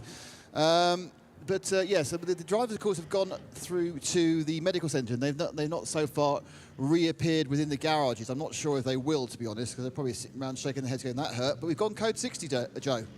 Yeah, do we know why? I have no idea. No, neither do I as well. We've just had a warning there, the code 60 flag flying. Yellow flag at turn 9 was the start of that, and turn 9 being the second of the Arrabbiata corners. That sweeping uphill right-hander, the one that should be flat out if you've set your car up right, Ben. Yeah, it's an acceleration zone, really. Unfortunately, it is one of the places we have little visibility from our trackside cameras, so it'll be difficult to spot, but there is somebody out there, and the outside of the corner is gravel, and so may need extraction, and it is a vortex, and it is the vortex night. Yeah, Pierre Fontaine, unfortunately. So that's the 702, which is the one that's had all the issues, because the 701 actually has been relatively issue-free, leads the class, and actually legitimately led the class early doors. It has now inherited the class lead, and there he is, just on the exit of the turn. He's looped it and put it in the gravel. So it should be a quick snatch, and we can go back to green flag running, and presumably we're not going to see too many people visit the pits because they got everything kind of sorted on the last code 60. We had a bit of a reset, didn't we, just recently? Of course, there are top-ups. I mean, the leading car has got plenty of gap there that they could top up, but I'm not sure they need a top-up, to be honest. Maybe we will. I mean, I think that's going to be a pretty relatively short code 60. The vortex just off the track there, backwards into the gravel. And all we need is to tug that car back onto the track and he can get underway, probably. What I love about these drone pictures that we see here is it gives you a very different perspective of how tight these circuits are. You know, when we see a circuit on television, guys, always makes them much wider and much wider than usual. But when you see from above, you can see how tight some of the areas are. Let's go down to Nick Damon, who has the Bugara team with him. Yes, with Dave Rescue. David, you've managed to get yourself back in the lead of GT4. It's been a real up and down race so far. Yeah, it's like, you know, we had a little problem in the beginning, but it's the 6-hour race. So it's like we must really focus for the finish. So now we are again on the leading the GT4. So it's we have the good gap for second one. So we will keep it really no risk, easy, and I hope we will win. Because you had a problem right at the start of today. What was that? Was it with the tyre or the wheel at the start? No problem. It was strategy. We have the different strategy for the start of this stage. So how are you going to handle the last 2 hours? You've got a decent lead. Is there any strategy or just driving round and round? So now we're waiting for the last change. So after Alia, I will drive. So and we will see. I think I will finish the race. Do you expect it to be a close battle the whole time, or you just think it's going to be fine now? I hope there is no battle. It's like we have the good gap, and it will be like safety and easy go to the finish. But you can see it's like can happen anything. Some oil was in the first braking, so it can happen everything. Many overtaking here, many danger situations. So I hope we will not have some contact with someone and be like easy going to the finish. And how has the team enjoyed being here at Mugello? Yeah, we are the first time here, so in like first season with the endurance, we are really enjoying because it's like many possibilities with the strategy, like the changing wheels and the code 60, fuel, no fuel, and it's really we enjoying because it's not the short sprint, and it's even with some mistakes we can move back on the first place. And will you be at the other Creventic races in Europe? Yeah, sure. Great stuff. Everywhere. Thanks, David. Okay, thank you. And the Vortex is already heading behind the barriers, so we should be able to go back to green flag running very shortly. David sharing the car with Andre, and Ali Kolok is aboard the car, multiple European truck racing champion, and other national truck racing championships as well, including France, and most recently truck T3 winner at the Dakar. So much of her experience is actually in much larger vehicles than a GT4, but clearly trying to get some more experience in more conventional vehicles for circuit racing. Adam Lacko in that car, European truck racing champion as well, 2017. Ah, yeah. So they're all truckers together. They're all truckers together, yeah, yeah. Great to see them out there. They were with us at Spa last year, weren't they? The 11. Hopefully they'll be back out with us in other races. And Nick, the Hoffa Racing 11, Chantal Prance just coming out of that car. Yes, it's a wife to husband swap as Alex Prince gets in, Chantal Prince gets out. I was thinking if they're used to driving trucks, what they should have got was one of the original Mercedes SLSs, because they just handle like trucks, the ones with the gull wings. But yeah, so this is the AMG is a much bigger car. We've gone to green. I can hear that from the side of the track, and Hoffa Racing have done a complete service. Alex Prince back in the car. So Alex, taking over from his wife, will have had to adjust the seat and the mirrors, and change the radio station, as normally what we do when we, yeah. I'm glad I had you faded down there, Nick. That's mirroring exactly what their rivals, the 34, have just done. Tim Vogler for Land Motorsport, also leaving pit lane just a few moments before Alexander Prince. Probably about half a lap between those two once we go back to full speed racing once more. The gap obviously registering as a lot larger when they're driving slower. But it's an interesting little battle, that AM battle. Now Heart of Race with Roman Drandlich doing this last stint have separated themselves from Acodes, Land and Hoffa. But Acodes saving Jérôme Polican for a big, long, chunky stint now. And they've got through the Ricci's. I actually saw Mauro Ricci leaving the circuit. So he's heading himself back up to Belgium. And presumably with Benjamin also. I'm not quite sure whether he's with them. But it does mean they're left with Jean-Luc Boblique and Jérôme Polican to finish off that car. 1 hour 45 remaining. We're getting towards the part of the event where we have to start considering our Spirit of the Race award. Oh, yes. So feel free to tweet in your suggestions. How does it work now? Does it work like it worked last year? We nominated... We kind of throw some ideas in, and then we nominate the winner. Who decides the winner? John decides the winner. Yeah, we do. We all collectively. decide. Okay. Collectively. But we'd like some suggestions. Yes. I'm going to throw in my suggestion of the Spirit of the Race award to the number 34 Land Motorsport Audi team, who yesterday had to pull their car out of Parc Fermé for a water leak. No, different car. Ah, right, sorry, not the 34. Where are 55. we? The 55, sorry. Yeah. Who is way out of contention. They were actually in contention for a win. They were, yeah. There was no question about that. Now, they've made their way back up to, all right, they're 9th in class, but 19th overall. And having taken that penalty, they've pushed on. They haven't dropped their heads. The team consisting of Chris Meese, Tim Muller, and their teammate, if I can just, Stefan Weininger, of course, who's be a company sponsorship on the car. And you know what? I think that has shown great spirit, because when you are running towards potentially a victory and you're looking towards taking a win, and then you're hit by that, mechanical issue right at that point where you had to pull the car out of Parc Fermé, a water leak was discovered when the car came to a halt.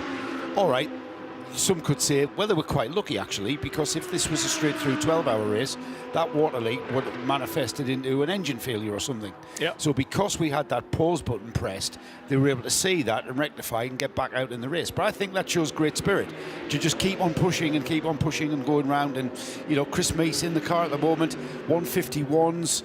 Arguably, one of the quickest drivers out there, and it hasn't deterred him. He hasn't. The heads haven't dropped. So for me, that's perhaps my consideration of a nomination for this Spirit of the Race award for this 12 Hours of Mugello. I think I might throw Philly Motorsport out there as well. They've played the 992 race very, very well. Yes, it's always slightly to do with luck when it comes to the Code 60s, but to bridge the gap over the rest of the 992 field so remarkably, it's pretty awesome. And of course, Haas RT haven't really had much experience in racing before. New kind of name, and they have absolutely faultlessly. The name hasn't. Yeah, most Go of the and team have a look. We sit around that table. Yeah. Yes, Nicholas? I was going to agree with you on your first vote, which is Willy Motorsport by EB Motors. Not only have they done really well, it's Fabrizio Broghi got married here on Monday. Now he's racing, and they're doing brilliantly, and the team embraced it. What is more spirit of endurance racing than beginning the longest endurance of all, marriage? Yeah, good point. Good point, Nick. So and they're colourful. At the reception, Fabrizio's wife said, where are we going for honeymoon? Well, I thought we'd go to Tuscany, darling. In an Italian accent, of course. I thought we'd go to Tuscany. Oh, yeah, I like Tuscany. There. Just happened to be a motor race on at the same time that I'd like to enter a Porsche. And the team have also been enjoying the hospitality of our local hotel. We're sharing a bar with them in their colourful clothing. Their clothes match very much the livery of the car. Livery of the Race award would be that car, no question. Livery of the race, yeah. What did Hindhoff describe it as? A colour, a splat, something splash, did he say? Or splat? Splat. Splat of colour. Which pretty much sums it up. Keep your suggestions coming. We are also potentially going to have a Vortex, touch wood, on the top step of a podium in the GTX category. I mean, to be fair to them, the 701 doesn't really have a rival any longer, with the Lamborghini out, with the 702 constantly being extracted from various gravel traps, and the 719 having a big issue earlier on, which has given it a massive penalty. They just need to get to their flag, but that isn't particularly easy for them. It hasn't been easy in the past, and the 701 has run not only faultlessly, but it also clearly has become easier to drive because the guys in there haven't been throwing it off the track. It's a very good point, well made. And if you think back to this race last year, where we had 3 vortices in the race, and I think at no time during the 12 hours did we not have one of those 3 in the pits with issues. Yeah. And we've seen very little pit time for both of those cars. And in that process of development and sorting the cars, certainly, you know, it's not just about driver experience, but also about drivability. And there's no question that those cars have become a little bit more drivable, perhaps. Yeah. You know, a little bit more less inconsistent handling, more consistent handling, giving the drivers a bit of confidence and just being able to stay out of people's way, or the faster cars, I should say, and being able to race. And we've seen them on track several times coming together. Nick, I've got a mission for you. The number 332, the Hofer Racing by Bonk Motorsport BMW. Obviously, been in the pits now for 25 minutes. Hang on, Nick. Hang on. You're not on air, Nick. Wait for me to cue you. Yes, Nick. Hello, everybody. First of all, Bonk is the other in the pits. Also, not quite spirit of the race, because not obviously qualifying, but I've just been told by Seb, this is his 65th Creventic race, our cameraman extraordinaire. Good effort. Now, don't forget, it was the 50th race for Alfred Renauer this week, but I don't think he actually ever got in the car in the competitive part of the event, due to the gearbox going, and the test session they ran yesterday, I think it was mostly Ralph and Daniel, Ralph Bonding Alleman. So, yeah, so when we're counting up, you know, those caps, those Creventic caps, 65 for Seb, amazing. That's a pretty cool stat. Andrew Marriott always speaks of Seb as the best cameraman I've ever worked with, and that from Andrew Marriott is quite something. He's had a few cameramen in his time, that's for sure. I thought, oh yes, what about Kessel Racing as well, considering that car is now effectively an amalgamation of two different cars that they brought to the circuit. Their trials and tribulations began way beyond the start of the race with the issues in practice. Entering one car, changing it to another, changing the onboard camera system to the second car, having that ready for qualifying was quite impressive in itself. And then obviously the contact and trials and tribulations of the 12 hours that they've had, meaning that now said car looks a bit more like its predecessor, thanks to all the bodywork changes.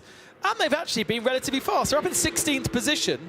They're 8th in the GT3 class overall. They're actually not far off Yevgeny Sologovsky in the 71 Jutta Racing car. Okay, the Jutta Racing Audi's had a lot of trials and tribulations itself, but you know, they're not last. They're still ahead of the Land Motorsport Audi. They're still ahead of the second of the Jutta Racing Audis, and of course CP Racing and EP2. So they're kind of mid GT3, which isn't bad considering all the issues they've had.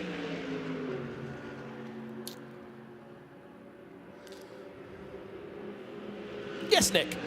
We are a reverse. We are a good luck charm, because I've walked all the way down the pit lane, obviously, thanks Joe, to the Bonk Motorsport pit, and the good news is that the 3.2 is being pushed backwards out of the garage, so it seems to be stuck in gear at the moment, at the end of its whatever the damage was. I think I can see Michael there. I think I'll quite ask him what the problem was. 28 minutes in the pits now, Nick.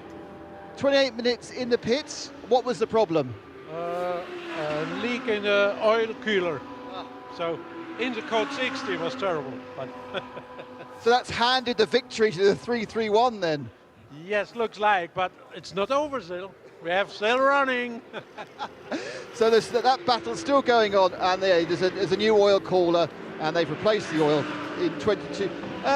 There's not a lot of goo on the floor, so I don't think it's a massive leak. Call me a detective, Nicholas. Listen to this. Go on.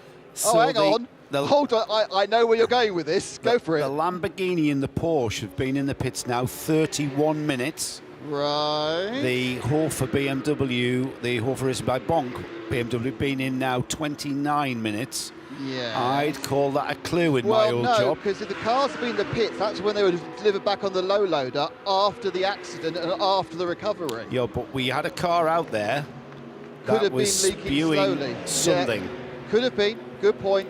It wasn't a major leak. This is the point. It hadn't dropped the oil everywhere, as far as I know. Purely coincidental evidence, that. But you are the professional detective, so I have to give to you. Pure coincidence. I'm going with Joe on that one.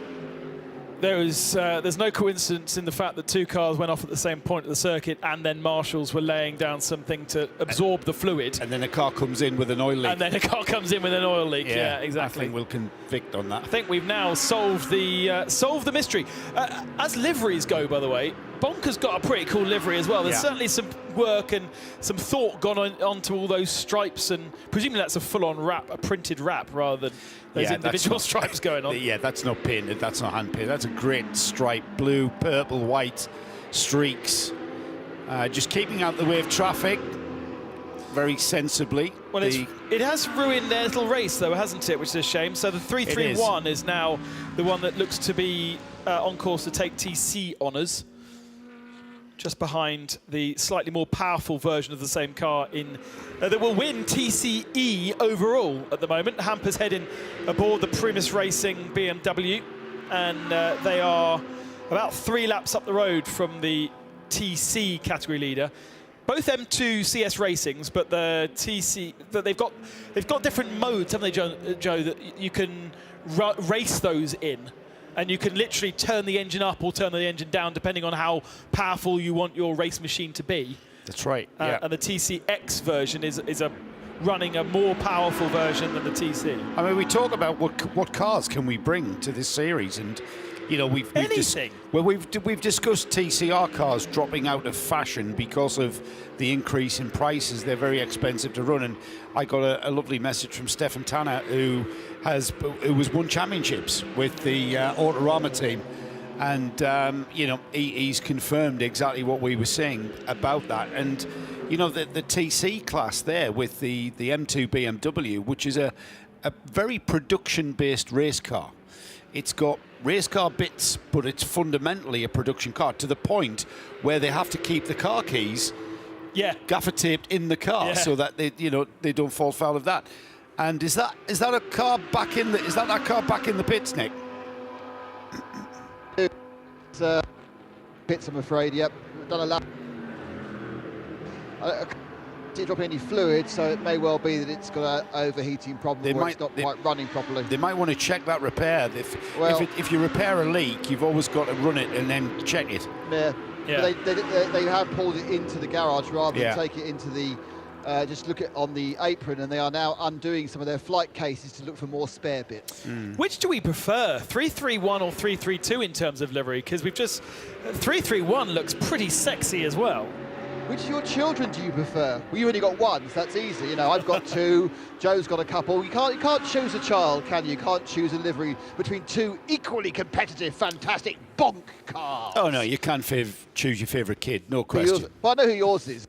No, you're not allowed to say though. That's the thing. Not on air, not on air. No. We got about 90 minutes remaining of this race. 6 hours on sunny Saturday and 6 hours on a slightly more overcast Sunday, but the rain is staying away.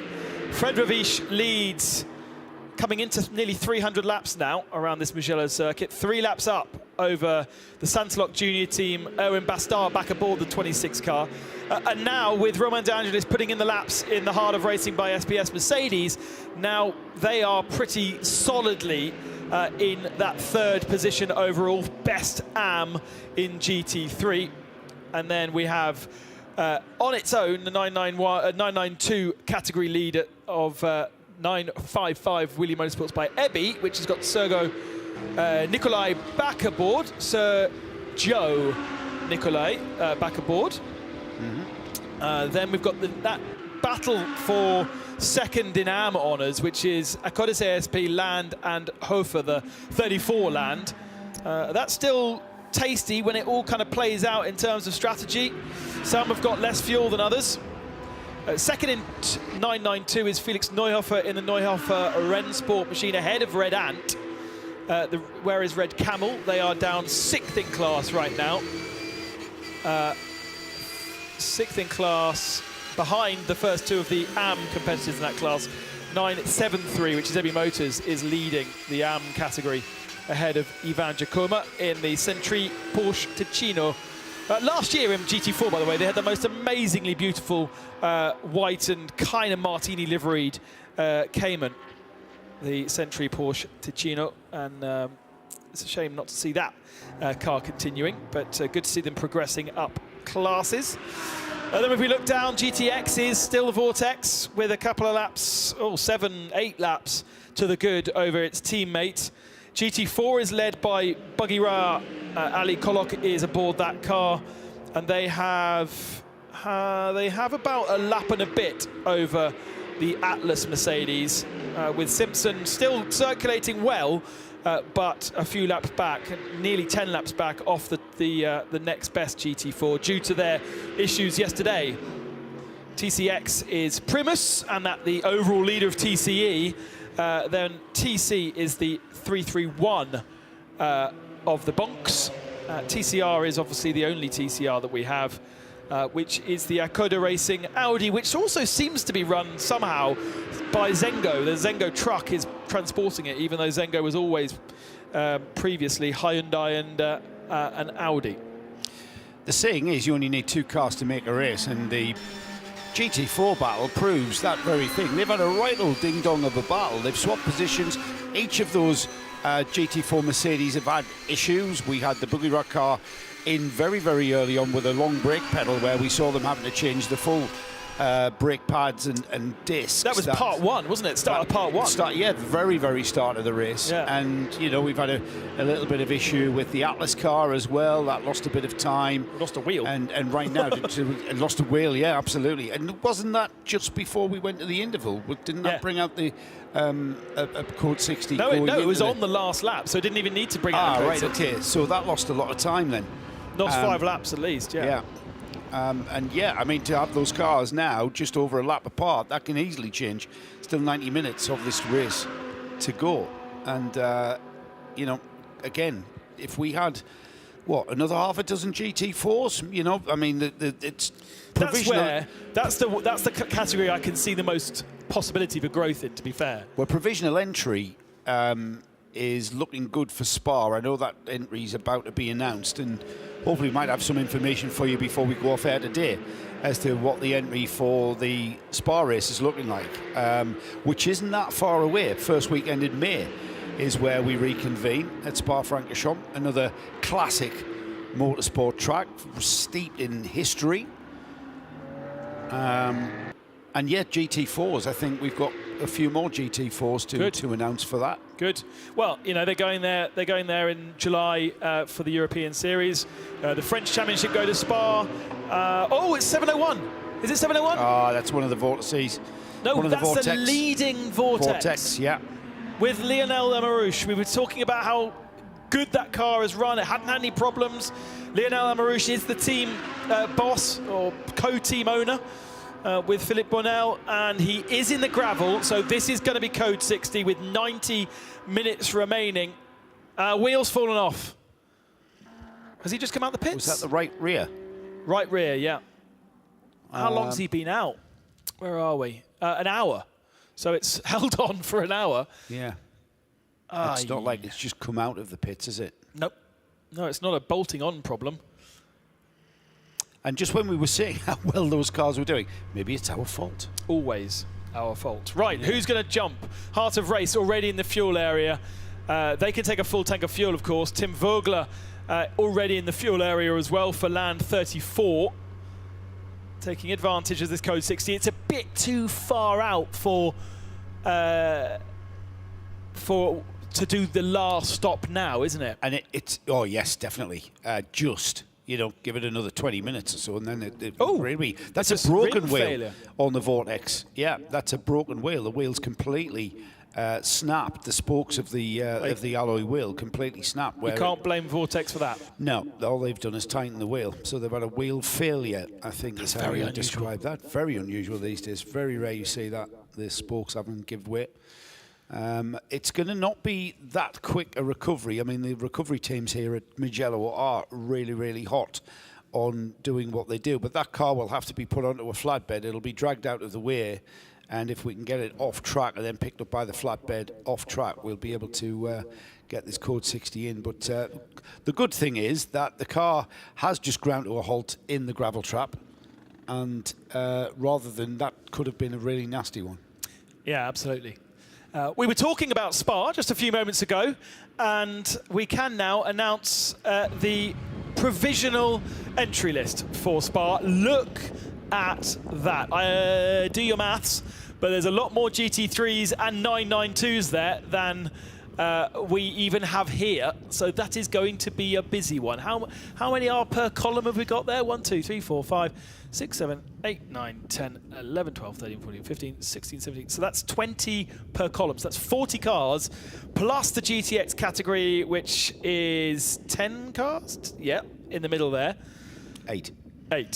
So that's 48 on page 1, and we haven't even got to the TCE category. Yeah, there's a second page. We have the Phoenix team returning with their Audi. GT4s, certainly more than 2. 3, 6, 9, 12 GT4s. Newbridge Motorsport, WEC Motorsport coming over from the UK, along with Simpson Motorsport, who are already here. Team ACP, Tangerine Associates, great to see them back. 2 cars from them. Baz Kooten, Holmgaard, Wolf, those are all names missing out of our TCR grid here, but very familiar to us. It'd be great to have those guys back as well. 2 CTC cars with Hofer, those are the cars that we see here this weekend are going to join us. Sally Racing makes a return in TCX with a Cupra DSG. Now that's an old TCR car. Yeah. The Cupra TSG. Sally Racing, who was a stalwart of this championship a few years ago. Roma Racing by BMW Team Van der Horst with a BMW M2 CS racing car. They're in the TCX class with that. Let's go back to that first page because we can pick out some names as well from the GT3 category. Some extra special things. As you said, we've got the ARC Bratislava bringing a Lamborghini Huracan. Yeah. I think the significant entry there, and I was surprised to see Phoenix Racing not here with their #1 current champions, of course. Pierre Caffa, I think was it you, Sin? Where was Pierre Caffa? Oh, well, he's back for Spa. Some strong entries there. Bamba Racing. Sonderlock and Haas RT, cars at the front of the field at the moment. The Herbeth team are back with their 91 entry. Baron Motorsport with a Ferrari 488. I'm not familiar with Baron Motorsport. They've got an Austrian flag beside them. CP, of course, who had some rotten luck yesterday with that off. They'll be back in strength. They are now having a bit of a day out here at Mugello. Charles Espinal at the wheel of that car. And VDS Racing bringing their Mark the V8. Mark II V8. That's kind of a bit like an Australian supercar, isn't it? It looks the absolute dogs. It is a grid. I wish we had a grid of them things. Oh my goodness. They sound fabulous. They are, I think the Mark II V8 is kind of a Mustang sort of shaped car. And it looks very, very similar to a Mustang. I know that they're not Mustangs, but anything with a V8 engine sounds fabulous. Great stuff. Looking forward to the Spa 12 hours. I think there's even more news to come from us before the end, so stick with us. We've got 90 odd minutes, less than 90 minutes now remaining of the race. We've had a lot of people down in the pit lane with Nick Damon. Well, we had just about everybody. Now, the important point about this is that if you change your driver now, he can go to the end, or she can go to the end, depending you put in. Because obviously most people have been out for a while and therefore would have tripped the 2 hours. So most drivers now are changing drivers and tyres, and well, the tyres and the fuel is where you are in your strategy. We've seen a lot more driver changes than I was expecting, and the most important one is the Santalok Junior team, which I think means Erwin's getting out and Paul's getting back in again, and that'll take that to the end. Not yet seen Fred Vervish. I don't know whether he's in the fuel area or what, but he's... Yes, he is, yeah. If by magic, as I said, I've not seen Fred Vervish, guess who I can see? It's Fred Vervish. He comes underneath me, he's going to go... He's not going to put another lap on the Santalok car, because that's already left the pit lane. Just checking up there. And Haas are stopping, and they are changing drivers. Mathieu Dutré is getting back in again. So Stefan Perra must have done all his drive time yesterday. This is not good, though, because we are back to green flag racing on track, and most of the cars are out on track and racing. So to be stationary in the pit lane now is costly. But they couldn't run Fred to the end. He'd gone over his 2 hours, so they got Mathieu Dutré in there. Most of the refueling was done under code 60. They haven't changed the tyres, notably, so Mathieu's gone out on the tyres that Fred went with for half a session. So he's my guess is that Mathieu will come in about 40 minutes, or perhaps 35 minutes, he's got half tank of fuel, and take a final set of tyres for the last 50 minutes of the race. Yeah, he's into the flag now, isn't he? Absolutely, Dutré. Yep. And now comes out onto the track in a little bit of traffic. He'll get himself up to speed. Safely in the lead of this race, but will have lost time doing that. Yeah, and Nick said, or was it you said, that's not good. It may be not as good for Haas RT, but it's great for us, because it brings those two cars together. Yeah. They're 2 laps. That lead between the 21 and the 26 Audis, that went out to 3 laps there just before that Code 60 or that pit stop phase. That's gone, and that's still at 3 laps. So yeah, that might bring them slightly together. Did everybody jump there? It's difficult to tell, I suppose. We've got some drivers that have stayed in. AB Motors have kept both their drivers in, but they may have pitted and just not changed the driver. That's right, there's a lot of that going on. Now that we're inside the final 2 hours, that 1 hour 19, just inside the 1 hour 20, Ali Kolok in the Bugira ZM Racing Mercedes leading GT4. Into fueling at the moment. Yeah, that's not good. That's not good. Slightly, but it's all down to track position, isn't it? That's a bit unlucky there. Well, and they didn't have a huge advantage over Atlas BX. That might bring that back together. We might see a change for the GT4 lead here, as depending on how quickly they can get Ali back onto the circuit. Only been in the pits 1 minute, so still got 2 minutes of sitting there and getting a full tank of fuel. Meanwhile, Joachim Kung is out on track, circulating at speed. In fact, will be coming in to complete their last lap soon, and in doing so, inheriting the lead in GT4. Yeah, that's we did say just earlier, didn't I? I did say it only takes 2 cars to make a race, and we've certainly got a race breaking out there. The number 416 Bugarat car is still in the fueling. It does seem to take an age to refuel these cars. Let's go. We've checked in with Mr. Vavish quite a lot, so why not check in with him again and find out how that last stint was with Nick? Fred, I mean, it's a constant sort of guess, isn't it, with stint lengths? Because I'm sure you were meant to be in a bit longer, but the Code 60 comes out you get. How difficult is it as a driver to kind of know how hard to push when you don't know how long you're in? Yeah, it's quite difficult. I mean, it's a especially difficult job for the team to make the right calls, and the Code 60, you never, I mean, it's a good opportunity, but you never know how long it takes. So you're always hoping you can take it as well, but sometimes you take it, sometimes you miss it. So I think it's a bit for everyone. But at the moment, it looks okay. So I think Mathieu should finish the job, and I really hope for the team that we can finish there. Yeah. During the last couple of hours, you've kind of managed to get this much bigger lead, a lot of it through Code 60s falling your way.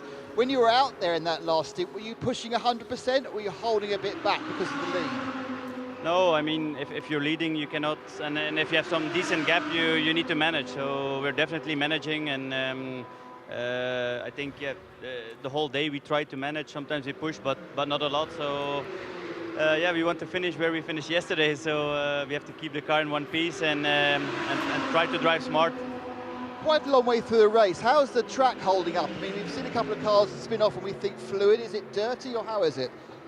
It's actually quite okay. I think they cleaned the track overnight, and today there's some gravel in some corners, but it's reasonably okay. Fred, best of luck for the rest of the race. Thank you. In the pits is our GT4 leader, Ali Kolok, for Bugira, still in pit lane. He now has got a full tank of fuel in that car, but she is still noted as either changing tyres and changing drivers. But this... The tyres is fine. They are doing the tyres, Ben, of course. Don't forget, the other end of the pit lane, by the way. Of course. And it's 5 nuts, of course, for the GT4, so it's not the work of a moment to do the tyres. Yeah, which has meant that Atlas has now taken the lead in that category. They've just come past, and so it really hasn't fallen well for them, with Atlas doing their service in the Code 60 and Bugira doing their service. Well, maybe they started doing their service in the Code 60, but it went green again. And that is almost where you need to have a second set of eyes, watching the recovery of any vehicle, don't you? We've got it on the flatbed. We've got it off the circuit. It's going to go green soon. You need to get a wriggle on.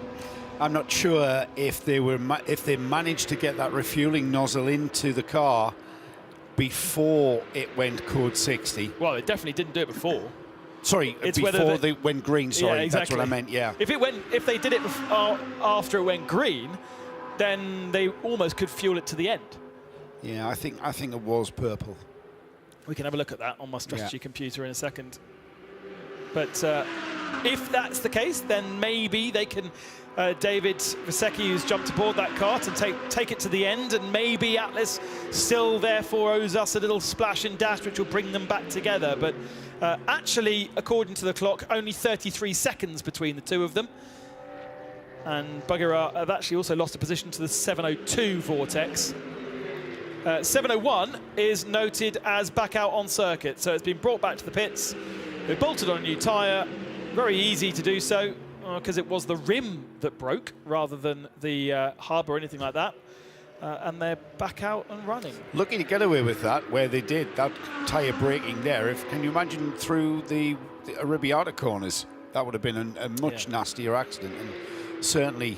And how does a rim fail? It's just being used for too long. That's where the load is, isn't it? And the spokes. The spokes is where the load takes. And if you've had a bit of damage, if you've hit it, it's started to break, and then eventually it breaks and snaps. Fracture, yeah. Yeah. Actually, when you start thinking about rims... Best not to, Ben. They're remarkable things. Best not to. Honestly, best not to think too hard. Some of them have only got Just very get in little it and drive, spokes. son. And I know. They hold the whole car off the... A lot of engineering goes into that. A lot of triangulation and the like. But best not. You're thinking about it now. Stop it. You'll never get in a race car again in your life. Yeah. Then if you think about bike wheels and the kind of punishment I put on a mountain bike. Yeah. Yeah. Yeah, we still use spokes. Nick's telling me that 701 is not running, but it's also not marked in as pits. So it's not in the pits, but it's on a flatbed. Yeah, it's on the flatbed. Yeah, okay. Of course.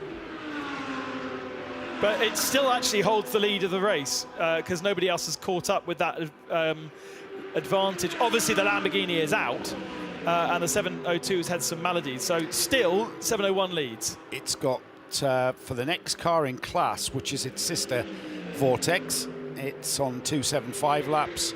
The Vortex that's standing still at the moment on 278. So it's not going to be too long before we see a change of GTX lead and those Vortex swap those positions round.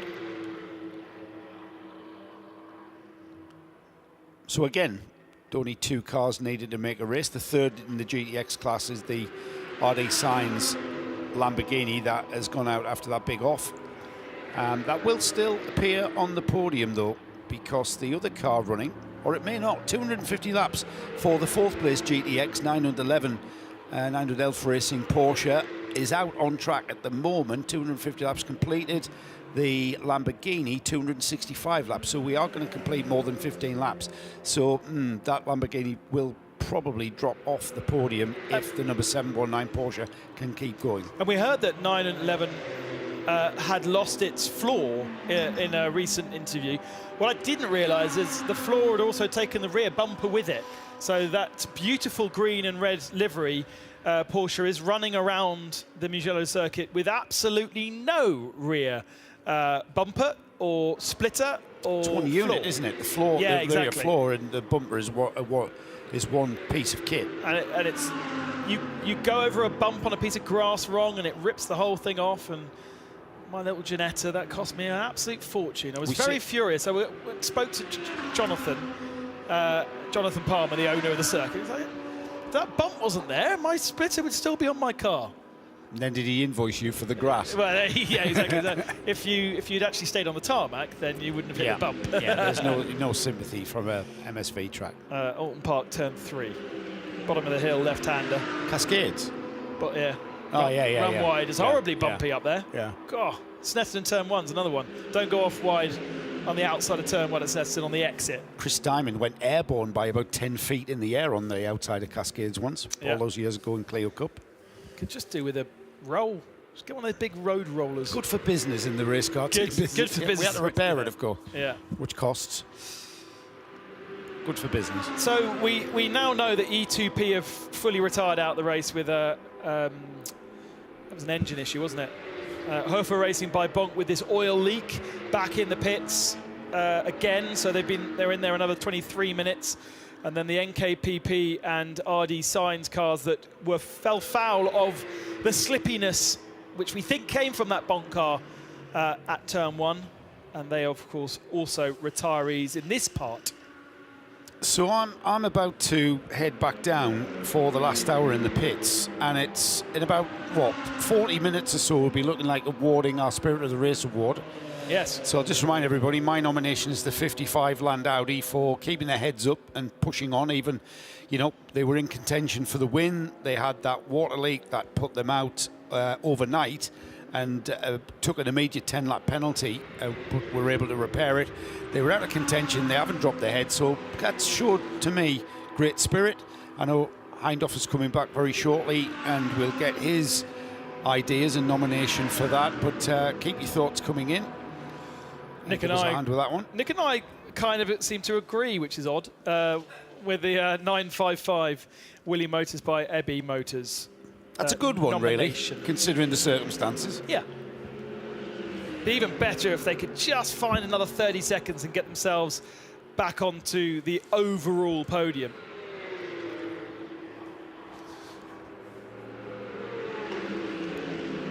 And a quick look at the Vesta/Kessel liveried Ferrari 8 as well, which is another of our suggestions, but I'm not sure it's a particularly serious suggestion in comparison to the others.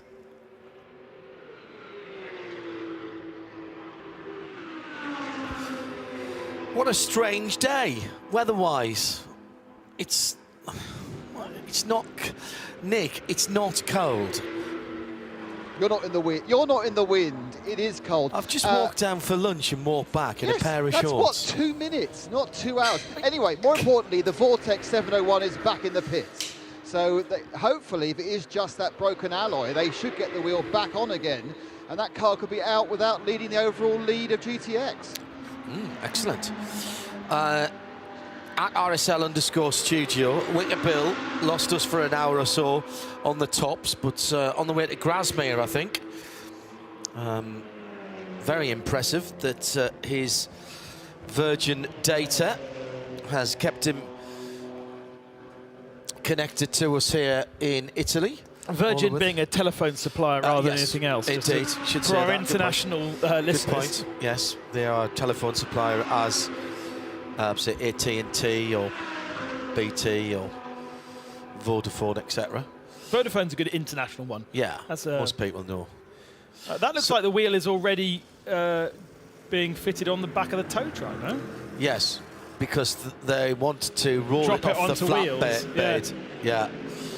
So that was, it's just finger tight, but I think that's probably all they need. It's all they need to do as well. The car didn't make any contact with a wall. It might need a bit of a sweep from the gravel it's collected, but a few bits of bodywork that appear to be less than pristine on that car. It's been in the wars. Well, that's not unusual. So that was a wheel failure on that car, yeah. was it? This is the Vortex we're talking about. Not a hub, but a wheel. And what, the centre came out of the wheel, or? Yeah. Wow. The wheel part, the tyre parted company with part of the wheel, but the rest of the wheel was still bolted to the hub. Right, so the centre lock nut stayed and the middle on. bit and some of the spokes stayed on, and it was just... Now that's interesting, because that's not a split rim wheel. I've seen that happen where a split rim wheels come apart, and then first of all it deflates the tyre, obviously, because the seal's gone. But I've seen that where a split wheel, but they're forged rims. They're a single part forged rims. That is unusual. And that is why we were talking about rims. I heard all of it, yeah.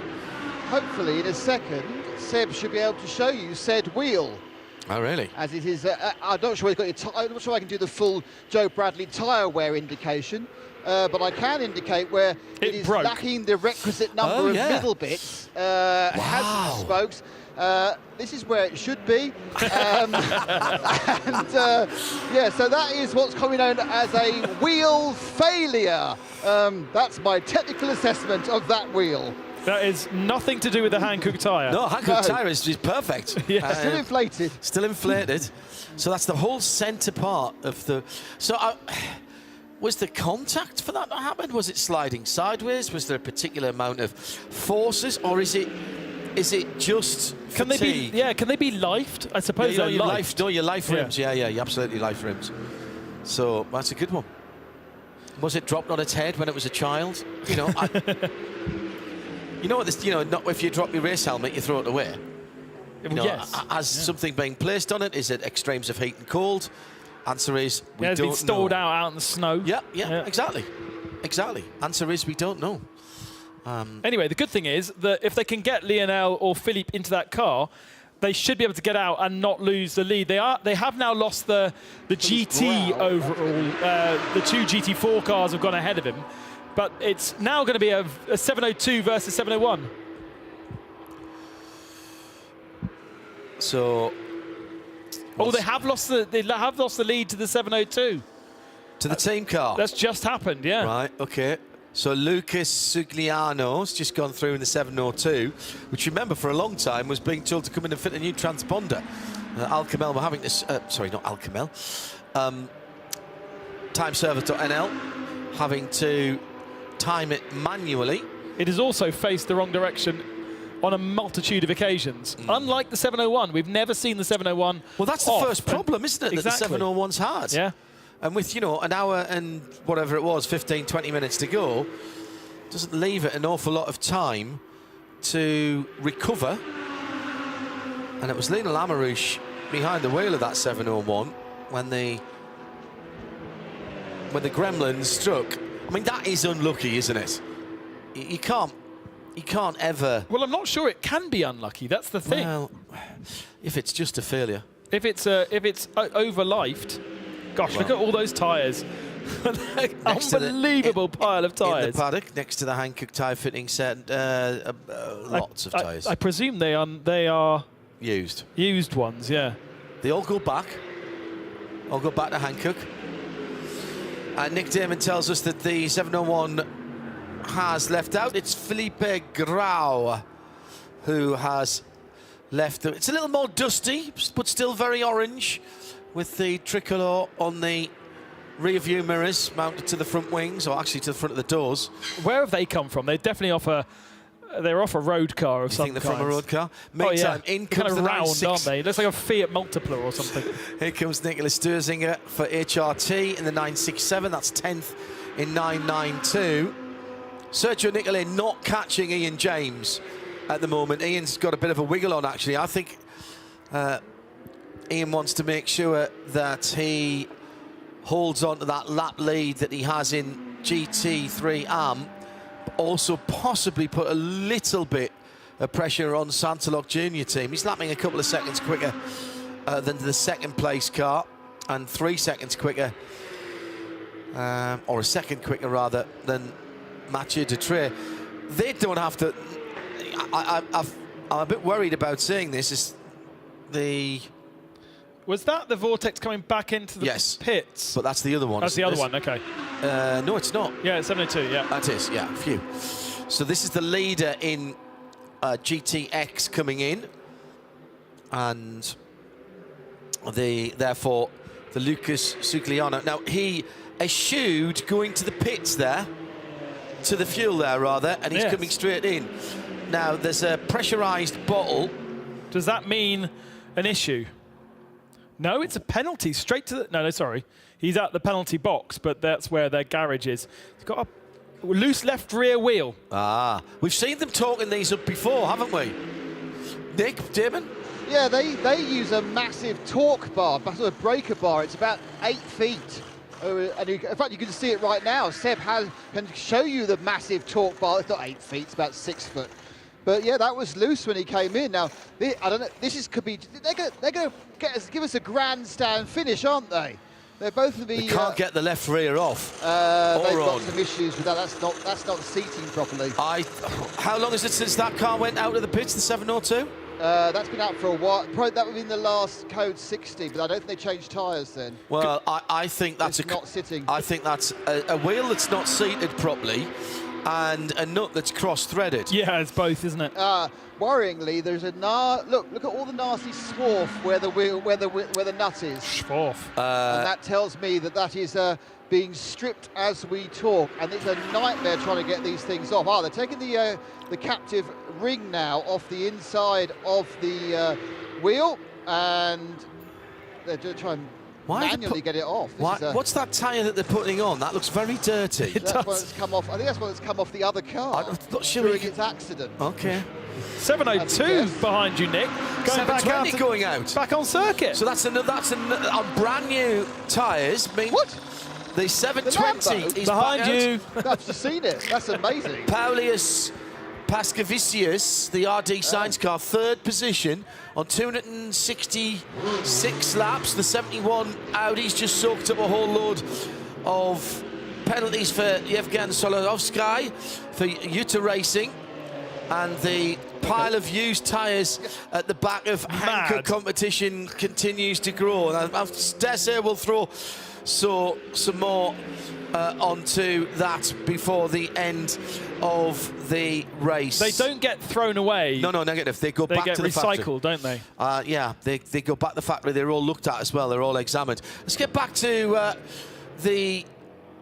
to Nick Damon down with this continuing drama. It's more drama now that the Lamborghini is now back out on circuit. Yeah, basically at the end, they took out the automatic seating and put in an old-fashioned manual sort of lock pin. So if the nut comes undone, it can't come off. Right. So they obviously aren't very confident. I'm going to pass this now to Joe Bradley to take us to the end of the race. Thank you, Nick. Well, it used to be in the UK that all of the recurring daily dramas, as they were described by those involved in them, that would be soaps to you and me on television. On a Sunday afternoon, you used to have their omnibus edition, and it would appear that that's what's happening now in GTX, as basically everything that could possibly happen is happening in the last half an hour. Absolutely extraordinary. The pressure is, yes, they are, what, 15 laps back from the lead in GTX, but the Vortex guys can't park up now. Neither of them. No. Now that the Lambo's back out on circuit. Their Lambo has completed 266 laps. The 701, which is back in the lead, is 281. So that's half an hour of running, almost exactly, for these guys. So they've got about another 27, 28 minutes to go before they can feel anywhere near safe. And both of those cars have had problems. I don't know if you were following the story when you were on your lunch break, but the Hoffa Racing by Bonk had an oil leak. Yeah. And so I think Detective Joe decided the 332 car was that. That was the 332 car, which went back out, tested to see if they'd fixed the leak, and came straight back in again, and had been in ever since. This is the one of the two Hoffa Racing by Bonk TC entries, the BMW M2.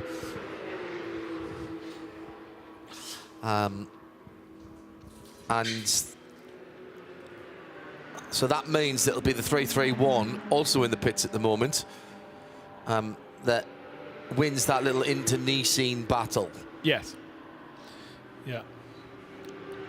Well, he's only been in the pits for 3 minutes, whereas the 332 has now been in the pits for 37 minutes and counting. At the front of the field, I'll go back to what I was about to say before it all kicked off. Got final stops for quite a lot of scheduled stops for quite a lot of the teams. Will be from now on, yeah. Yeah, with 56 minutes to go. Mathieu Dutré and Haas RT, since they effectively inherited the lead, have done a cracking job. They've had a little bit of good fortune with when Code 60s have fallen, which is exactly the opposite of the Sonderlock. They've fallen very poorly. Today, they really have, yeah. Twice they've just done their pit stop and dropped, 4 minutes. And then full course purples have come out. I think it's been a very good run for Harter Racing, who have battled their way up to lead the GT3 AM category, third place overall. Absolutely outstanding run by Wheelie Motorsports, by EB Motors. They have been fluid in their strategy and tactics. Speed, certainly, to get them to the front, but they have used every advantage possible to get them to keep them there and to extend. And they've, in fact, they're coming in for their last stop right now as we speak about them. This is the 955 multicoloured paint splash car with Sergio Nicolai behind the wheel. They've used every possible advantage they could get so that they did not have to drive ridiculously paced. The chasing pack got back on the lead lap at one stage. They drove away. And they came round and they relapped people and they used the cautions to their advantage. The rest of 992 is insanely close with 5 cars within a minute from second down to 6th position. Although our second place car, our leader in AM, will need a full service. Yeah. I think the others probably can get away with a no tyre, but just a splash. So that's going to bring the gap closer, even if it's down to 0.2 of a second between Ebby and Redant. Well, it was, actually. I'm not sure it is still. The Ebby Motors Gianluigi Piccioli, he's done nearly 2 hours in that car, as Redant has actually taken that position on track. That just happened in front of us, I think. Yeah. And that was Yannick Redant in the 903. Gianluigi has to get out of that EB Motors 973 car because he's coming up to his 2 hours. He's on 153 at the moment. And he's struggling with a car that needs a new set of tyres. So he's going to hand the lead of AM for the first time in quite a long time over to Porsche Centre Ticino and Max Busnelli in the 912. He's only been out 30 minutes, so he will need a splash before the end of the race, I reckon. Because he was only in for 2 minutes and 52 seconds. So he must have pitted at the last And purple. Piccioli has tyres that have nearly done 2 hours. Yeah. They have done 48 laps. 48 laps in a GT3 car is one thing. 48 laps in a 992. In a cup car, yeah. So that's pretty good. It's no wonder that he can't match Yannick Redant's pace at the moment. But tell you, it won't be long before he'll be called in. Fair play to... We saw that, the Hankook used tyre stack in the paddock. Fair play to Hankook. There's a hugely wide and varied selection of cars that they have to produce tyres for here. Front, mid and rear engine cars that are full GT3 spec, that are effectively Carrera Cup spec, one make series spec from the Lamborghini Super Trofeo, GT4s, and then you've got the outliers like the Vortex. You know, all of these cars running on Hankooks. Quite remarkable. Joe Bradley has joined us in the pit lane for the last 52 minutes. Yeah, guys, we've just seen the 720 Lamborghini go back out. The RD Science team done a fantastic job. I can tell you that Adrias Buttervexius has gone off to hospital for a check. His teammate Nicola Michelon has gone with him. That leaves one more driver, and guess what? Paulius Pascavicius is in the car. That's left this trusty mechanic who's been really working hard. What's your name, firstly? Andrzej. My name is Andrzej, Andrew in English. And you guys have really worked hard to repair that car and get it back in. Yeah, we are professionals. We are master of our job, you know. We are the best team in the world. Yeah, you proved that today. What exactly was the damage on the car? Yeah, it's right rear suspension was damaged. All the body kit was damaged. But we have a parts, we have a spare car, so now it's okay. And your car, everyone in the team, glad to see the car back racing? Yeah. Best team in the world. Yes, of course.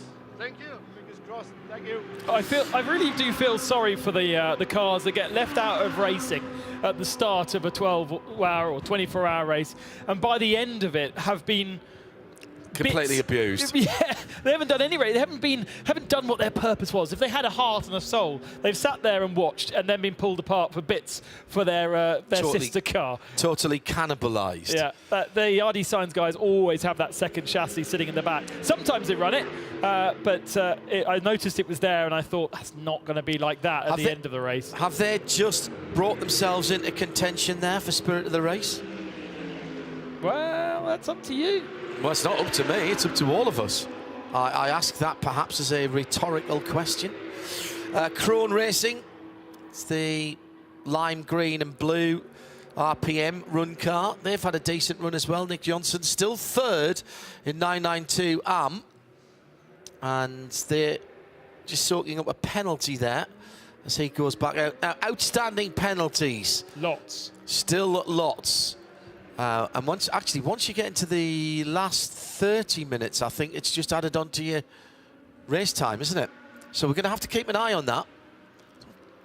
But most of these guys do owe us one more pit stop, so they can serve it under that pit stop. Is it better to serve it and get it out the way as the Vortex 702? Oh dear, Lucas Ugliano took that car back out. He's a lap off his teammate. Keep an eye on the left rear wheel. That was the one they were worried about. He's certainly going slowly, and it was as if he was just wiggling that around a bit to see if everything's all right. All the way around the far side. He's put his hazard flashes on. He's heading pit lane. He is pit lane bound in that car. It's difficult to actually see when the car is running whether it's got a loose wheel or not, because the wheels happily sits how it should. Right where it should, yeah. Well, he'll feel it. Meantime, Sabino De Castro in the Veely Motorsport car. Sabino's done a lot of work in this race and still holding a top 6 position. And remember, they were celebrating Sabino as Sabino from Arabia, I think it was at the very start of the race, from the victory in the Middle Eastern Championship. Oh, they were delighted about that. Leader in TCX is the 251, in literally a class of its own. And that BMW, the 450 brake version of the M2. M2 shape is growing on me, I have to say. The Ebby Motors 973, having visited the pits and been in the pits for 2 minutes now, has dropped from second in class, the 992 class, all the way down to, at the moment, 6th in class, and will probably descend even further. It's amazing how close all that gap is, that group of cars. And has lost the lead in the AM category, of course, to Max Bushnelli. Right, it's this left rear wheel again, isn't it, Joe, that they're going to work on. They had a problem with its seating. The nuts come off it much more easily this time. So now we're starting to look at the hub. We're looking at Joe Bradley. Let's go back to that. What's interesting here is they were looking at the studs there, but they're effectively only locating pins now because it's a centre lock rim. Yeah, it's the issue is the hub that the wheel slides onto, and then the nut that goes onto threads, and it's whether or not there's any threads there to keep the nut on. And remember, this is a completely different issue we saw on the Vortex. Wasn't this one? Was it that lost the wheel? No, it was the 701. Yeah, so different issue altogether. So that, you know, we had a wheel brake on the other car. Now it's completely different with the hub not being able to retain the wheel. Well, we say that, but if it's a hub problem and the hub's moving around, that would put stress on the spokes of the centre of the wheel rim that you wouldn't expect to have. Well, it wouldn't really do that. I think that wheel's probably succumbed to some sort of force that's cracked the spokes. Well, unless, Joe, it was rubbing up against something like the caliper or something like that, or something more solid, and it was taking chunks out of the back of the spokes as well. They've dropped it off now. I think the problem might have been the nut not having enough thread on it. Now we seem to have replaced it with a brand new wheel nut. That's just the retaining clip. That's a bit of a safety device there to keep if the nut comes loose, it keeps the wheel nut in position and doesn't let it fly off. So that wheel is now on.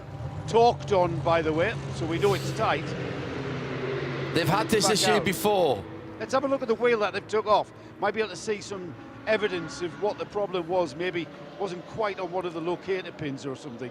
It was at Kuwait Motor Town, wasn't it, where they kept bringing it in every 15 laps or so and torquing it back up towards the end of the race. Yeah, we've got no sign on that on any of the wheels. We've got plenty of rubber pickup, which caused an imbalance. I'm wondering if the driver has maybe complained of a vibration. They're wheeling that away. There's no like swarf. Aluminium swarf is usually a bit of a trace. The wheel or the hub is grinding itself away, but there's no evidence of that whatsoever.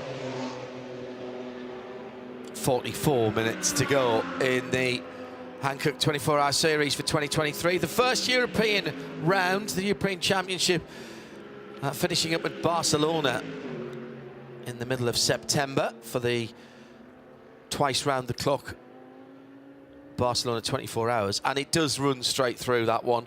Always a fantastic event. Now there is an event where you get a lot of people coming in, a lot of people for the start, then they sort of drift away and walk around the track, and then bizarrely about 11:30 on the Saturday night, all the locals come in after they've had their dinners, and from about 11:30 till 1 or 2 o'clock in the morning, it's like a party. Very Spanish. Yeah, but they're all asleep at 8, having their pre-party siesta. Still a problem for the Vortex, coming back straight back in again after it was released. This is the 702 again. So whatever's going on there, and I think Lucas Sugliano's not happy. He's also taking the cut through at turn 7, so none of these laps are counting even. That's a good point. So he's not actually progressing any further than 285 laps, which is going to make them under pressure. All right, not for a good 10, 20 minutes, but under pressure from the Lamborghini. That wheel is so loose. You could see it move when the mechanic went to it. It's moving in and out by 2 or 3. So the wheel nut is not staying fastened, Joe. That's what I would guess. Lucas Sugliano is the driver who's just got out. Joe, at this point, if you're the team manager, I mean, we don't know how big a jog it is, so maybe this is why. This is one of the GTX cars, by the way, second in class. Do you just bite the bullet and change the hub carrier? Yeah, that's the only thing left to do. Yeah. So it's the wheel nut hasn't got any thread to bite onto to secure the wheel. So the only thing that needs changing now is that hub. Yeah. And how long a job's that? Well, it's lengthy. Yeah. Got to unbolt. Well, a well-funded team would have a hub with the quick release suspension calipers. bit, Yeah. already attached. But it's like, I don't know, it's maybe half a dozen nuts and bolts to dismantle it from the suspension, the top and bottom wishbone, the toe link at the rear, and then you would have an upright that just bolts onto the suspension arms. Let's not forget, this is the second place car in GTX. It's team car, 3 laps up now and pulling away with Philip Grau behind the wheel. Lucas Sugliano stationary in the pit lane.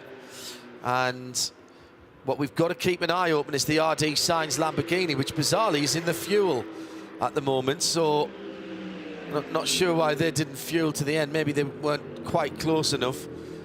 And they are on 273 laps now. They got taken back to the garage on the back of a low loader, fixed the car, sent it out. They've missed the fuel bay completely. Yeah. Joe Bradley, is that another wheel that's going on? They brought a wheel out. I'm not sure if they've... So they're happy with the thread that the wheel nut is attaching to. Without putting my fingers on there, I couldn't really tell. But they're putting another wheel on there.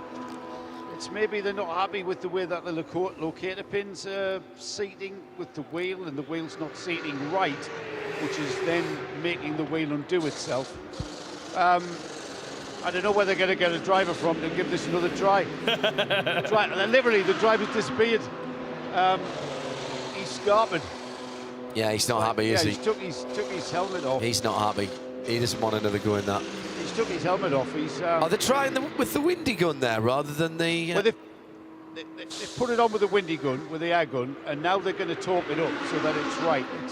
Now the driver runs away for his helmet.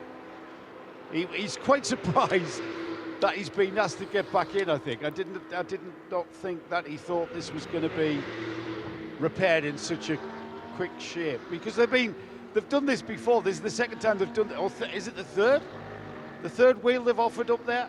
They've done it up. The wheel's tight. By the time it does a lap, it's loose again.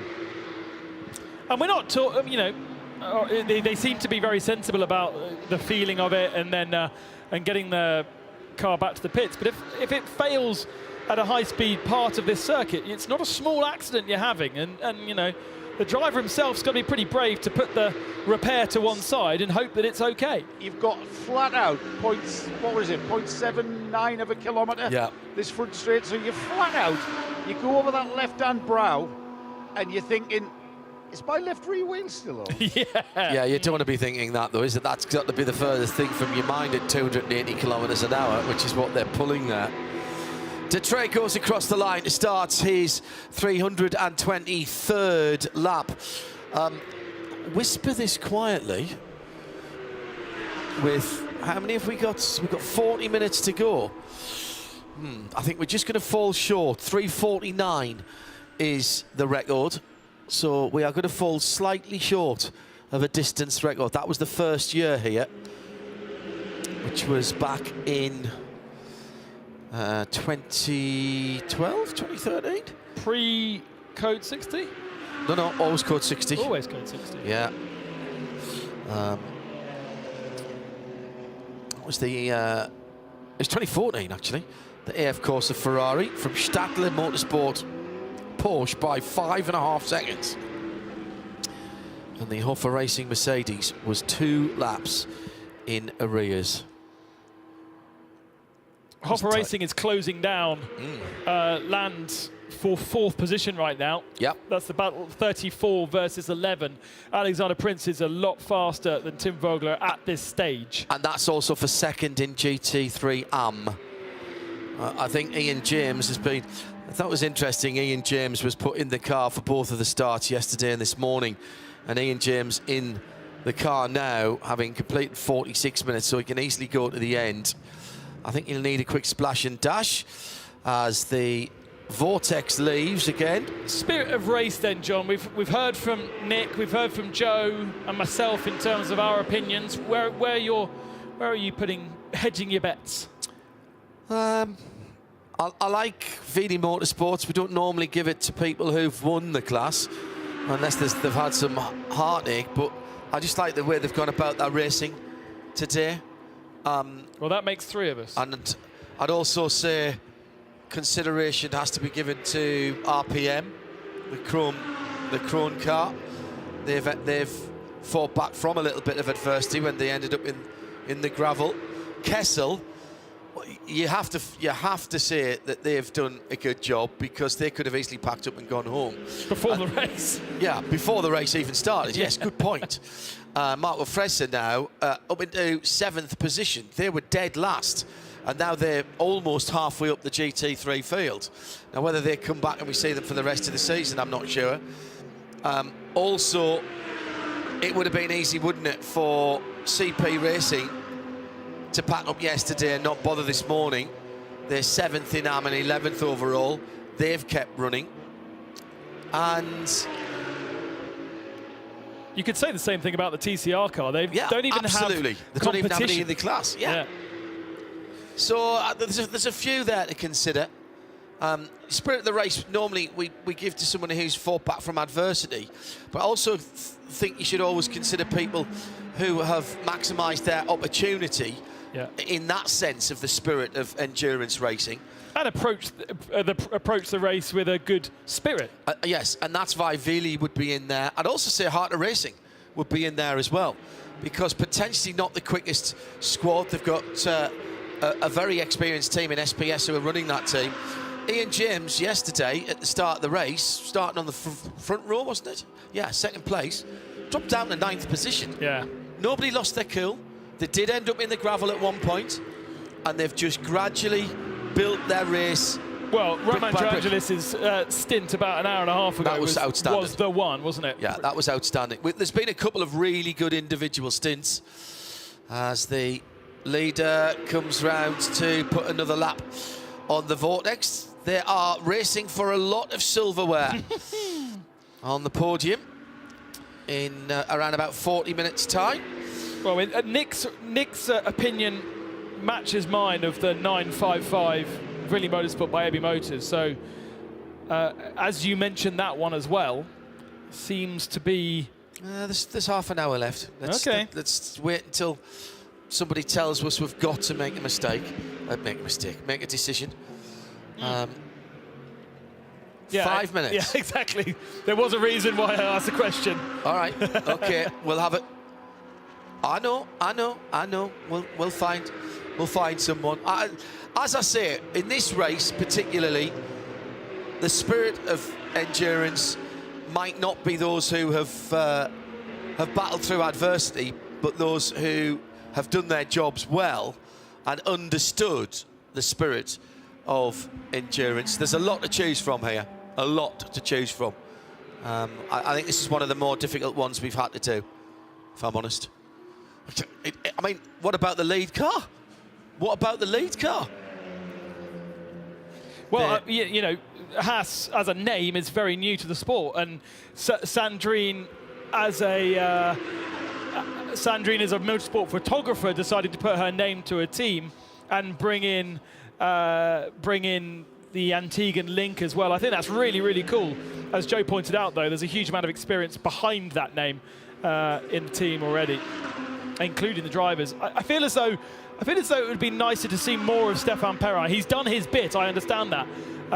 But other than that, it really has been a Vervish and Detrey team throughout the whole of this race.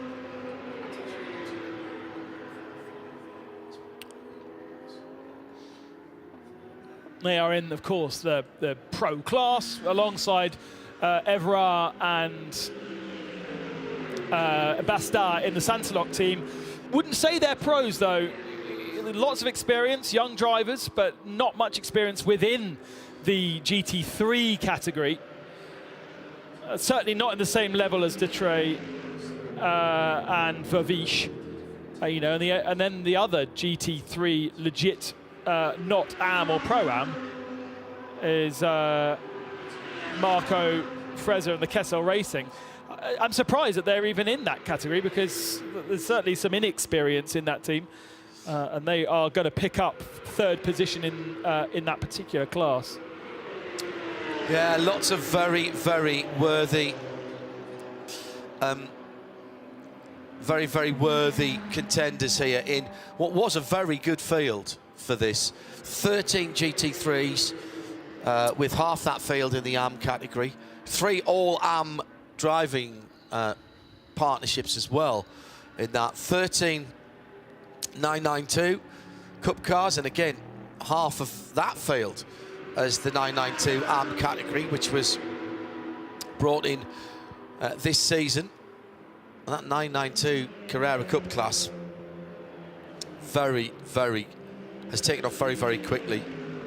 We are still owed pit stops from a lot of drivers. Yeah. A lot of cars still need to do splash and dash, and I don't think we're quite finished yet because some had much longer pit stops than others last time through. Some will be able to do a simple splash with no tyres. Others might need to do tyres as well. So whilst it looks like it's settled down now and we've still got half an hour remaining, I think there's still a bit of jeopardy to come in the last half an hour of this race. I can see the 955 Ebi Motors move up through the general classifications a bit as some of those GTM cars pit for the last time.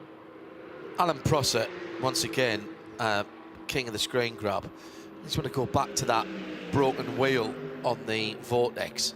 He's managed to grab a shot of the back of the wheel, and they've all broken in exactly the same place, almost as if the casting has failed or something was laid over the top of it, and the centre part has pulled away and split right down the middle, the spokes.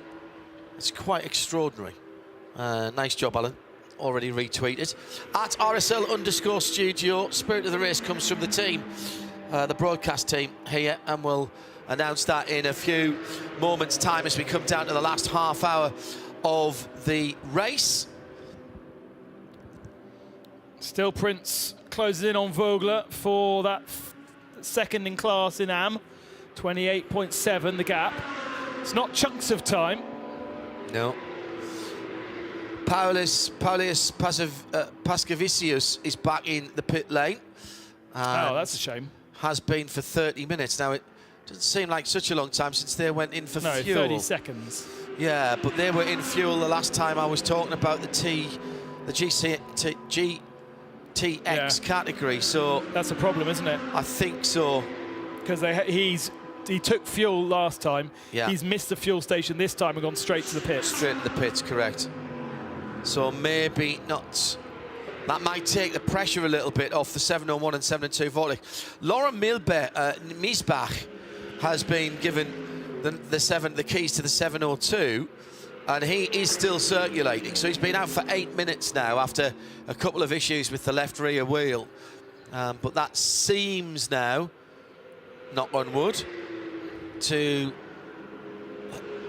seem to have cured that. If they don't need to change it again, yeah, they don't. Just leave it. Just leave it. But weld it on. It was coming. It was coming undone. That was the problem, wasn't it?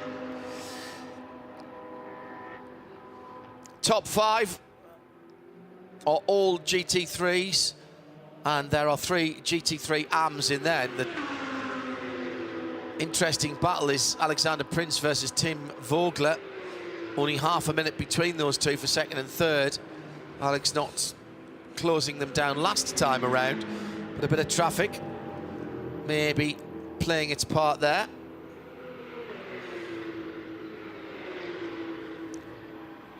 So as we head into the last half an hour of the race, we spoke with Fabrizio Brogi earlier on in the week to find out all about his thoughts coming into Mugello and the 12 hours.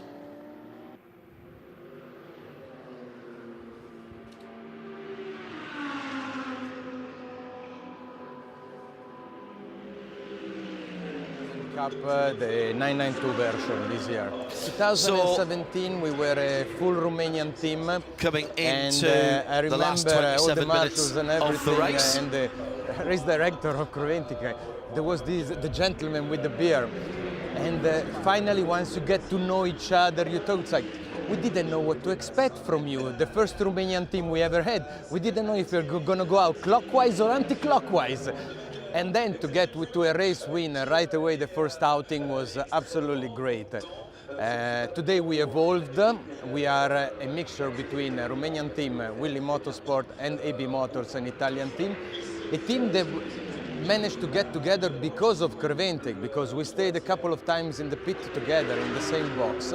We liked each other, and we discovered we could evolve to better things together, and we are still here. Creventic it has been the same experience I had when I was younger racing. It's like a big family, all together, partying all together, celebrating after, of course, testing. And then you have a lot of track time, and it's great. All the atmosphere is like it used to be when I used to race years ago when I was a lot younger, and it's the same atmosphere. Then it became more professional. Still with Creventic it's more family-like, despite anyway keeping the professional level on the track. It's that time of the race where we think about the very essence of the spirit of the race, and we have our Spirit of the Race Award to award. This event, the Mugello 12 Hours, the Spirit of the Race Award, has gone to the number 955, the Willy Motorsports by AB Motors.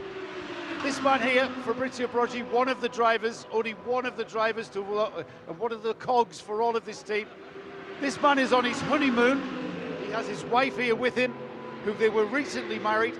But I think also, Fabrizio, the reason why we've got this award for you, the 992 class car has been at the very front of this race, pretty much the whole of this race. And I think that's been a massive, massive effort. Before you say anything, I'm going to bring in Peter Fry. from Creventic, who has the very trophy. And we will get a chat with Fabrizio. We've just heard from him, but I think a lot of water has gone under the bridge. Thank you. And your whole team, Thank you very much. Fabrizio, well done. Willie Motors with EB Motorsport. It's a fantastic team effort. You've clearly got a fantastic wife who, when you said, let's go racing on our honeymoon, she said, okay. She actually joined me on the race field coming to the Creventic races, and she loved it. From that moment onwards, she kept on coming back and back, and she looks forward to it. So for her, it's a holiday as well. When we decided to do it, the wedding here with the race, it was amazing. Everybody has been amazing from the Creventic side, the track side, the people from Mugello. It has been an experience, an entire week of partying. So fabulous. Is this Mrs. Brogi? Yes. Hello, congratulations. What is your name, Mrs. Brogi? Ritraduci. Speaking. Michela. Michela. Yes. Michela, it's a pleasure and an honour to give you this award. Well done, you guys. And the very best of luck in the future. Thanks a lot. We're going to be around all this year, and next year we will see if we can make a move and bigger boys. We are training for that, actually. This is doing a pretty good job right now, my friend. We are working to prepare ourselves. It's a team effort, you know. Endurance races, they're not won just by a single person. I'll let you go off and share that Spirit of the Race trophy with your team. Well done. Not quite over yet. Let's fingers crossed, Fabrizio. Well done to the whole team of VD Motorsport by EB Motors. Third, Ben, I think, at one stage. At least, yeah. Yeah, maybe a quick spot in second during the pit stop cycles. And they don't need to pit again. They've done their pit stop. Sabino is finishing the race for them. I'm sure we're going to see cars ahead of them come into the pits again, and I'm sure we're going to see that car in top five. Overall top five. Yeah, it's only sixth now, so easily top five.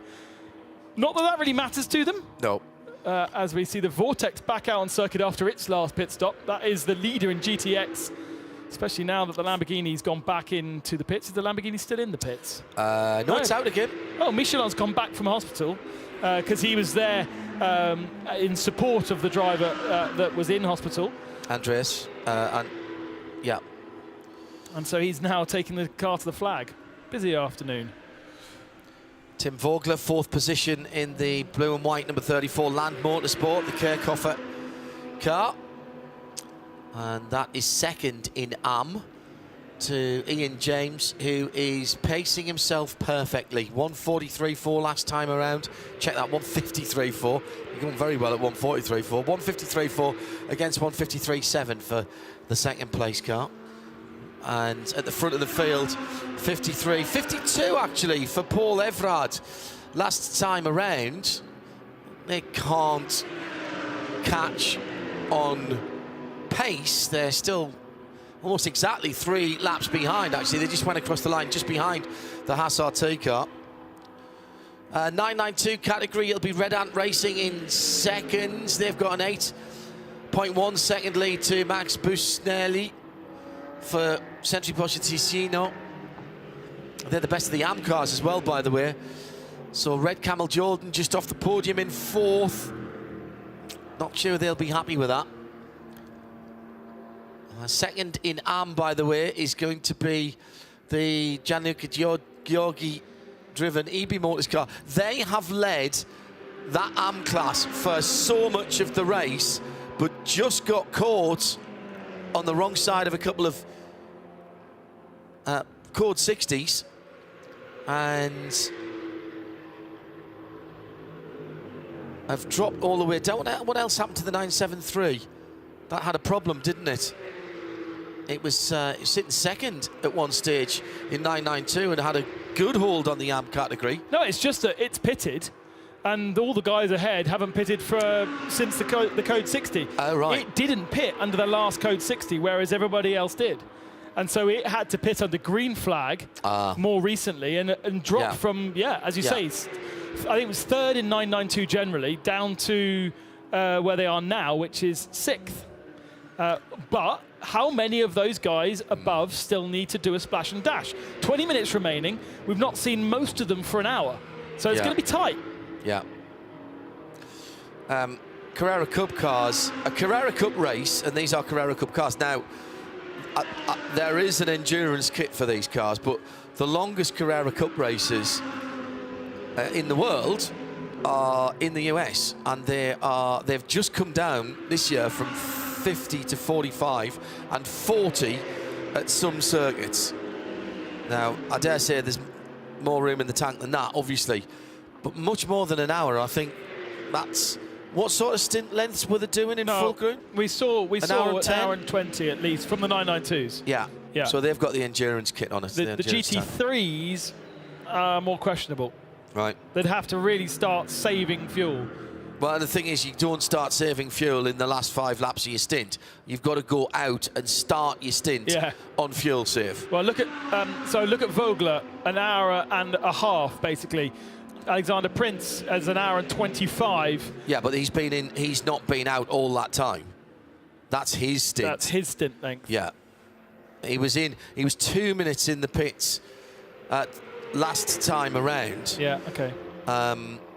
Which, both of those are on the same, very similar strategy. They did a code 60 and a code 60. Code 60 splash, yeah. And of course, they can take full fuel underneath those code 60s. Yes.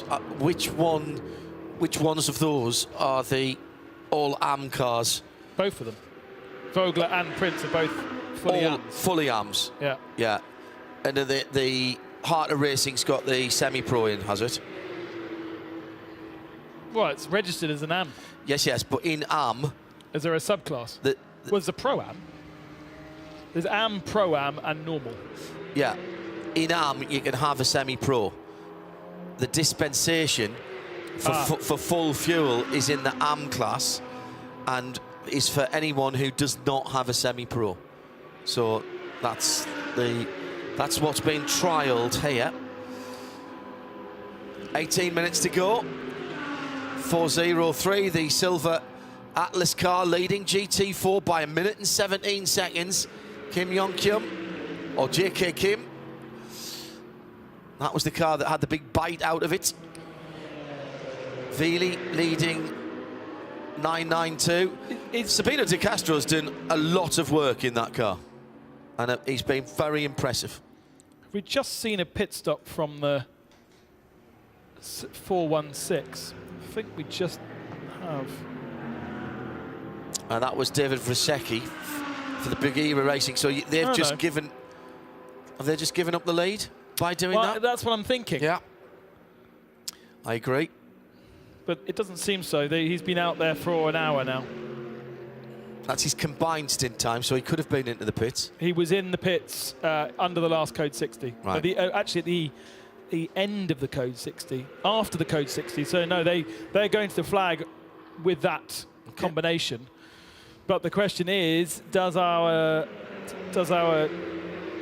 Korean car need a stop? 403. When was that last in the pits? That was in the pits earlier and in under code 60. Right. So that would have only got half a tank of fuel an hour and 6 minutes ago. Yes, they also were under code 60 only 25 minutes before that and also got a tank, half a tank of fuel. Mm-hmm. I would say they need another stop. But we're getting... leaders in. I keep the thinking leaders that. in. Right, here we go. Here we go. 333 laps. 3:49 is the distance record. I think we're going to get to that, are we? So Mathieu Dutré goes to fuel. 14 seconds in the fuel at the moment. A full tank is 4 minutes. They don't need that. A half tank is 2 minutes. They don't need that either. Not really, no. So maybe a minute's worth of fuel just to be on the safe side. And Joe Bradley, presumably, they'll just go straight through and back out again. They're not going to bother putting a new set of Hankooks on for 14, 13 minutes, are they? Well, attention to detail down here at Haas, isn't it? 4 brand new unscrubbed set of, or 4 tyres I should say, ready to receive that car. So yeah, they are going to stop. They've got plenty of time to do it. and it's all belt and braces, isn't it? Oh, there's a yellow flag out of turn 4. No. So they'll add 20 seconds to their pit stop by putting on those tyres if they do it quickly. Now, what's happened at the top of the hill? That's the second chicane on the back straight. Still the yellow flag. 15 minutes and 10, 9, 8 seconds to go. And there's a car off at the side of the road. It's the 416. That is the Bugera ZM racing car. Not long since out of the pits for David Vosecki. Long-time leader in GT4. He's getting out of the car. He's getting out of the car. Wow, Simpson Motorsport, I think, are too far back to catch them. So second place for this car, but it's going to need to be removed from there, isn't it? It's in the grass, not the gravel. He's driven it there, so that's a failure. Yeah, no, he just made a signal to the marshal that it's not going any further. He's not going to be driving that back.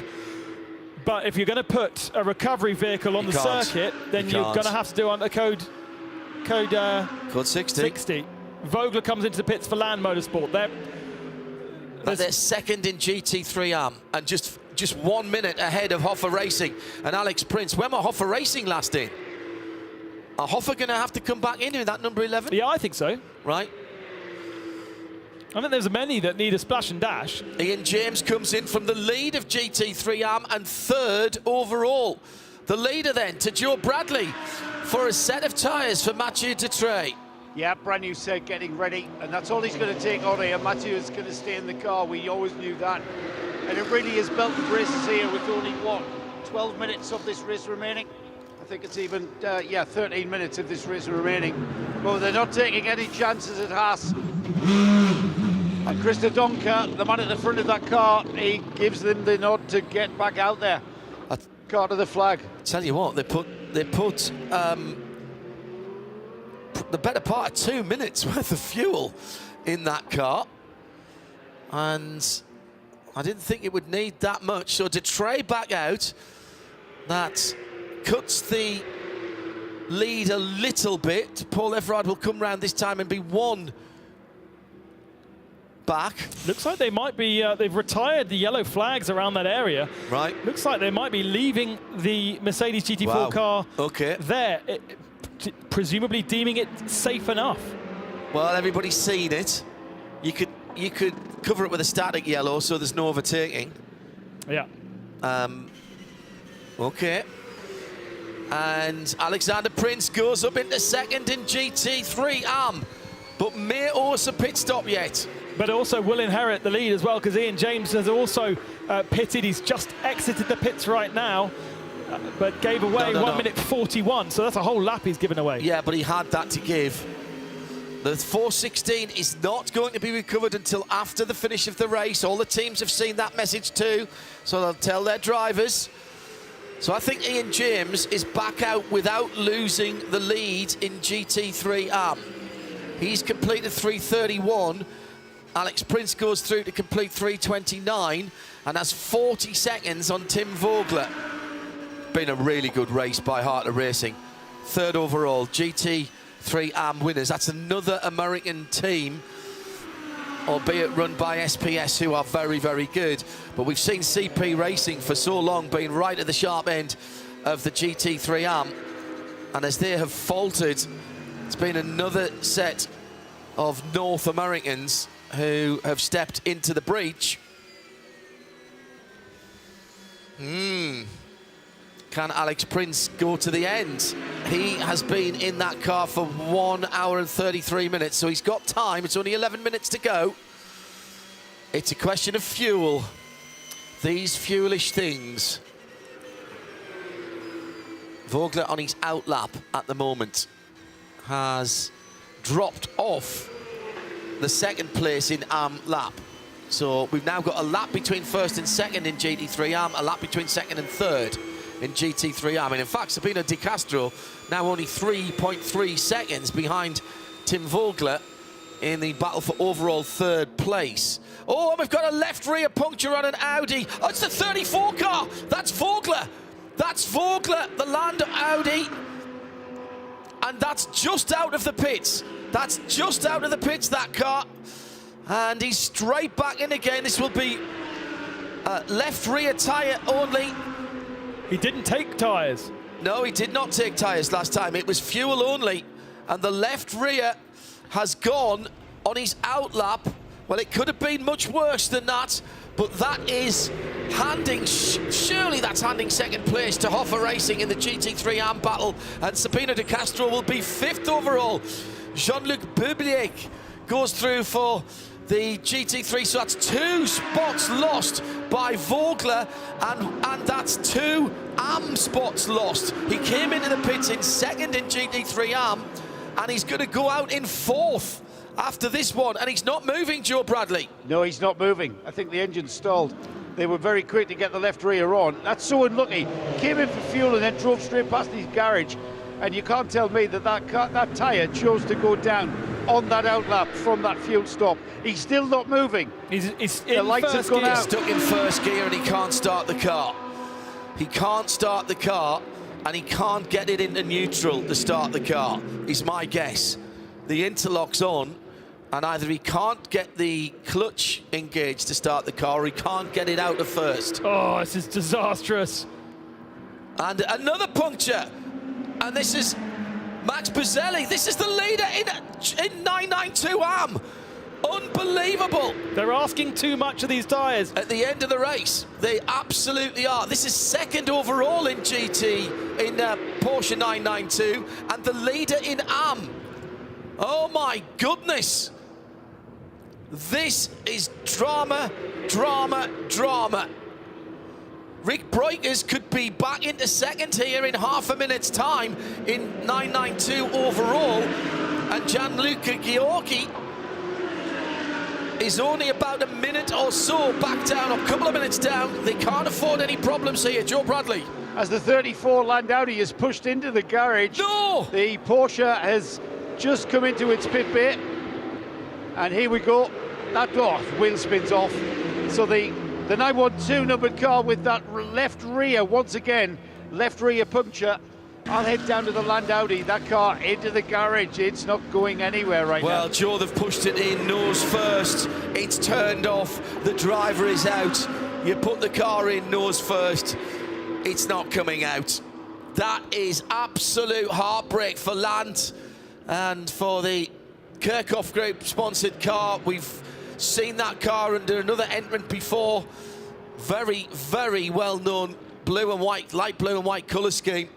And they were in the battle for a podium in GT3 AM, and now they're gonna drop down. Now the good news is they've dropped down to 6th in GT3 and 4th in GT3 AM, but there's a whole host of Porsches between them and the next GT3s. It's Kessel Racing is the next GT3, and they've only got to make up 4 laps, but I don't think they can do it in the time. They're looking at the rear end of the car, but remember what we heard from the E2B guys, that the flapping tyre caused a transmission issue when they had a puncture. That car was going so fast at the end of the lap with that puncture. Have they done a drive shaft or something like that, or damaged the clutch because of the puncture? Joe Bradley.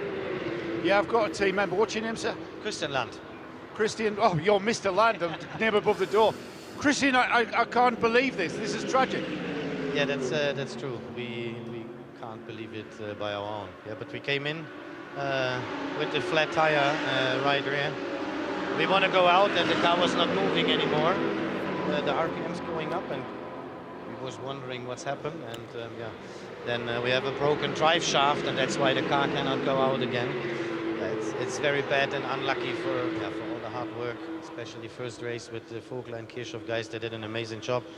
Yeah, Podium was there for us, but yeah, now lost the race 8 minutes before the checkered flag is very bad, and yeah, we will come back. Christian, I'm not going to say anything because I have nothing to say, my friend, that can make that better. That is so. This is what this sport is like, though, isn't it? It has highs, and these are the lows. Yeah, sometimes you have the lows, but we will hope that the highs come back soon, and then we will fight back for sure. Christian Land and the Kirchhoff Group Well, that is utterly heartbreaking. You don't like to see that. All the hard work done. In with a shout of an AM podium. Not the overall podium. I think Ian James and Harter Racing are too far up the road for that. So, Akkodis ASP will be on the AM podium. And half an hour ago, they wouldn't have believed that. Now, everybody else is moving up, but I think Lant will hold on to 4th in AM and 6th in GT3. Will they? No, they won't. 2 laps to go.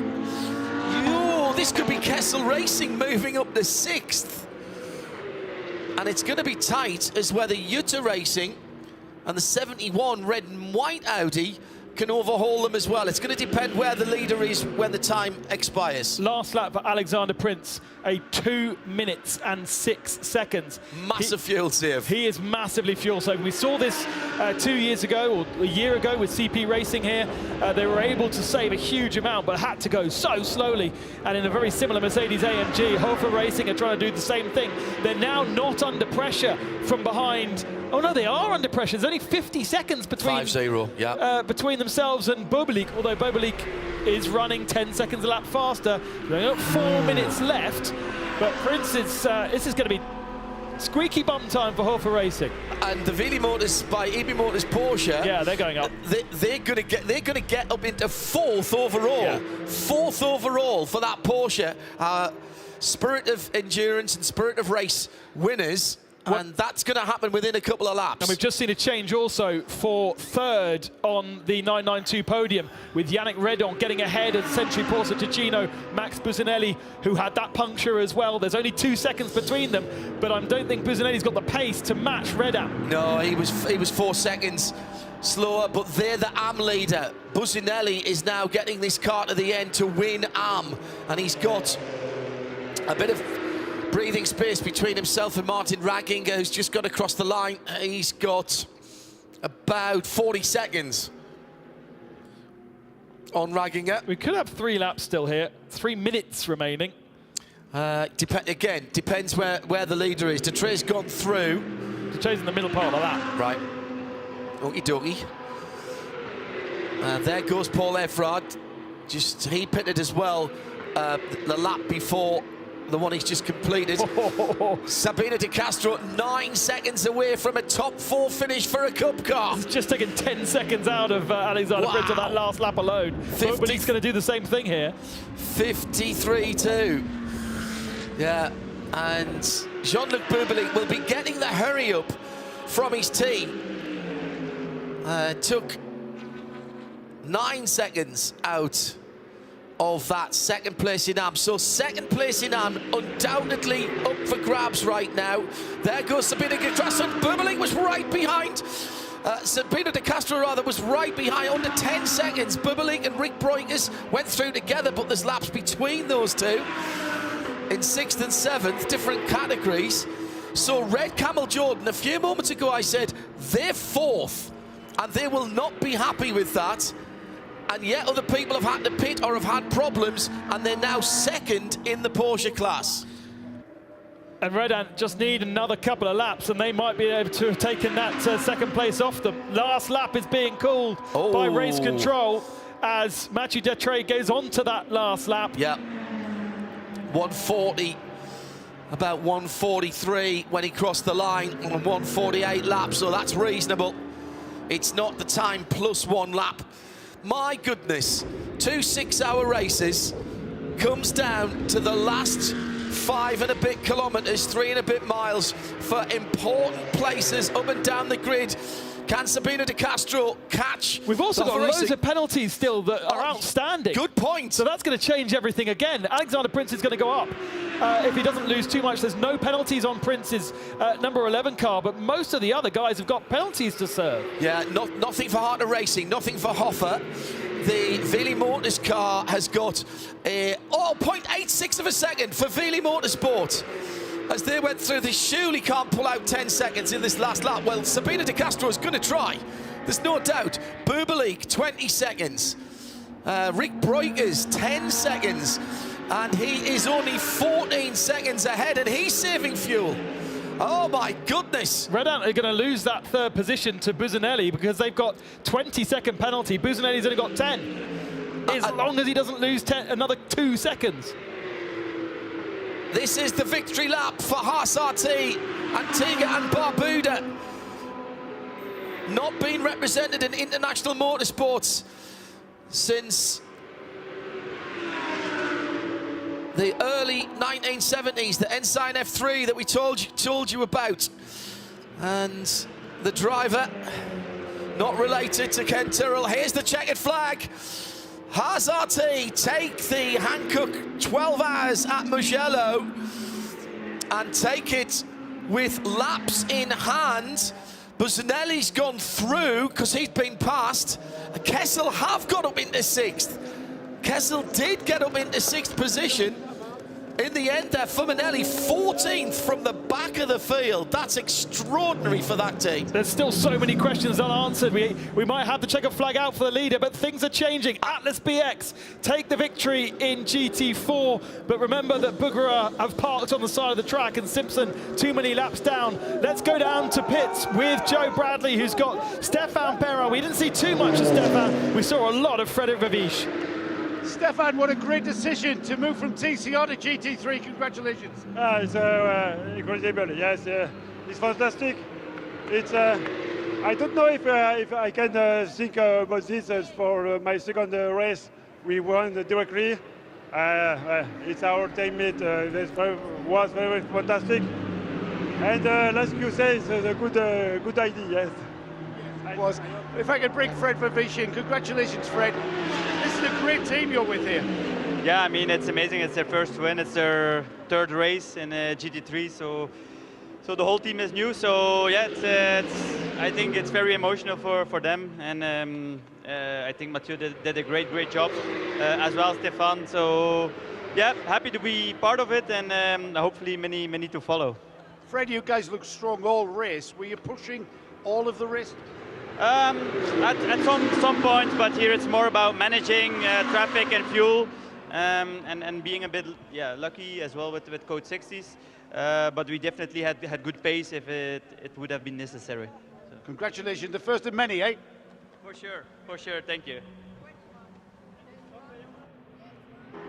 Well, are you not entertained? I seem to have been saying that quite a lot lately. Okay. I'm going to give you some results that are very provisional. Through goes Primus Racing. They've won their class. They were the only car in it. Well, they won the TCE overall. Yes, yeah. Indeed.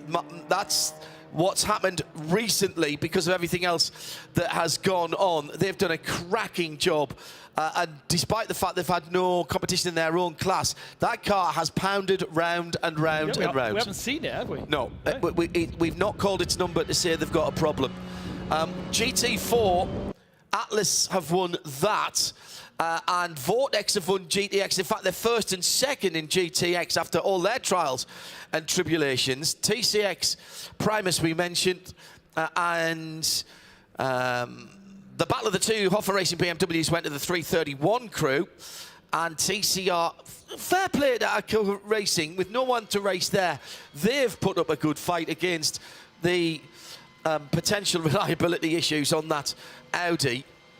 And Ligier got to the checkered flag as well, and they could have packed in a long time ago. I like to see that. I really like to see that. Now, there are, in the top 10, in fact, the top 12, I think there are 9 cars that have penalties to be applied, ranging from 10 seconds to 20 seconds.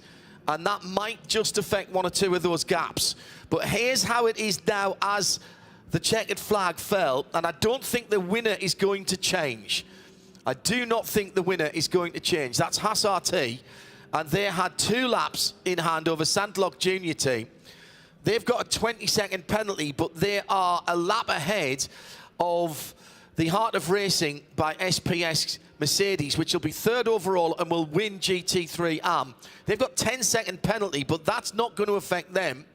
Sabina De Castro brought the Vili Motorsports by EB Motors Porsche through to 4th position overall and winning the 992 class. Their penalties won't affect them, and they will stay...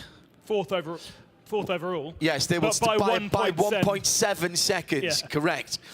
Now, the other positions in GT3 AM, 4th is Alexander Prince, no penalties. 5th, Jean-Luc Bublik got into 3rd in GT3 AM and has 20 seconds, but that is going to be okay. So after that, in 7th, 8th, 9th and 10th, we're looking at the 992 class. Rick Breukers, 2nd with a 9.4 second gap, but has 10 seconds to add on for Red Camel Jordan. However, Red Ant Racing, 3rd, have 20 seconds to add on. Now, how far back, though, is the gap between Red Ant and Porsche Sentra Ticino? Because that's gaps to the leader. It looks like the 912 will win in 992 AM. Yes, they will. Ahead of in 2nd, EB Motors with 20 seconds to add. Yes, they're okay. And it is RPM, which is the Tracy Cron Racing green car, in 3rd in AM. Pro-Am won by the Land Motorsport GT3 number 55 after a drive back from them.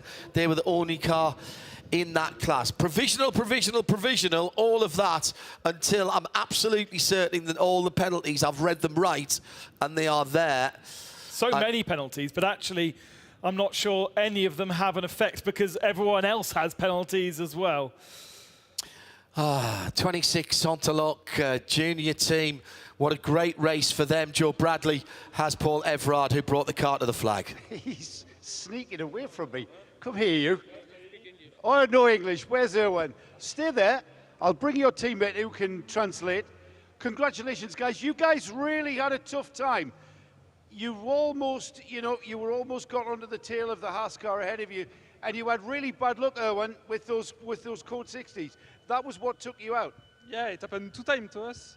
2 times we came out of pit lane and there is a Code 60 right after. So, yeah, unlucky. It cost us maybe 2 or 3 laps. So, yeah, we would have been right behind them. So, but really happy about the job we did.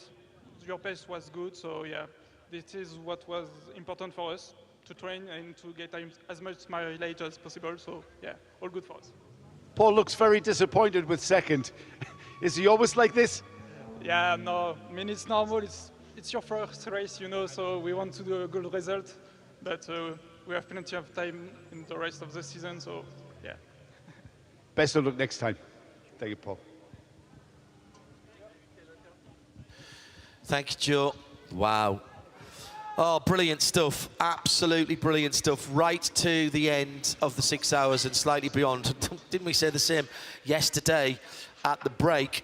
Primus Racing, Johan Rosen bringing the 450 horsepower version of the BMW M2 Club Sport home. And Joe Bradley will have a word once he's got out. Nice matching overalls to the car with that orange, black and white. The all Nordic team. This is very American, John, isn't it? We're waiting to, the driver gets out the car when we tell him. Johan Rosen just stepping out. He will take the overall, I'll let you get your helmet off, Johan. Taking the overall Touring Car Endurance Series win in this beautiful BMW, the number 251, part of the TC class as well. And Johan just, of course, having to take off all of his safety equipment before we talk to him. And the hands device there, being a bit tricky as ever. Johan, you have actually the... Oh, and his radio doesn't work. Is that your radio that doesn't work? Yeah. Oh, so no communication with the pits? No communication. Probably, yeah, fell off or something. Well, you are going to be on the very top step of the TCE podium. Not just a class win, a Touring Car Endurance Series win for you and your team. Thank you so much. It's been an amazing journey. 12 hours of being in the little car. It's not that easy. Everyone is driving past you like, You have to be very busy in the mirrors? Oh, all the time. All the time. But it's fun. You get a couple of laps here and there, you know, just run, but it's tough. Only a small field, but you still have to do everything right for 12 hours. Yeah, that's true. That's true. We've been doing almost everything right, I think, in our team, and it's been amazing with the boys. Are we going to see you and the team back for Spa and the rest of the European season? We don't know. We drive at the Nürburgring NLS, and that's our main event. But hopefully some more tournament this year. Well, we would like to see you back. Well done, Johan. Johan Rosen, congratulations. Let you get your gloves there. So TCE winners there. All Swedish. Crew. Right, after the end of 2 just over 6-hour segments, then provisional results with 1 or 2 penalties still to be, well, actually quite a lot of penalties still to be applied, but I'm not sure that it changes any of the major positions for trophies. Let's quickly run this down for you. Haas win overall with their Audi by a couple of laps from Sonterlock junior team, unlucky with the code 60s falling. That's 21 from 26. In third overall and winning the GT3 AM category, the Heart of Racing SPS AMG Mercedes. Well done to Ian James Grenier and Roman De Angelis. Then it's the winning Porsche Cup class car in 4th position overall. Wheelie Motorsport by EB Motors. Sabino De Castro, Sergio Nicolai and Fabrizio Brogi winning that one. Hoffa Racing next up in 5th position, are 2nd in GT3 AM, and just behind them in 5th position overall are the 3rd place finishing team in GT3 AM. Just about 20 seconds between those two, actually a bit less than that. And that was Akkodis ASP team. Red Camel Jordans from off the podium in the last hour to 2nd in 992 and 3rd in 992, Red Ant Racing. Penalties for both of those, but that will not affect the finishing order. In 9th position and winning the AM category for GT3 Cup 992, the Swiss, Hop Swiss, Centri Porsche Ticino, Prezeki Buzelli, Ivan Giacomo and Francesco Vinici. So 2 Italians and 2 Swiss in that car. That's a class winner. Then Neuhofer Motorsport, they're 5th in 992. EB Motors must feel very, very aggrieved. They just fell unluckily at the pit stops for the code 60s. Led that AM category in 992 for such a long time. They'll finish 2nd. Then Fulgenzi Racing. Then the 3rd place 992 of RPM. That's the Krone Racing car in 8th in their class and 13th overall, but they'll stand on the podium. Then the Kessel Racing. Is that the comeback drive of the race? It's got to be. Up to 14th position and sneaked through to 6th in their class at the end of the race. Great points for Kessel in that car that was made up of the best bits of 2 cars that they had problems with or had crashes with throughout the week. Then Jutta Racing in 15th. Land Motorsport in 16th. Heartbreak for them after they had been battling for a AM category victory. In 17th position, HRT Performance, the 930 car, one of a couple of cars that only had 2 drivers. They'll finish 9th in class. The 55 Land Motorsport with a water leak cost them 10 laps, and they never really recovered from that after that this morning. HRT Performance in 19th, 20th Porsche Baltic number 992. Then Jutta Racing's 72 car, Red Ant Racing's 904 in 12th in their class. The winner in GT4, Atlas BX Motorsport, battling all the way through, and that went backwards and forwards, didn't it? Then the winner in 24th position in GTX, the 701 Vortex, almost had a clean race, but kept us guessing all the way to the end of the race. Vortex number 702, 2nd in GTX. Bugira ZM Racing had to settle for 2nd in GT4 and 3rd in that same category for the Simpson Motorsport BMW. It was all about getting some points for CP Racing, and 11th was the final result in GT3 for Charles Butman. That was 7th in the AM category as they open up their defence of the European Championship from last year. Big accident for the 720 Huracan Super Trofeo. We wish the best to Andreas Butakavicius, who has been taken to a local hospital for precautionary checks, and we'll get some details on that, I'm sure. 4th in that GTX class, the 911 Racing GT3 Cup car, one of the man-type breathed-on cars. NKPP in 31st, E2P Racing in 32nd, all having had mechanical woes. And the last 3, well, the 600 Herbert car, that was not really entered into the race. They did 77 laps with their new car to help with the homologation and the BOP after their 91 car dropped out with transmission problems, and the PB Racing Lotus only did 24 laps before a terminal engine oil leak caused their demise.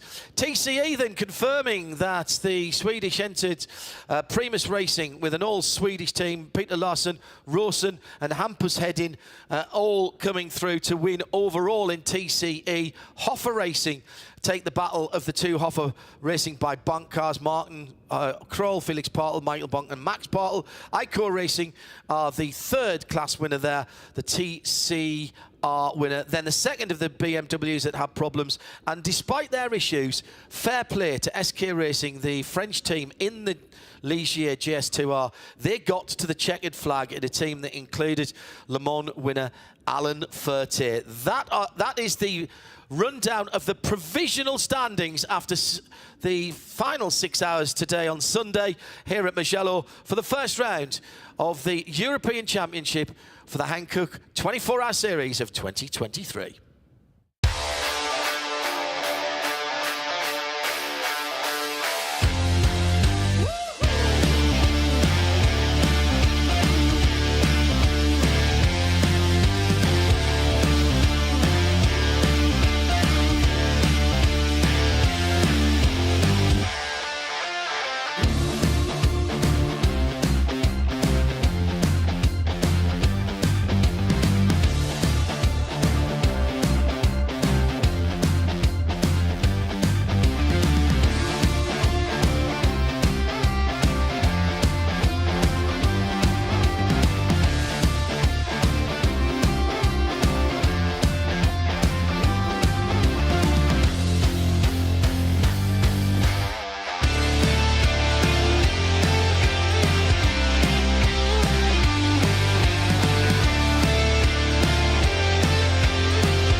Well, 2023 season, the European season kicks off here at Mugello, Nick, with the 12 hours. And I think what I'll take away from this race is the saying, it's never over until it's over. And we certainly saw that in GT4, but all the way through this race, we've seen, you know, people who looked like they had it in the bag, but it never is it? Well, no, right at the front of the field, we've got 3 cars that basically came out from the lead, or affected the lead. We lost the Rinaldi Ferrari, that was effectively leading the car number 8. Then, of course, we had the CP Racing, the 85 car, that was leading and came out. Then the Land Audi was on a stagger, would likely have got in the lead, and that was out. So, you know, you could never count your chickens in Mugello, and certainly we've had an interesting level of attrition, but I think we end up with the right winner in the end with the Haas IT. Yeah, I think the SRT team and Sonderlock, you could never discount them. And what a great scene it is to see a brand new team. The first win, they've only done 3 races. This is their first win, and I'm pretty sure it's going to be the first of many. Putting Antigua and Barbuda on the motorsport map, because they're already obviously on the map because they exist. No, I think it's a good team. They've developed very rapidly over those 3 or 4 races, which we've obviously seen them at. And yeah, I mean, it's always good to see a new winner. Nice to see Audi winning again. And of course, if we look down the classes, GT4, right at the very end, and it took that retirement right at the very end. Yes, they'll still qualify for a podium, but you know, it's not going to solidify a win at all. Well, as we know with endurance racing, until the checkered flag falls, in fact, actually until the checkered flag falls and everyone's calculated all the penalties, we don't know who's going to win. So yeah, I mean, it's been a very close. When you've got so many classes, you're always going to get some which is super close, and that's what's happened here. I think it bodes well for looking ahead to the European Championship. You just mentioned all those teams that have had, quite an old-fashioned race of attrition, really. And it's not, you know, we can never discount the cars you mentioned, Herbert's car, the CP car, and Land Motorsport Audis. They are, you know, they look at their CV and look at the big races they've won all over the world. And to see the Haas RT team now in that mix with Sonderlock, looking ahead to the 2023 season, we're next out at Spa, I think it's going to be a cracker. Yeah, mammoth entry at Spa as well, classic circuit, and all these teams and returning champions Phoenix. You know, I wouldn't like to have to predict who's going to win, which is good because I don't have to. I just have to report on it. Yeah, that's true. TCE Touring Car Endurance Series. All right, we're very low on entries. We've seen what I can only describe as the demise of TCR, and there are lots of factors that we have to consider for that. And the biggest one being cost of those cars to run now. Yeah, disappointingly thin on numbers, and in fairness, of those 5 cars, I think only that BMW, which came in the winning, the Swedish BMW, had a clean run. I mean, they all had problems. The TCR, the single TCR, had nothing but problems. One of the bonks had obviously had that oil filter issue. So yeah, it's disappointing, but you know, there's a bigger outing again in the next race, and hopefully we can start building that back up again. Yeah, I mean, the saying is you only need 2 cars to make a race, and that's certainly what we had. And as we spoke to the winning team, the winning driver who brought that BMW across the line, they've still got to do everything right. Yeah, but the thing is, if you're in a 20-minute race and you're on your own, what's the point? But when you're actually racing against the track and against the elements and against reliability and against everything you have to do for 12 hours, is it always an achievement to bring the car back in one piece, and even more of an achievement to win overall? Thank you, Nick. It's going to be me on the podium next, presenting the trophies. Well, I'll not be presenting the trophies, but I'll be certainly taking us through it. So let's go to the podium now and kick things off. Nick. Oh, let's do it for results.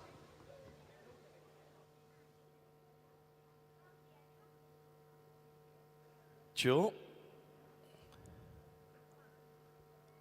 to go through the formalities. Trophies at the ready. Thank you, everybody, for staying and sitting in the grandstands, waiting to give the winners their just congratulations. What a race, what a weekend. Thank you so much, Mugello Circuit. I was told.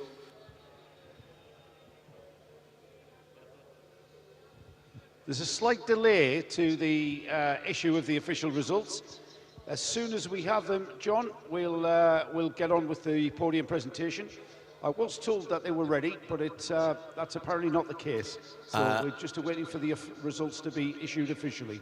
There are a lot, and I mean a lot, of penalties to be applied. So let's make sure that is done so that we get everything. All of the trophies handed out the wrong people, at the right people, rather than the Formula One way of doing things. We don't need to have drivers going to other people's factory to deliver them. Nice though that was by George Russell. Just had to pop down the road, in fairness, from Brackley to Silverstone to do that after the most recent Grand Prix. Outstanding event. Thank you very much to everybody at Mugello Circuit, and particularly to our marshals and volunteer officials. There's been nothing but smiles this week from everybody we've met. Stunning area of the world and a great place to come. If you are considering whether to put this race on your calendar next year, well, surely the last 2 days will have persuaded you not to think any more about it and actually get it penciled in as soon as next year's calendar comes out, normally around about this time of the year. And look at that. For the podium ceremonies, the sun shines on the righteous. Sun's come out. Okay, John. Let's head back down to Joe Bradley on the podium for the celebrations. Thank you, John.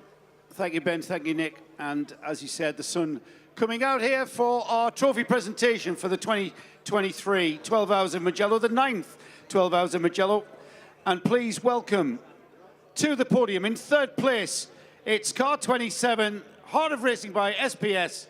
That's Ian James, Gray Newell and Roman DeAngelis, 3rd step of the podium. In 2nd place, car 26, Sonderlock Junior Team, Owen Bastard and Paul Everard. And the winners of the 2023 12 Hours of Mugello, the Hankook 12 Hours of Mugello, please welcome car 21, SRT, Mathieu Detry, Stefan Perrin and Frederic Verviche.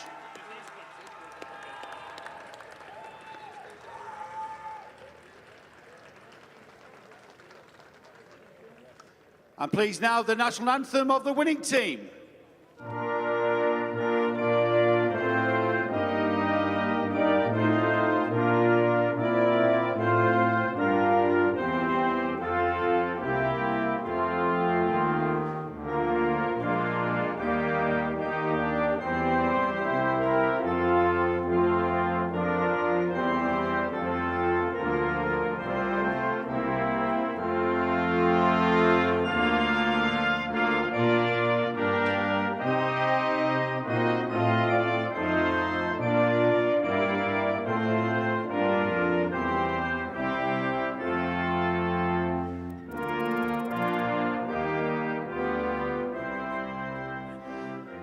A big round of applause, ladies and gentlemen, the winners of the Hankook 12 Hours of Mugello.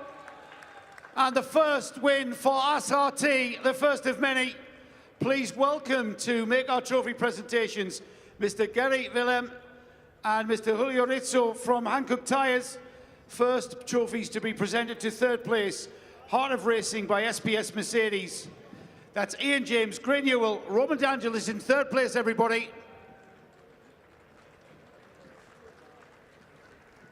And now our 2nd place trophies to the Sonderlock Junior Team, Owen Bastard and Paul Everard, a 2nd place for Sonderlock Junior Team. And now the winning trophies, the Haas RT Audi of Mathieu Detry, Stefan Perrin and Frédéric Verviche.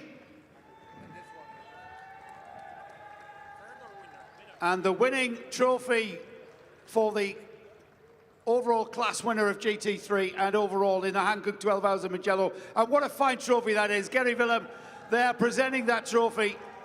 Big round of applause, everybody. The winners, hold your trophies high in the air, gentlemen.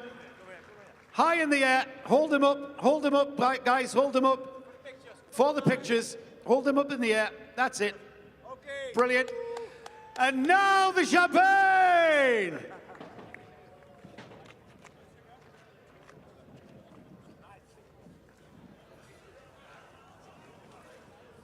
And that is how to spray champagne there. Fabulous, everybody. Big round of applause once again. The overall winners for the 9th running of the Hankook 12 Hours of Mugello. The first round of the 2023 European 24H Series Championship. And next up will be our trophy presentation for the Touring Car Endurance Series part of this race.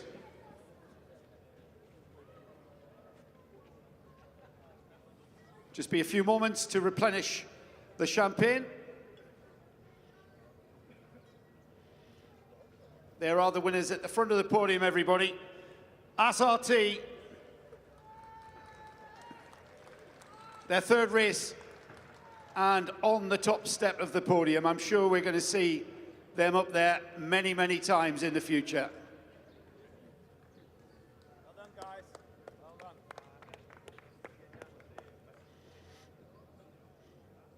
And now we are ready to go ahead with our Touring Car Endurance Series. Please welcome in third place, that's the Acoa Racing Audi of Sandro Pilati, Nicola Balda, Francesco Cardone, Filippo Barberi, and Franco Girolami. In second place is the Hofer Racing Car 331, Hofer Racing by Bong Motorsport. Please welcome Martin Kroll, Felix Bartel, Michael Bong, and Max Bartel.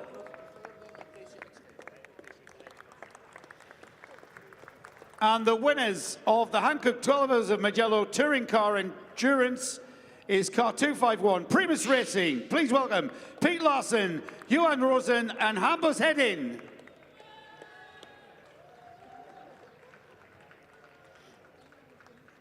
Congratulations, and now the national anthem of the winning team.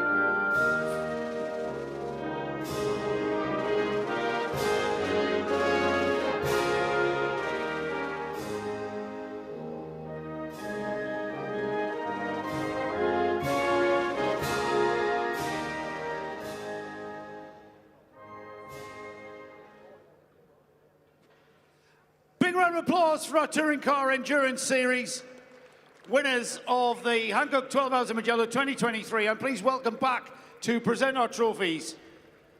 That's Julio Rizzo from Hankook Tyres and Mr. Gary Willem from Creventic, the organisers of the 24H Series. And third place trophies, Acoa Racing, Sandro Pilati, Nicola Baldan, Francesco Cardone, Filippo Barberi, and Franco Girolami, the drivers of the number 147 Audi RS3. And second place trophies to the number 331 Hofer Racing by Bonk Motorsport BMW. And that is Martin Kroll, Felix Bartel, Michael Bonk, and Max Bartel in second place.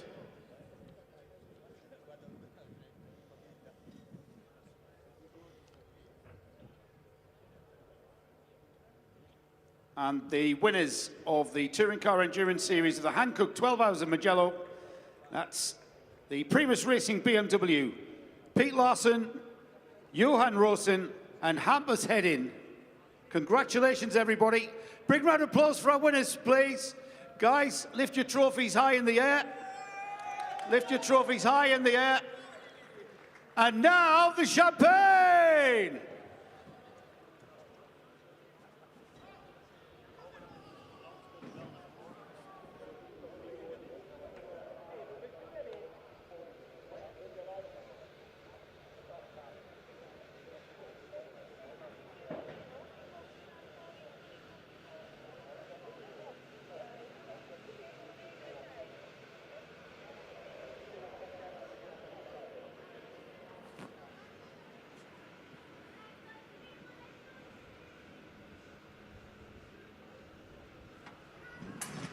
Okay, ladies and gentlemen, our next trophy presentation will be for our GT3 AM class. So we're just replenishing the podium and we'll get straight on with it. In third place in GT3 ARM, please welcome to the podium, Acodis ESP team, Mercedes, Mauro Ricci, Jean-Luc Public, Jérôme Policon and Benjamin Ricci. Third place. In second place, please welcome back car number 11, Hofer Racing, Michael Kroll, Chantal Prince, Alexander Prince and Carsten Tilke.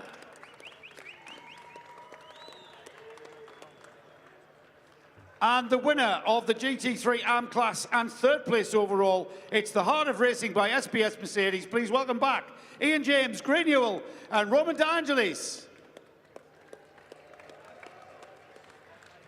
Our GT3 ARM class winners of the Hankook 12 Hours of Mugello. Mr. Philip and Mr. Rizzo will present the trophies. First to third place, the Acodis ESP team. It's the number 88 numbered Mercedes of Mauro Ricci, Jean-Luc Public, Jérôme Policon and Benjamin Ricci.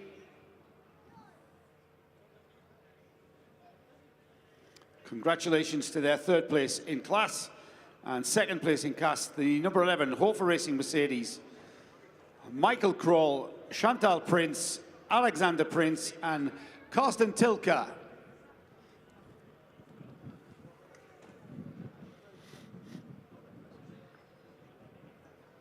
And the class winners, GT3 ARM class winners, a big round of applause once again for the Heart of Racing by SPS Mercedes, car 27, Ian James, Gray Newell and Roman De Angelis.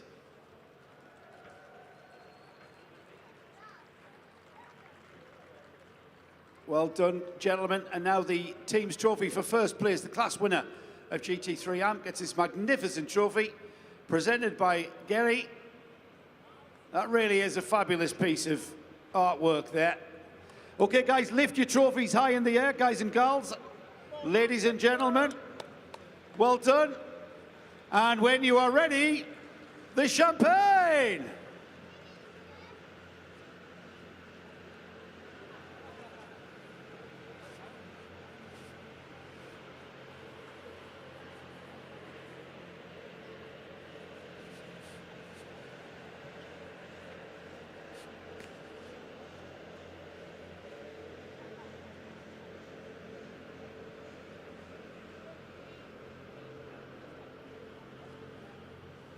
Congratulations, our GT3 ARM class winners. The next class will be our GTX Special GT Cars trophies.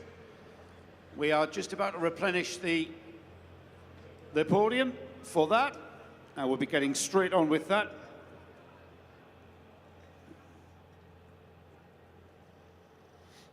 What a story this is. GTX in third place. The number 720, the RD Signs Lamborghini, quite incredible story. Please welcome Adrias Butkavicius, Nicola Michelon, and Paulius Pascavicius.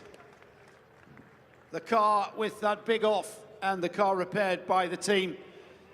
In second place, another story. It's 702, that's the Vortex V8 of Laurent Misbach, Lucas Sugliano, and Pierre Fontaine.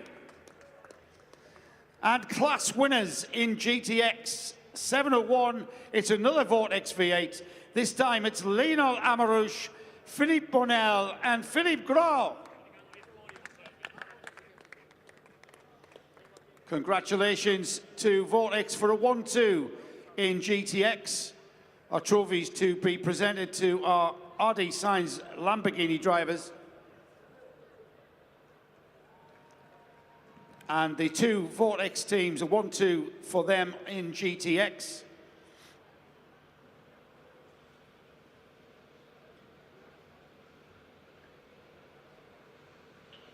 Well done, everybody. Lift your trophy. Oh, we're not quite finished yet. I thought Gary and Julio were doing a great job there. Winning trophies then to our 701 Vortex, Lionel Amarouche, Philippe Bonnel, Philippe Gras. Hold your trophies high in the air, gentlemen. And the winning team trophy, another piece of artwork there with Gary presenting that to Vortex car 701. That really is a fantastic looking trophy. Please hold that high in the air, gentlemen. And when you are ready, the champagne!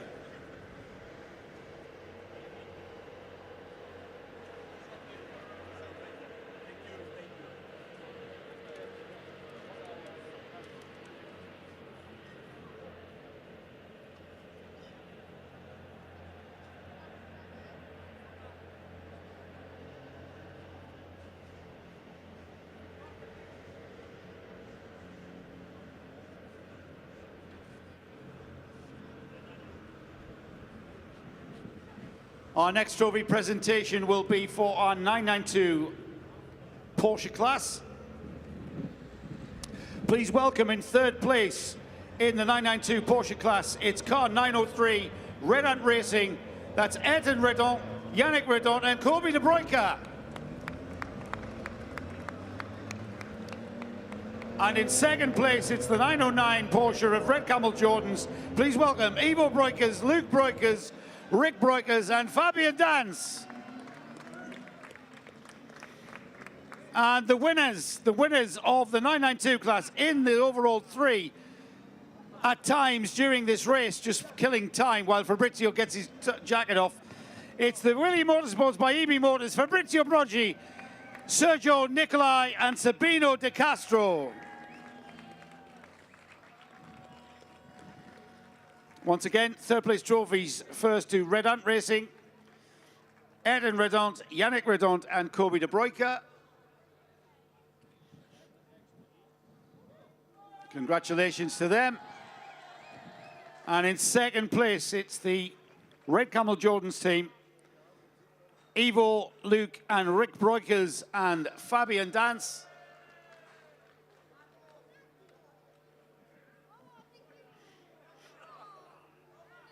And first place trophies. Also the winner of our Spirit of the Race Award, the Willy Motorsport by EB Motors, Fabrizio Broggi, Sergio Nicolai and Sabino De Castro, the winners of the 992 class.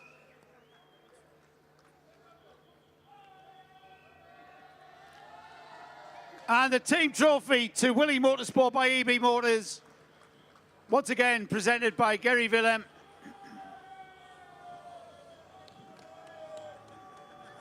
Yay! And now, gentlemen, the champagne!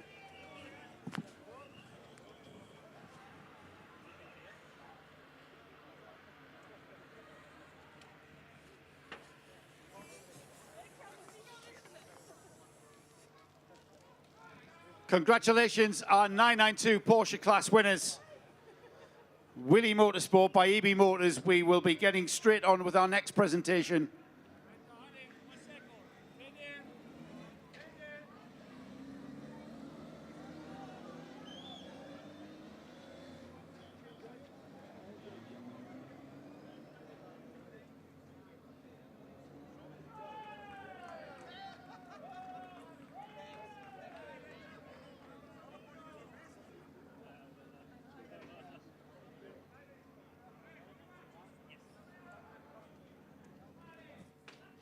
Our next trophy presentation, everybody, will be for our 992 Porsche class, the 992 AM Porsche class.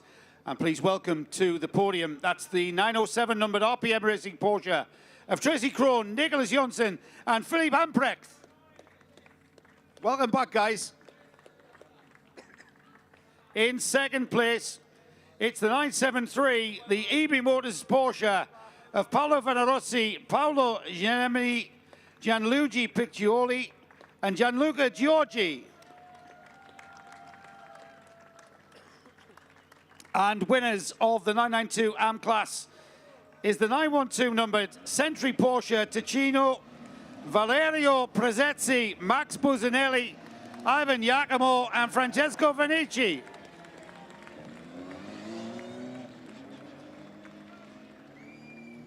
So our Porsche 992 AM class trophies once again, Gary Willem and Julio Rizzo of Hankook Tires, Gary Willem from Creventic, our 24H series organisers, and third place motors to the RPM Racing Tracy Krohn, Nicholas Jonsson, and Philippe Hamprecht. And in second place, it's the number 973 EB Motors Porsche of Paolo Vanarozzi, Paolo Nemi, Gianluigi Piccioli, and Gianluca Giorgi. And a fabulous looking team's trophy to the Century Porsche Ticino of Valerio Prezzacci, Max Buzzanelli, Ivan Giacomo, and Francesco Venici. What are you doing? Waiting for the motors and family. I know. And again, the team's trophy to Century Porsche Ticino. Lift your trophies high in the air, gentlemen. Just wait for Gary to get off. And when you're ready, the champagne.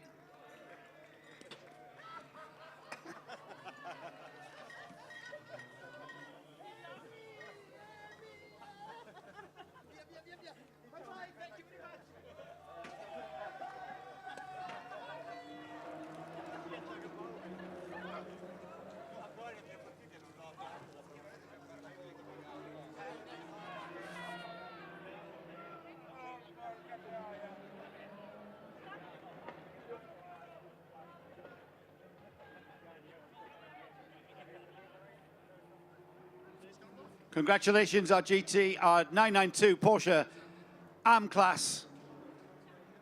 Well done, everybody. Our next podium presentation, our next trophy presentation will be for the GT4 class. That certainly came right down to the wire at the very end. So just replenishing the champagne, and then we'll get straight on. In third place, please welcome Simpson Motorsport BMW with David Holloway, Carl Cavers, and Vasily Vladikin. And in second place, it's the Bugira ZM Racing Mercedes of Ali Kolok, David Vasecki, and Adam Lacko. And the winners of GT4 Atlas BX Motorsports Mercedes, Stephen Cho, Rolf Bruns, and Yongkyum Kim.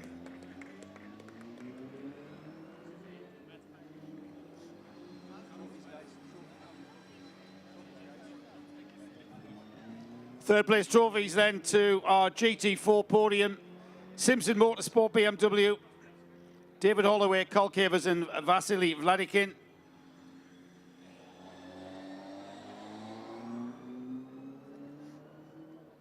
In third place, that is. And in second place, the Bugira ZM Racing, Ali Kolok, David Vasecki, and Adam Lacko in their Mercedes.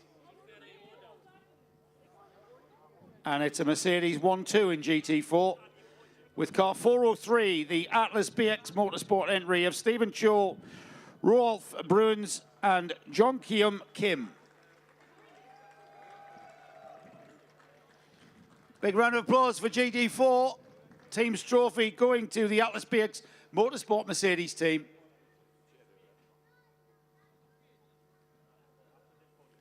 Team's trophy. Gary Willem. Another fabulous team's trophy for the Hankook 12 Hours of Mugello. Raise your trophy high in the air, gentlemen. Ladies and gentlemen, in fact. And when you're ready, ladies and gentlemen, please, the champagne!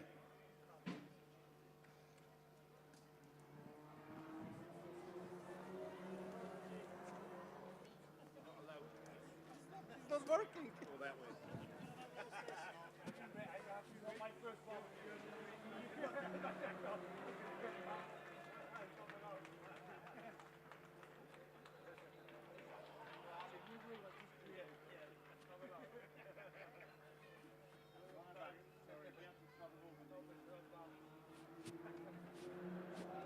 Congratulations, our GT4 trophy winners. Well done to everybody at Atlas BX Motorsport, and well done indeed to Bugira, ZM Racing, and Simpson Motorsport. Well done.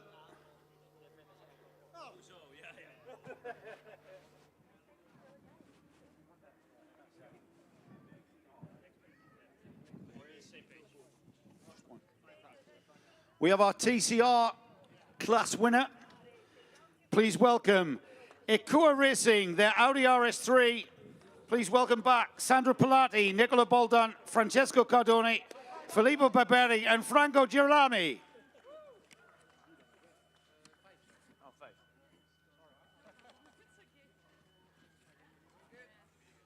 Once again, Gary Willem from the 24H Series Creventic organisers and Julio Rizzo from Hankook Tyres to present our TCR trophy winners. Ekua Racing and a team's trophy to Ekua Racing. Congratulations.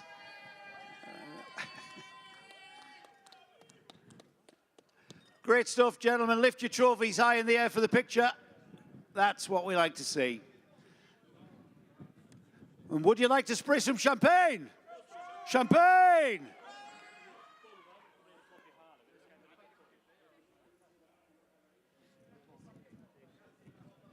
You're going to save the champagne for drinking. Ah, why?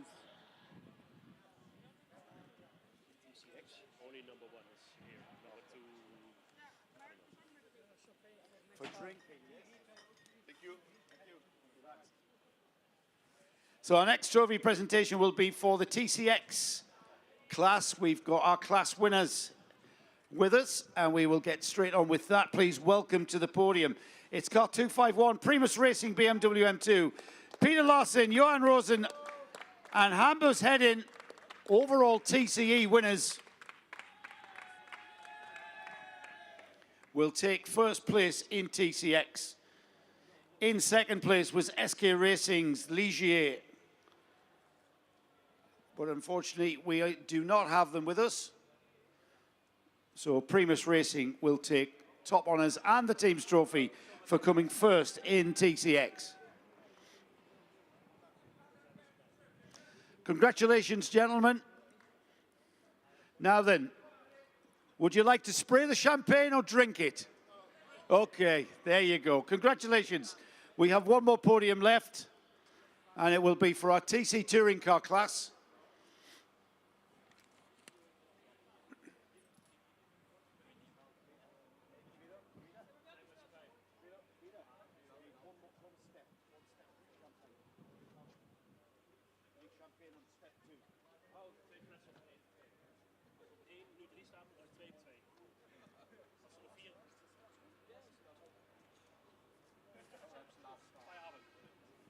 Our last trophy presentation of the weekend then, everybody. Please welcome our TC Touring Car winners. In second place, it's number 332, the Hofer Racing by Bonk Motorsport of Volker, Piet Meyer, Martin Kroll, Herman Bloch, and Michael Bonk. Congratulations, gentlemen. And in first place in TC is the 331 BMW of Hofer Racing by Bonk Motorsport, Martin Kroll, Felix Bartel, Michael Bonk, and Max Bartel. So second place trophies to be presented to the number 332, Hofer Racing by Bonk Motorsport BMW. And that's Volker, Piet Meyer, Martin Kroll, Herman Bock, and Michael Bonk.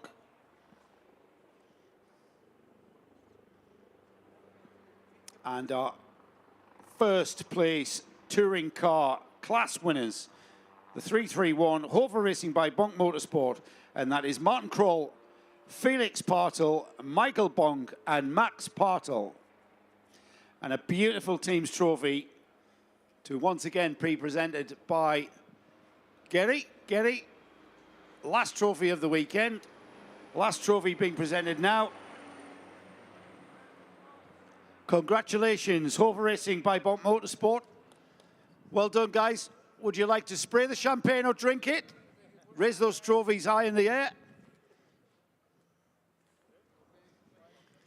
And now, if you would like the champagne, and we do.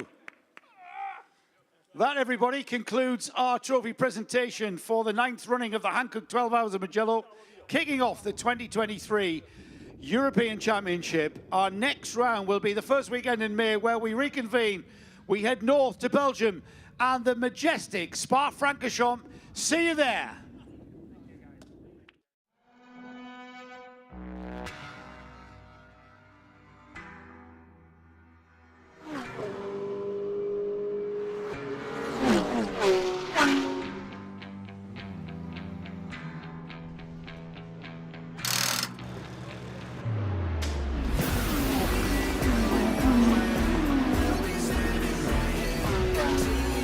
Hankook.